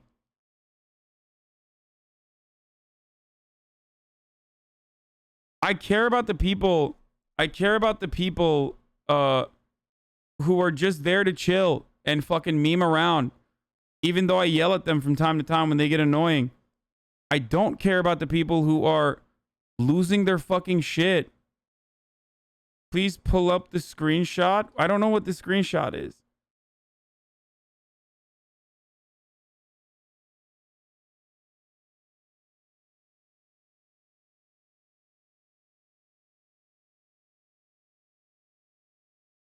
Holy shit, Hasan, are you fucking tone deaf? If you just talked to someone who was actually fucking there, you better get a better perspective as to how much the community means to us and why this is an issue. No, dude, I don't think the community means to you. If you're making this much... Look, here's the problem. Like, I've talked about this before. If you're making this much of a fucking problem about a Discord server and you're like routinely making a problem out of something like this, and it's not just like straight up racism, you know what I mean? It's like wanting to have a conversation about colorism in like Afro-Latina communities, and then like when you're having that conversation, stopping the other side because you feel as though they're not like dark enough to have this conversation, or they're speaking over you, and then literally using like the color of their skin or the color of your skin or their white passing status to like to claim that this is like actually fucking racist, then one, please log the fuck off, and two, then don't do debates.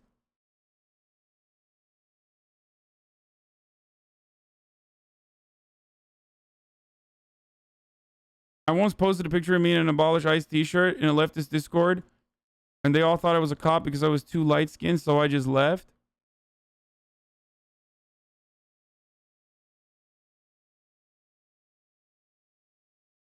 And also, I need to understand, like, I need you to understand, it's not just your community, okay? It's not just your community. It's so many other people's community, and you're shitting up the place, dude. Literally people with 9 messages in chat following for 10 minutes acting like they're a massive part of the community because they spend half their day in the Discord voice channels. Yeah.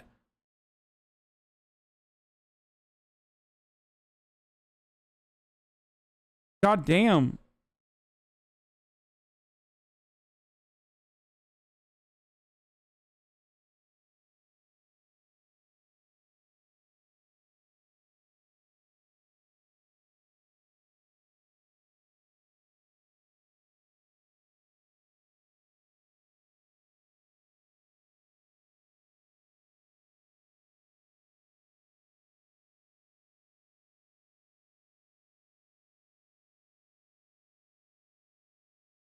Drunk centrist is literally a fucking dumbass Republican. And you're making these dumbass Republicans and their dumbass criticisms of the left, you're turning that into a reality when you act this way, dude. Yikes.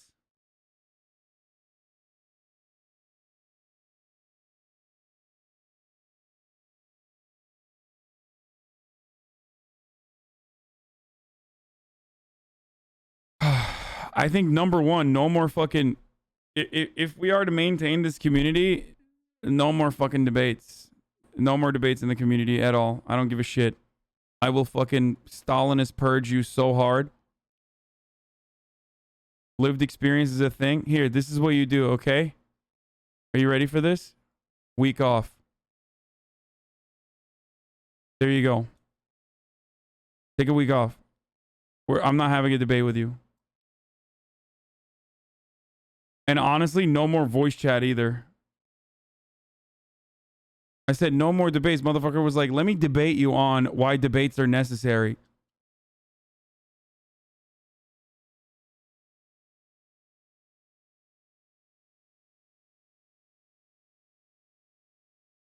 No. Here's TOS in this around 2 minutes in. The highly controversial case of Daniel Holtzclaw. There are numerous... Damn, Themasius with the fucking save, dude. Big time save.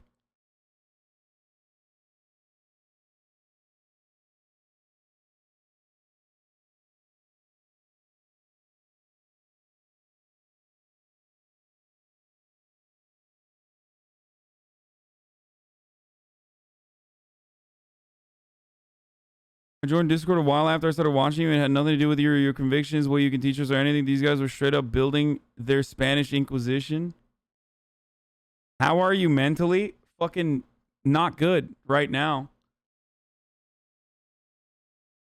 What is this? Gorby full cut? What the fuck is this?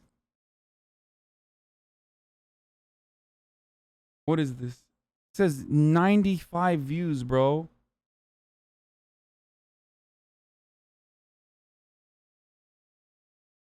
What is this?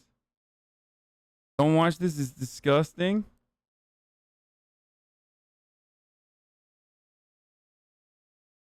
Okay.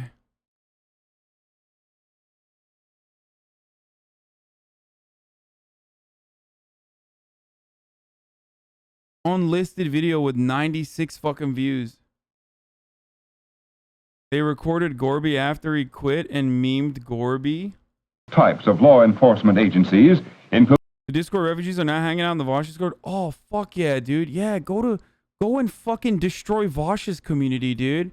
Yeah, go be annoying there. Come on, bro. Debate whether or not Vosh is allowed to say the N-word in a retaliatory manner. There's a lot more racism to solve there, I think. Please, please, please, please.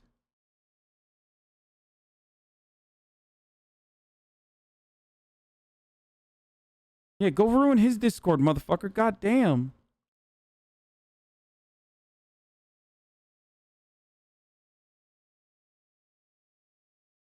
If you're filming Discord VC combos, fucking touch grass. I mean, this is like a lot of this could be solved by touching grass, like aggressively touching grass.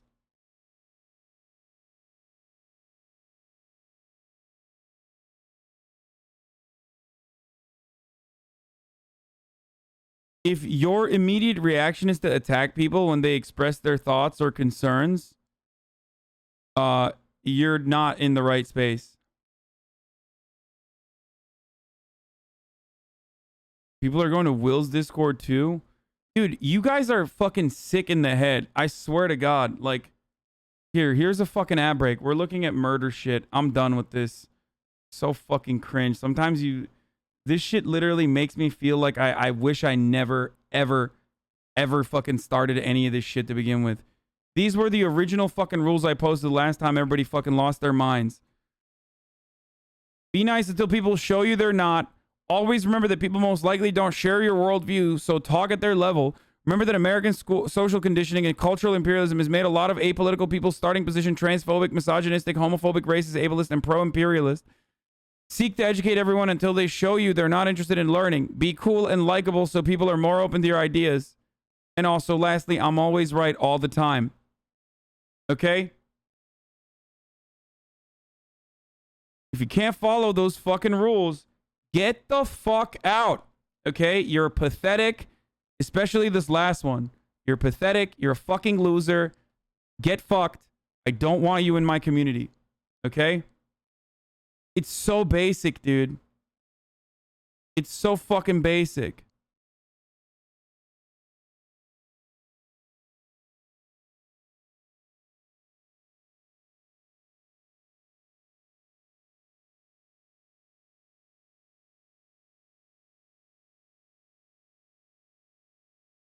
The way Gorby and Britta have skewed the context of slob all over now when it comes to these issues, they've made massive conflations and generalizations, and you've taken it. We were following those rules, and other regulators were working with us. This is all an attempt from the regulators that stepped down to make things worse. Okay, well, fucking when like literally nearly the entire moderation team or the regulation team steps down, there's obviously a gigantic problem. Also, Kuro, DM me. I want to hear your side of what the fuck's going on. I don't know if he's in here or not.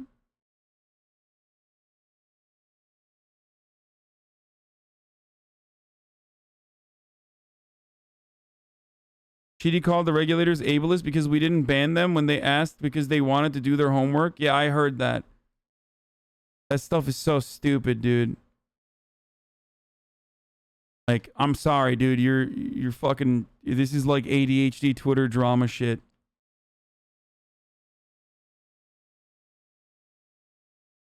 Vosh, your Discord is about to grow. Why is my Discord getting flooded? Just to warn you guys, we don't actually debate... No, Vosh, your Discord here. I just gave you a big boost, my friend. I told them that I'm gonna nuke my Discord, and that all the debate lords who want to eliminate microaggressions are coming to yours now. I hope.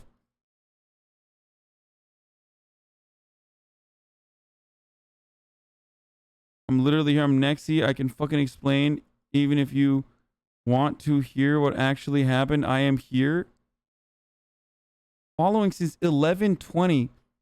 Previously subscribed for 2 months. This person who's been following me since like after the election. No shot, right? There's no shot. No, nobody fucking dunk on that person either. I will ban you guys as well. Stop. It's funny because all these people that hate you also hate Vosh. It's funny to see them switch up so quickly and join his Discord. Yeah, because they're not there to fucking, you know, appreciate content or be a part of a community. They're there to fucking, they're there to literally fuck shit up and debate people.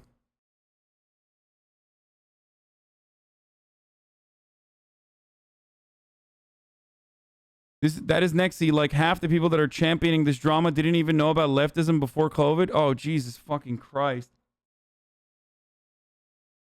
Listen, I love having a space for people who are experiencing like baby's first leftist. Kind of what I'm here to do. But I also don't want the headache that is associated with it. Okay? Seriously.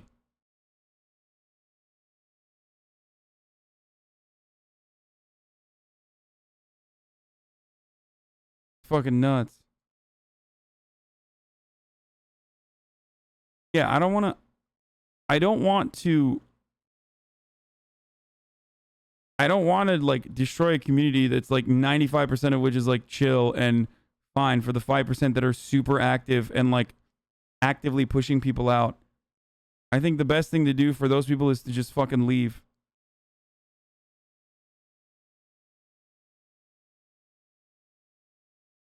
We have a mod in Twitch chat who has said the N-word 1,600 times. How are you trying to take a stance on this shit?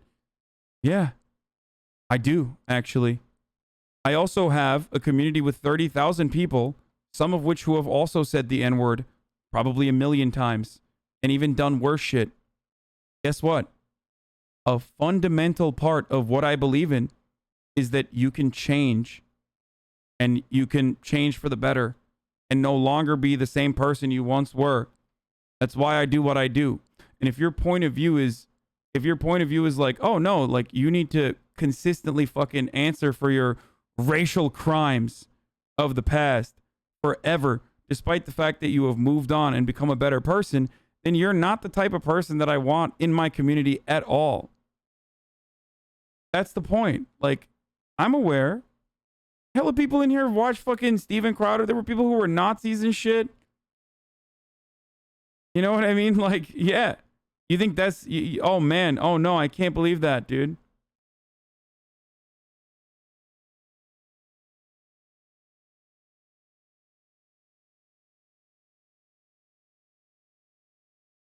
Anyway.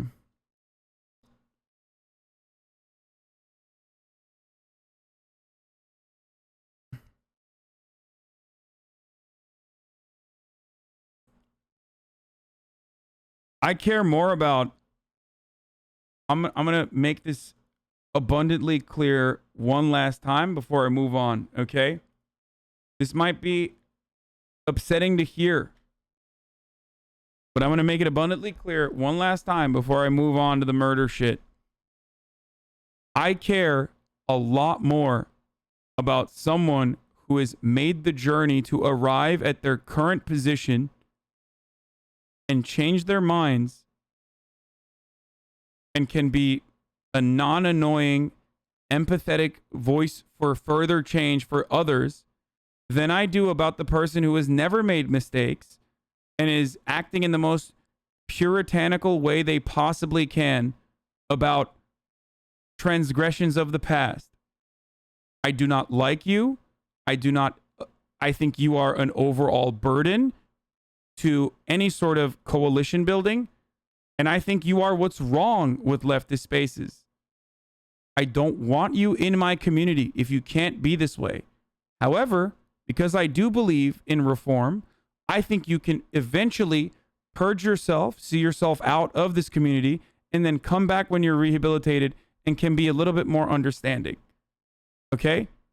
Because that person made a very difficult journey of changing their minds. Okay?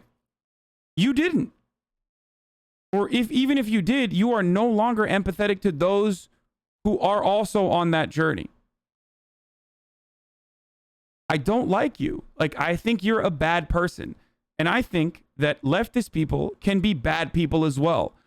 But we're conditioned into assuming the leftist people are magically good because they're woke. Like, no, you're just using wokeness and community policing and these justice, these ideals that are rooted within justice to be a fucking douchebag. You are a narcissistic douchebag. Stop being a fucking douchebag. Just because you're woke doesn't change the reality that you are being a fucking douchebag. To those who feel as though people are incapable of change. Okay? And I despise you for being a piece of shit and also bastardizing social justice to meet your own personal, selfish, narcissistic fucking goals. It does not give you cover. It does not give you shelter. You cannot do that in my community.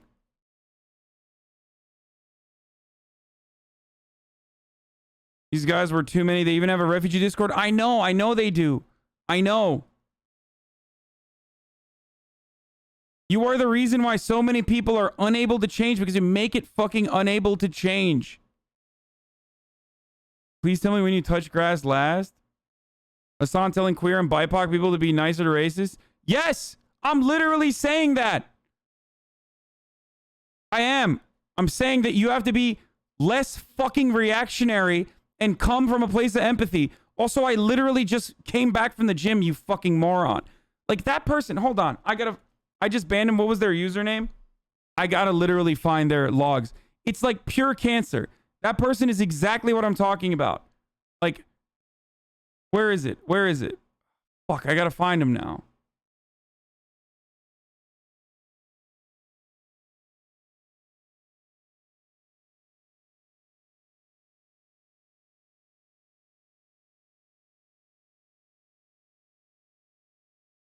This motherfucker, like, literally, dude, following since March 30th. That hat, though, Adam's Revenge. You're just proving that point by not taking them seriously when they speak out. Like, who are you? You're nothing. You're nothing. You're nothing. You're nothing, okay? You haven't been here long enough to fucking make, like, legitimate criticisms. You've never been here. Like, you came out of nowhere. You're fucking... You've been following for 3 months on and off just to fucking shit talk in the Discord that you've made a space for yourself with your dumbass pit crew avatar. You're nothing, okay? You refuse to learn. You refuse to understand what I believe is the best way to fucking move forward. If you can't be kind, it's worse. They have been here. They're just too much of a spineless coward to give real takes on their main. Probably. There's so many people like Head Me Please. I'm a trans woman and your LGBTQ plus group was a big help to me in coming out in affirmation. I don't debate. Like, these are the people that this community is for. Okay? And there are so many people like that. And I don't want them learning from you too. And just being like, cancerous, dude. Fuck. That's what Discord is for. It's not for you. It's not your own personal fucking space to clean up as you see fit.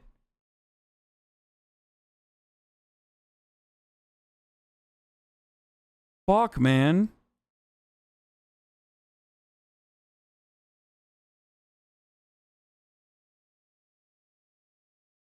You're generalizing liberals and actual lefties that care about issues and bettering the material conditions with people that only care about aesthetics? No, I know. Like, I know, it's fucking annoying. This had to happen, I think. I think this literally had to happen a little bit. Because there's just fucking assholes. There's assholes. There's people that, like, literally can't give up. I don't want to be too ableist, but there's, like, people who, like, exclusively rely on Discord in an incredibly unhealthy way. And, like, just physically can't let go. And those people, unfortunately, need to sever ties forcibly from this Discord. Go fuck up your own Discord if you can't, like, if you can't comprehend these concepts.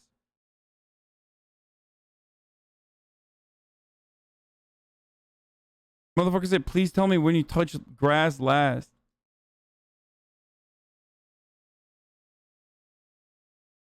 I've grown so much through your Discord. I too fell in deep with the crowd that you're calling out. I shed those vibes and eventually was casted out by the same people who have these insane standards. At the end of the day, I'm glad you're finally calling this shit out. It's so tiring to see how long this has gone on. Years of building up to this is wild, dude. And by the way, if you're in those little fucking splinter groups right now, talking about how much of a fucking asshole I am, remember that, like, your splinter group is going to splinter off again. Because there are just some people who thrive on that, okay? That's just what they do. That's the only way that they can feel fucking anything, all right? And you're going to be outed, and you're going to be called out, and you're going to get fucking purged from that community as well.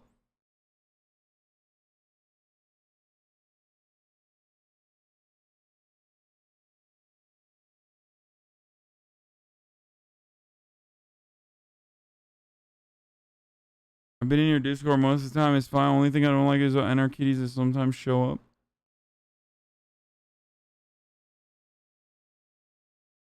But why the fuck do they care about a Discord for someone they don't like? It's not that they don't like me. It's that they, one, either A, like me too much and create a false sense of like what I should be like. It's like, it's the same thing that I talk about with Minecraft stands that lose their shit because their favorite content creator watched Ice Poseidon or something.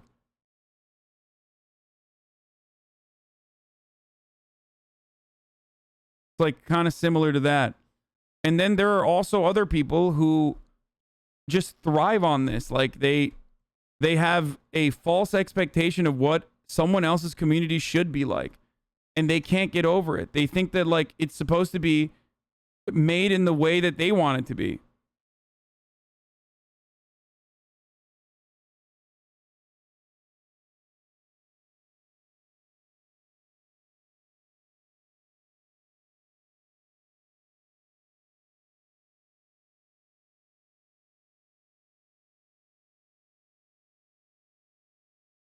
I'm not going to ban it permanently. I'm not going to ban it Discord permanently. I'm going to try to salvage it in whatever way I can. Okay? We're going to try to fix it. But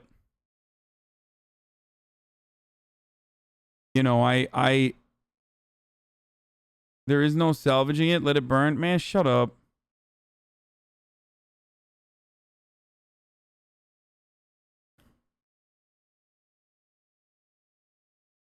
So move on, please. Everyone who disagrees with you is not going to probably never change your mind. What? No.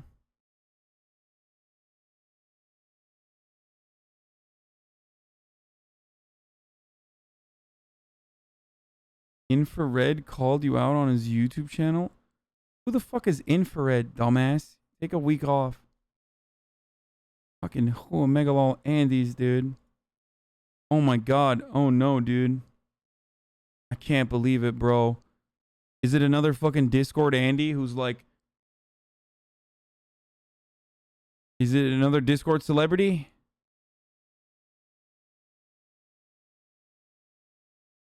Fuck.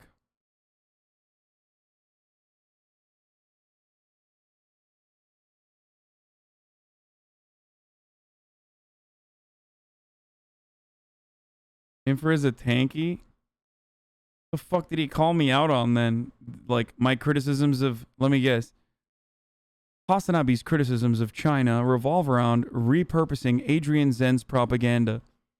He does not understand the global third world struggle like I do. Infrared. Like honestly, what the fuck would Marxist Lenin is like? There's shit on me over. Probably like a clout, most likely clout chasing. It happens. No free clout. All right, let's continue. Fuck me, dude. This was crazy and annoying. But I feel like it had to be done. And I hope that it'll be better now.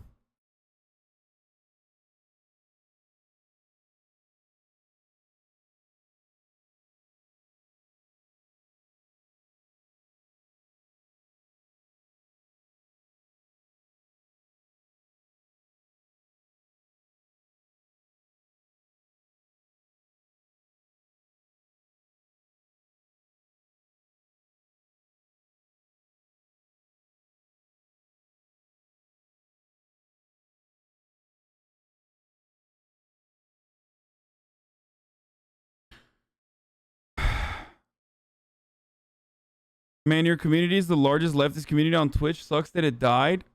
Yeah, dude, we're so dead right now. That's why there's only 34,000 people in the chat. Sucks that it fucking died. RIP to the largest leftist community on Twitch, man. Fuck. Everybody in here is dead right now. I don't know if you guys know that or not.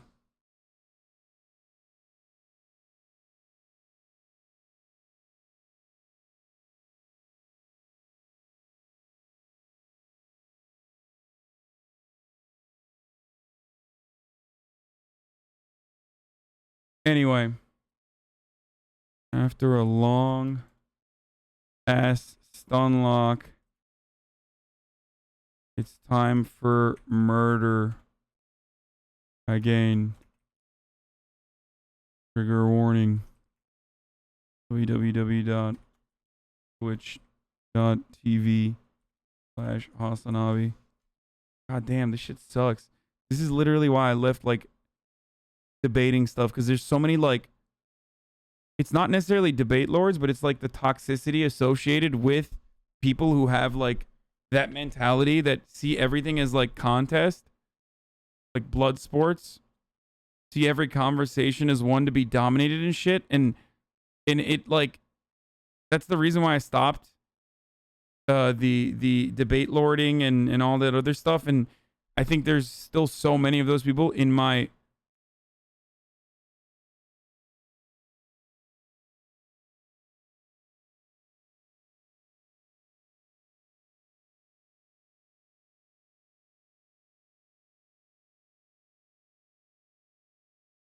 Can you start putting these callouts on Instagram too? What do you mean?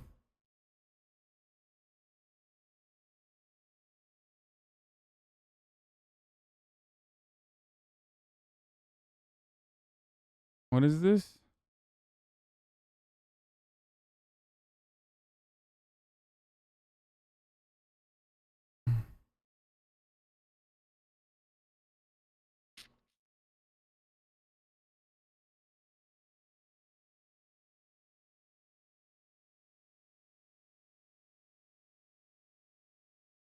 Putting tweet notifications on is the best thing I've ever done. I suggest you do that, yes. People who champion debating don't realize it's super fucking unhealthy and unregulated same thing spaces. It's so pointless when it's just infighting and championing semantics 99% of the time. Absolutely.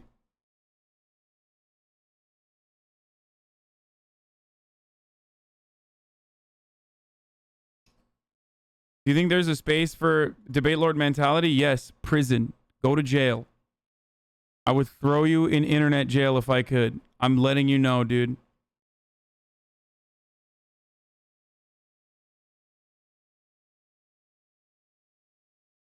The wall.